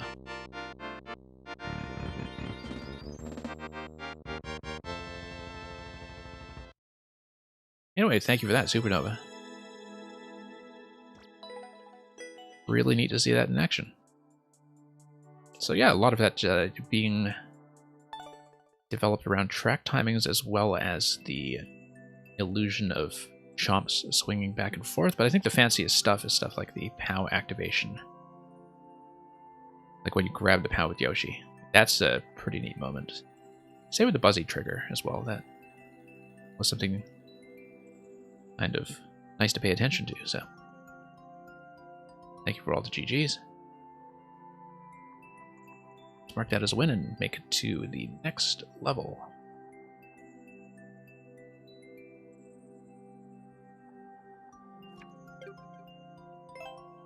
DC to Wolf, we're doing okay. It's been a pretty decent stream. I had some pretty lengthy clears earlier, but we've gotten to mix it up with some short levels in the meantime, and also had a really big, generous raid come in from Beefy944 earlier on. Adam is, of course, here.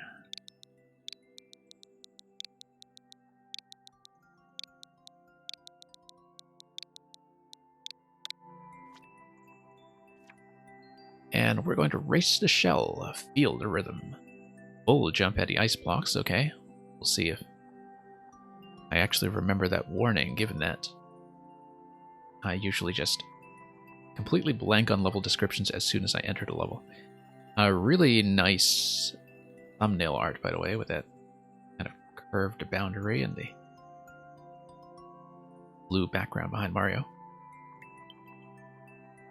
And the world record kind of tells us how tightly tuned this is going to be in terms of the safety margin we have, under 20 seconds. Let's just do it.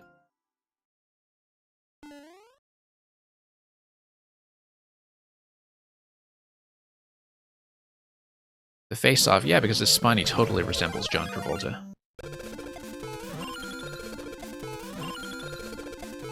Hence the full jumps at the ice blocks. Just to make sure you're at the right level, vertically speaking. But, whoops, missed. Yeah, no, just missed one jump there. That was enough to cause a few problems. Okay, this time around, since I understand the flow of the level now, I'm watching the Spiny race a little bit closer. I had a bit of tunnel vision for just myself earlier, but you can kind of see how, you know, this is very interactive on my part, but at the same time, you're able to see this as a spectator and watch it like you would in auto level, where you can see how many close shaves I have with this Spiny just breathing down my neck, like John Travolta. And unfortunately, the wrong day or hour. Oh, why did I just skip the flag? Okay, because I don't read instructions. Fortunately, not quite the right time for Saturday Night Fever, but we'll try to rectify that with tomorrow's stream.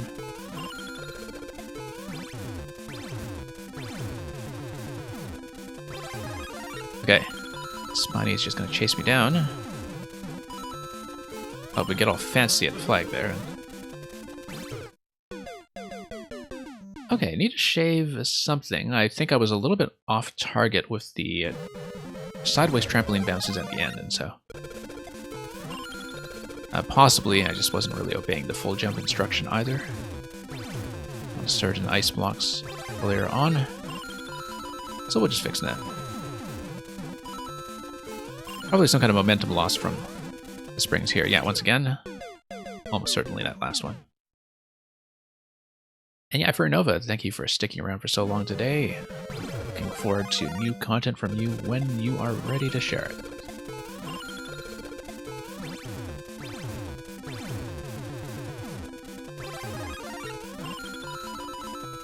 Okay. Down we go.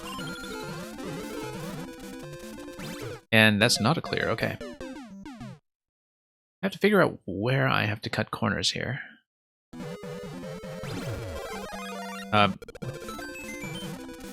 Yeah, should actually do this as intended with full jump. That is no place to be cutting corners.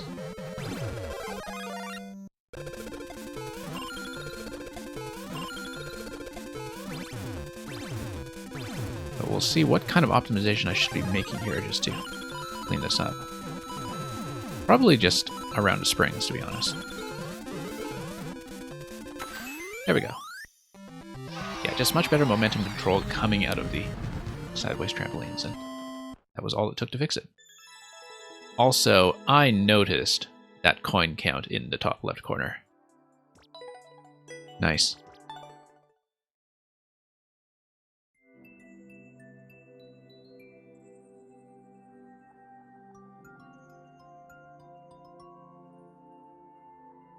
Okay. Let's see what's next.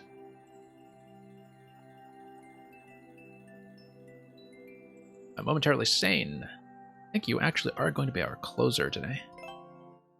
And yeah, Adam, thank you so much for submitting. Looking forward to more as it comes.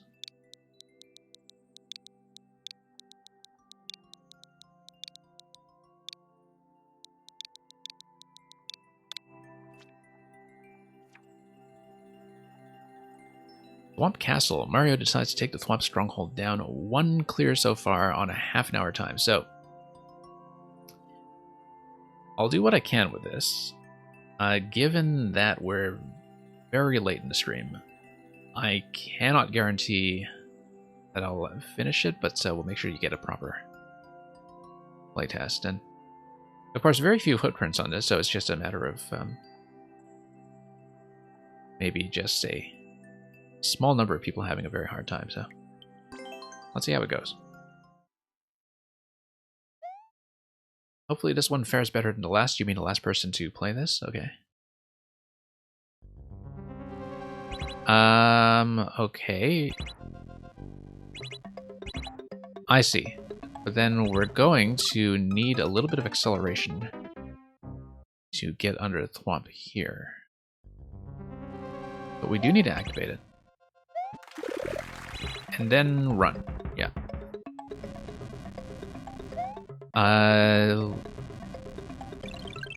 Am I supposed to get some spin jumps off of these guys here? That guy's just gonna drop into the abyss. Oh, okay, no. Side thwomp. Didn't realize that. It's very tempted to just check above those thwomps, but with a side thwomp on the end there, I guess it's not really going to be relevant. Checkpoint only on the left side with that pink coin here. That's sort of interesting. Not sure what's going on there, but we'll just take a look at the doors in the order that they're given. Let's not hit that. Let me read this properly before I do anything quite that reckless. Oh, too soon. Didn't hit the P-switch. Okay.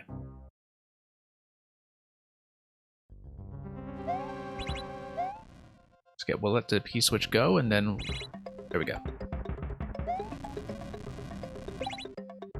What happens if I come through here while the P-switch is still active? Does anything change? Doesn't appear so. Okay. Let's see here. That's going to be a down thwomp. That will also die at the bottom, so. Like that. Okay. Just need to map this out carefully. I do have enough time to be patient with it. Okay. Looks like a side thwomp down below, so I don't want to stand too close to it until I'm ready to activate it. I want this guy to drop me down gently. Oh. Let's get out of that. Okay. Interestingly enough, if I curve towards this thwomp, drop it down, and then there we go. Okay. Actually, it's kind of interesting. I'm glad I have enough time to plan around that. There were some thwomps I didn't activate, so it looks like there are multiple paths and solutions as well.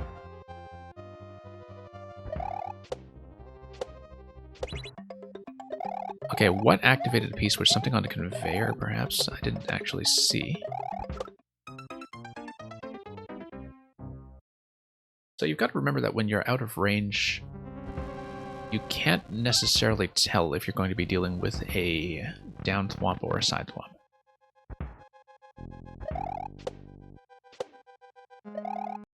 If you can't tell that from a distance, then you potentially run into some issues with this guy coming down, for instance. Now, why would I want all of this? Okay, that just reveals the P-switch activation, but the P-switch activation will not give me anything useful before it is released, so... Well, let's ride this guy up, and... Yeah, seems like... Probably a side thwomp down below, but...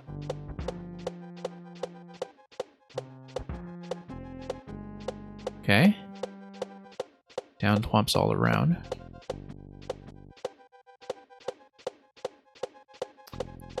This guy's going to reverse course in a conveyor belt, so we need to prepare for that.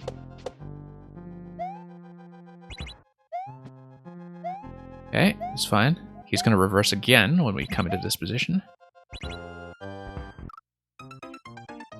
I thought I could outrun, but it's not the case. I actually need to jump back onto the conveyor when I fall down.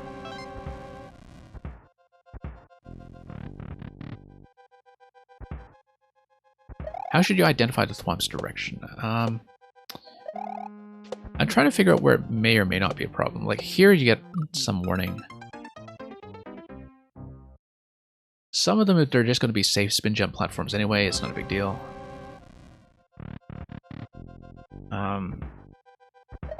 The one that's coming down from above, though.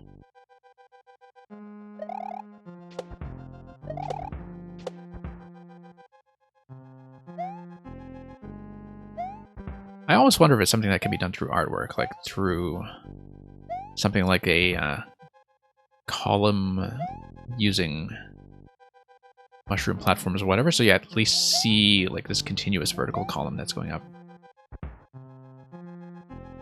And it's not a particularly definitive clue, but at least kind of draws your attention to the fact that you've got the thwomp coming. And maybe even an adjustment like that is often enough to help. Because I can see that, you know, in the state that this level is in right now, it's very purely functional in a way that you have the semi-solid backgrounds acting as background, I guess, but that, apart from that, I'm just kind of playing around with spacing as you've given it here, so. Sideways thwomps are darker and have a green bow, if only.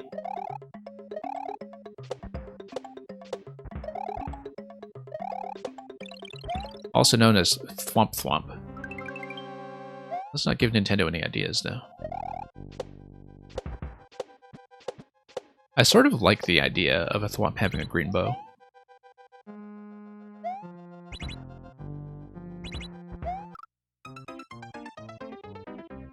I wonder if I want forward momentum off red conveyor in order to outrun, or if I'm supposed to jump anyway. I feel like forward momentum is going to be enough. I think I actually do need a secondary jump on top of that guy.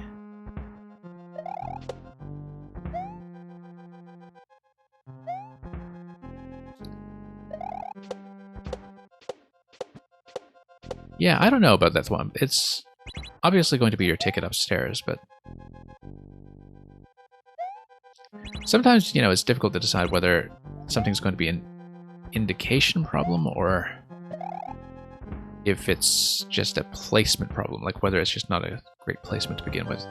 I can kind of see what you're trying to do with that, though, in terms of having that three-way thwomp collision. Let's not cut so many corners with the jumps. Also, I can see that with the side thwomp going right to left under the conveyor belt that I didn't actually need to turn that corner. I could have just gone directly and skipped it. And you're telling me I can outrun that thwomp. I get the feeling now that you designed that thwomp with the expectation that I would outrun. Whoops.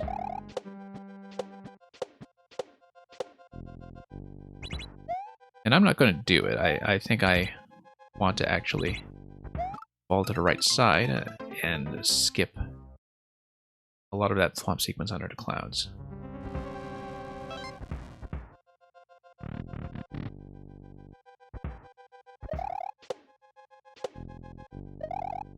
You see, the thing is, a lot of people will not register something like that as cheese, I think, because it's not like there's a very clear designer intended path when you look at it without designer information. I mean, it just looks like there are two options to achieve the same goal, and the thing that mostly betrays the fact that you intended the player to go left is that going left is just longer without actually getting you anything better, I guess. So I am playing a little risky by trying to jump it. I can kind of see why it's not necessarily tuned for that purpose. But we'll see here.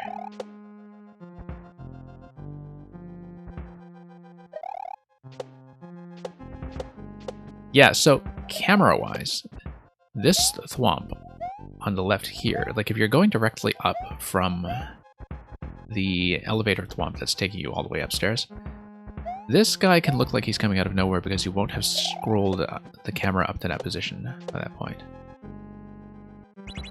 So that's something to be aware of. I mean, I haven't actually had any trouble with him, but... Okay, let's try to get a quick spin on that, perhaps. And I do feel like I want to do the skip there. I am running into issues there now, but still think it's going to feel like a better interaction than trying to outrun. Yeah, you see what I'm saying here? I'm not getting killed by the thwomp, but the positioning is definitely coming as a bit of a surprise relative to the player camera.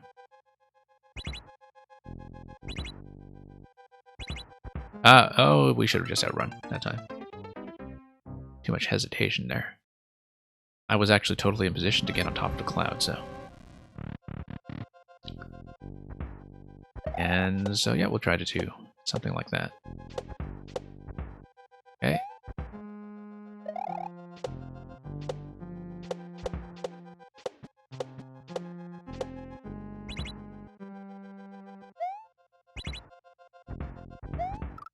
Should actually just spin there anyway. I mean, that was just inaccuracy on my side. Entirely possible to get on top of that cloud if I just jump better.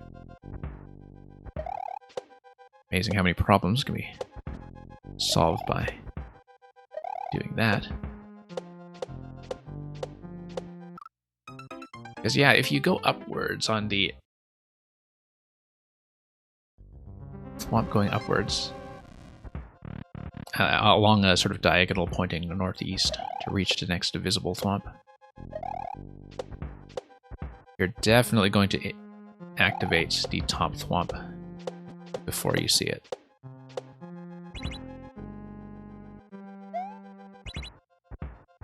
Okay, still not cutting momentum accurately there. I just need to fix that. That's definitely on me at this point.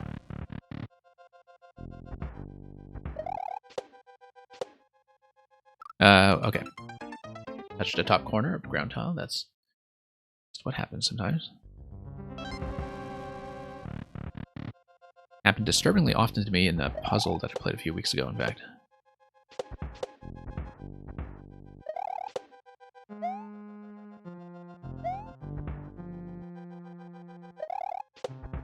Okay.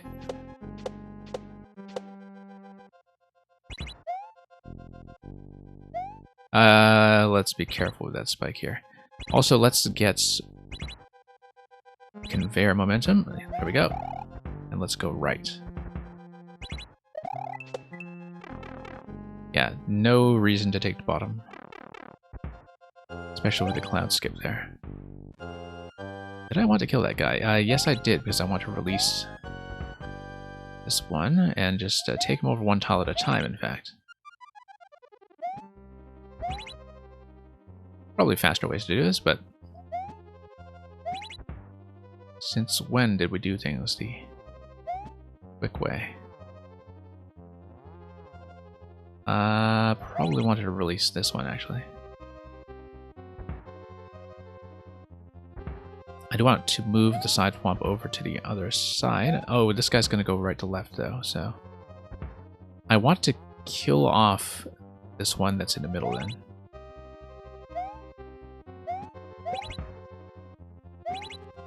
And now I want to send this one across.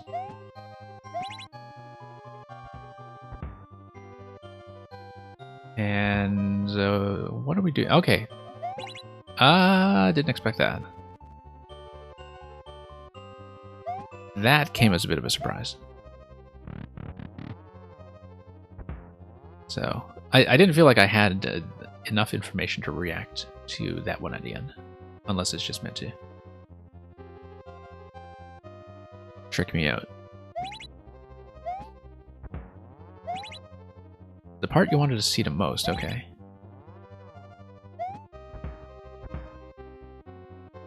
I like the method I'm going for here with the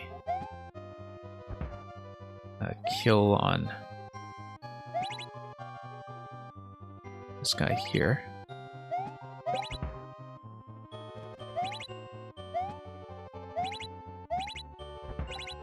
Okay. There we go. No.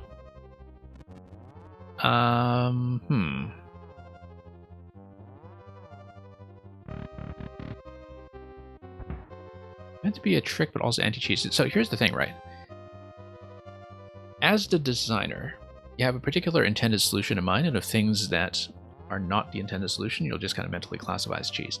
I don't have access to that information. Like, I don't feel like I'm actually cheesing this thing. I feel like I'm solving it, right? And so,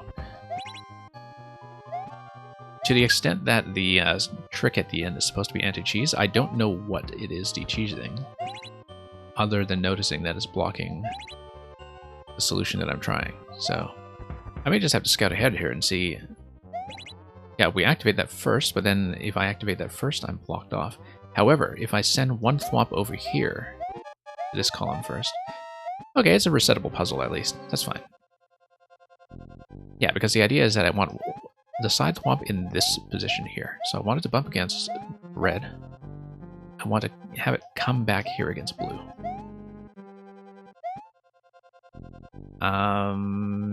But I'm not quite sure how to activate that. Let's go back and try it.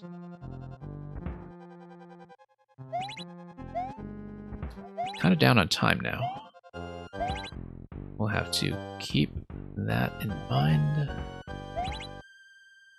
Whoops.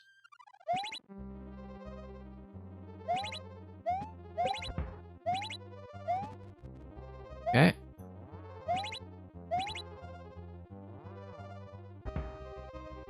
Is it going to retract, or did I accidentally kill it? I think I killed it. Or, oh no, it probably just despawned from... Ah, no, because when the switch state is on, it's going to go all the way over to the switches on the left and activate.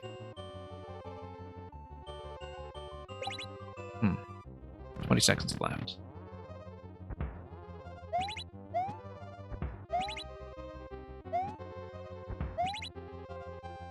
Okay, we'll have to redo some things over here just to walk through the solution properly. Nope. Don't want to kill it.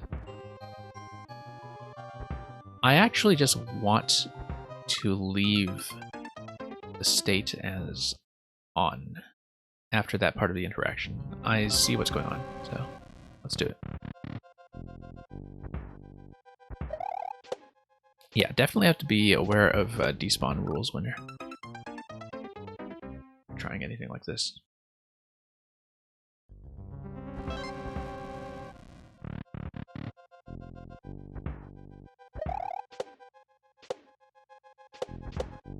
Okay, pick this up.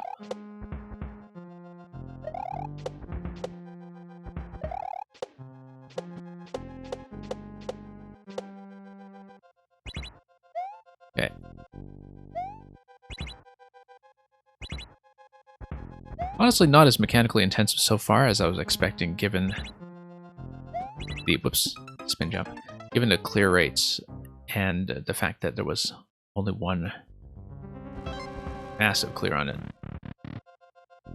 Although I guess I'm kind of understanding the half-hour time, given that I am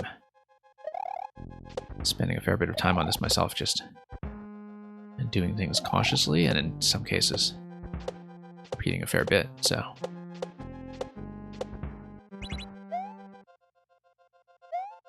I particularly passed first checkpoint.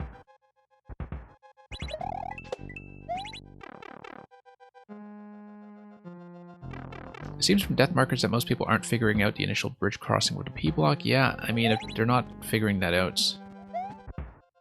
you're going to have a lot more trouble with the rest of this level.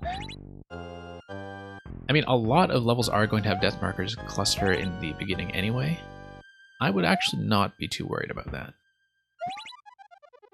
It's just going to happen. A lot of people are going to skip in Endless, for instance.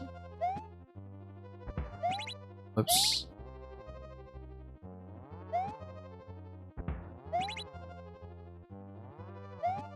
Yeah, I'm actually not terribly concerned about that being a factor. No, we don't want to kill it. That was late. I did want to have it land.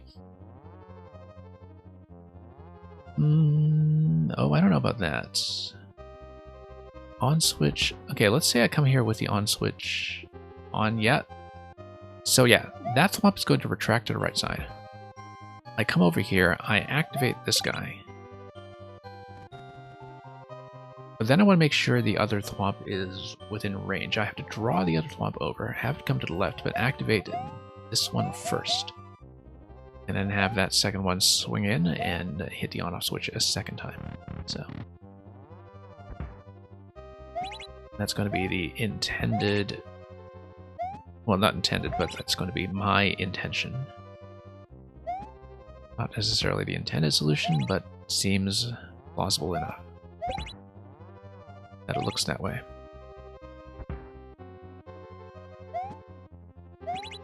So yeah, as you can see from the information I have here, I don't actually know that I am to keep this guy in position. Now, yeah, I need to release him, I think.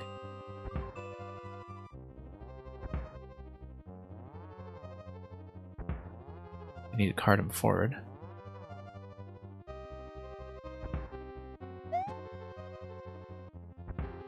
Okay, so I'll be doing something like that, except let's freeze this guy here. Great, that's good. That's a good position. I want to activate, but then I activate the guy on the left first. And then, there we go. That's the solution. A little bit timing dependent. This guy comes as a bit of a surprise, but at least there's a loop here that just takes you back and asks you to solve it. So, not as bad as I feared from encountering that surprise when I just didn't understand what the layout was doing. Okay. Looks like we've been through all of the relevant doors. Let's go through the key door and into the pipe. Almost jumped down there to the bridge. Glad I didn't, given the lava flow here, up and down. I'm honestly not sure what the lava flow is doing. Unless it's a cosmetic thing, which it might be.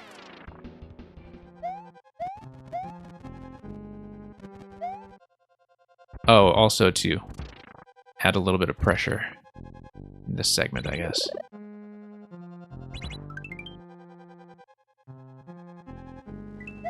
Okay. Yeah, this is one segment where not being able to tell the side thwomps from the down thwomps is potentially an issue.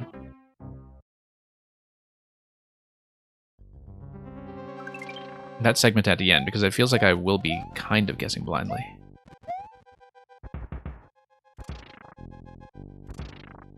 Anyway, everything goes down. Did not reactivate the switch the last time there that time. I don't know if that's going to make any kind of difference at all. Guess I just need to cut momentum there. That timing came as a little bit of a surprise there.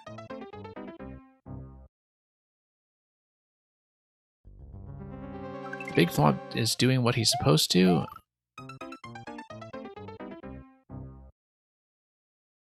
Yeah, I guess you're supposed to create some tension with the chase there, right? Like, if your idea is to keep him alive all the way. Also, I noticed the top of the semi-solid above the little Thwomps here, such that oh no, they die. Okay, never mind. I was trying to figure out a way to get up top, but no particular point to that. Just wanted to see if I could do it, and it seems like there's no purpose to it. So yeah, I can see that you're sort of expecting that I'm going to slow down around these segments instead of trying to rush them, and in doing so, keep the big Thwomp on screen for our face-rolling chase sequence. Honestly, I remember trying to do chases like this with, not Thwomps, but with Chain Chomps. Was one of the first things I tried to do in Mario Maker 1 before I actually learned the spawning and despawning rules properly in this game.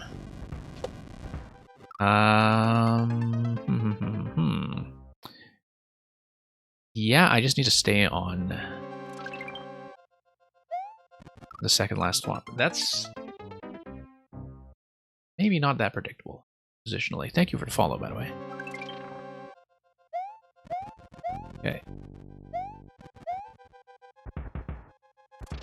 But yeah, the thing about chases is that they are, when you don't have any kind of auto-scroll or custom like scroll stop control. Okay, no, need to back out of that one. It is very difficult for you to control the pacing when the player can just outrun, right? And to also find that balance where, I mean, you can have things that try to go really fast as well, but you also want to keep it fair. The other thing you have to keep in mind, which I think is actually a bit of an issue with the Thwomp chase at the beginning, is the drag from the lava, because notice that the big Thwomp is low enough that the lava level is actually going to cross over the bottom layer of the ground below. Okay, it is intended. All right.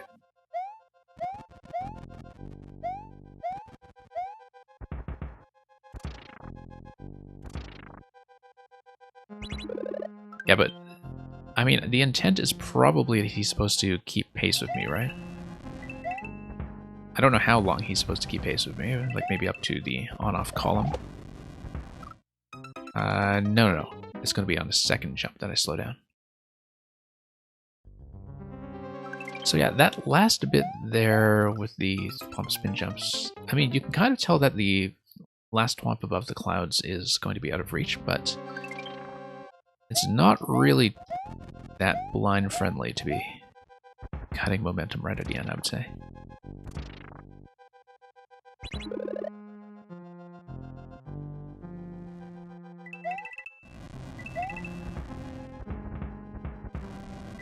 Oh, don't tell me that there's going to be a...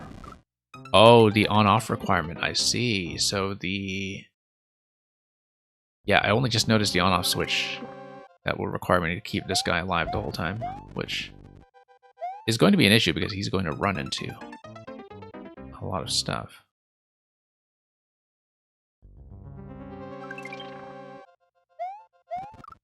Yeah, I mean, so long as I have the ability to jump, you're not really going to be able to force me to slow down with all that many mechanisms. I mean, mechanisms that also let the Thwomp through. You can have something like a hard block passage that the Thwomp is going to slice cleanly through, but which might enforce me to stay under a conveyor belt or something, I don't know. Like, if you're building an open space like this where I get to jump around, the big Thwomp stopping is going to be a much bigger issue.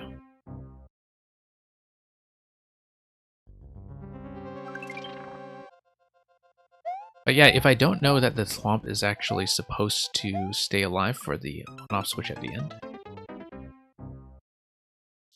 I have no way of expecting that. I mean, it seems at first glance to be the kind of fight where I should be outrunning if I can. You see, especially because I don't want to get into issues with the Thwomp being stopped by other Thwomps. Splish. And thank you for the follow. Okay, don't slow down until I'm past this guy here. Alright, because then it should pass through, or... No, it looks like it's going to... just stop. Oh, because of this block here. Okay. Yeah, thank you for the host, by the way, on top of the follow.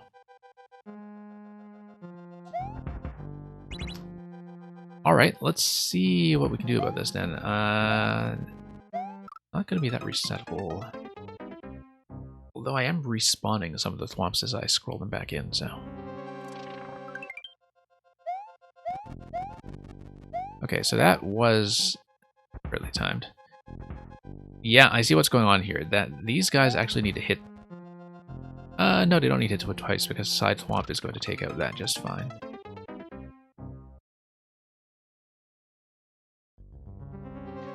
Yeah, if I can't clear this segment just because of timing not working out, then that's fine. At least we have a playtest. I think conceptually, this might be a difficult one to fix.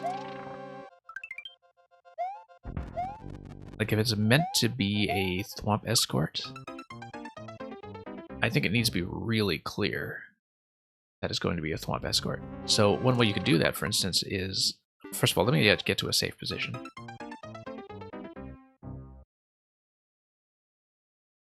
So one way to make it very clear that it's supposed to be a Thwomp escort is to create some kind of requirement for the Thwomp to get ahead of you momentarily, like with a hard block wall or something. Because then at least that signals to the player, you know, you need to keep the Thwomp alive to progress. Like, it doesn't necessarily need to be chasing you. If it's going to be an escort, you can let it get ahead of the player sometimes, and it might even be beneficial to do so, because then you will need to occasionally have some interactions from behind that are going to get it through gates under time pressure, for instance. And if you want to retool this such that you can kind of play on both sides of the Thwomp, then it might be easier to communicate the concept that you're supposed to put it alive all the way to the finish.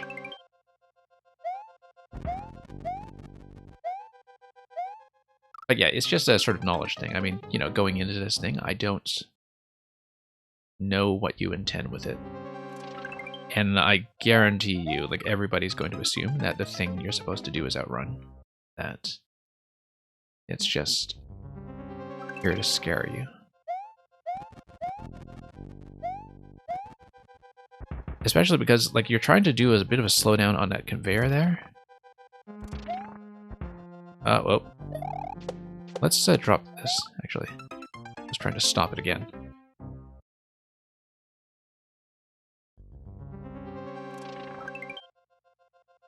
Yeah, you're trying to do a bit of a slowdown on the conveyor there. You have to remember that the player can just jump over it.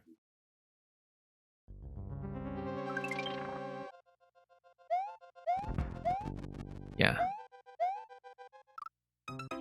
So here's what I'm going to do. I'm going to just try to outrun it again, platform to the end, and see if I can look at how the end is set up, even if I can't activate the on-off switch to get through.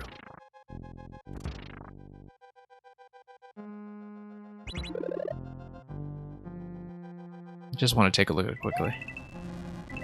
But yeah, lots of space here where, once again, the assumption is that you can probably outrun.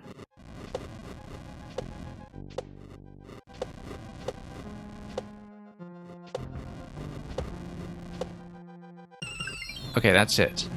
Alright, I see. I honestly just don't know if this concept works. Like, the platforming might be more interesting than the Thwomp Escort if the Thwomp Escort is going to be particularly fussy, and this is going to be quite a long distance to carry it too.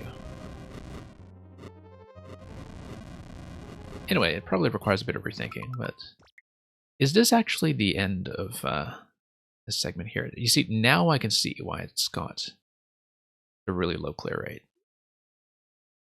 just from this one segment alone. Let me take a look at the overall layout.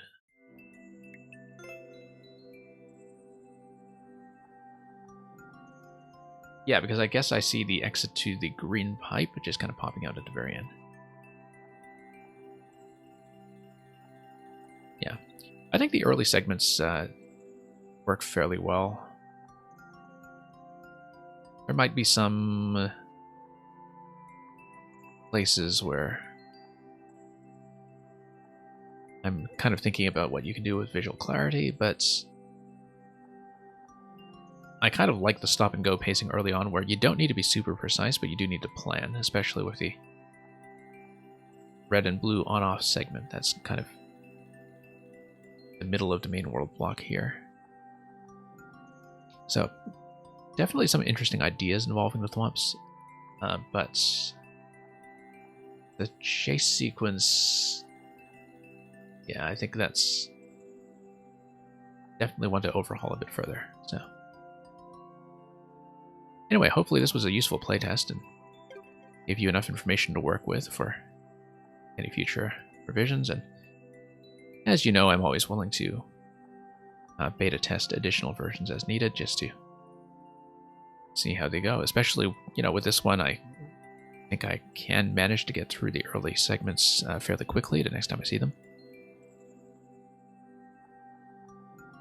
Okay, we ran way over time today, so this will be pretty much it. We will be scanning around shortly for somebody else to send this massive brew onto, so we can kind of pay it forward with the delightful raid from Beefy 944 earlier on, for which we're very thankful for bringing in all these new people. So I'll be looking around for that in just a moment. Mario Maker is going to be back in the same time slot this time tomorrow. And I usually do some Maker content through the week, like puzzles, super worlds, etc. Although momentarily we have diverted to some other things. In the meantime, this will be all from me. Let me just mark that as a loss quickly.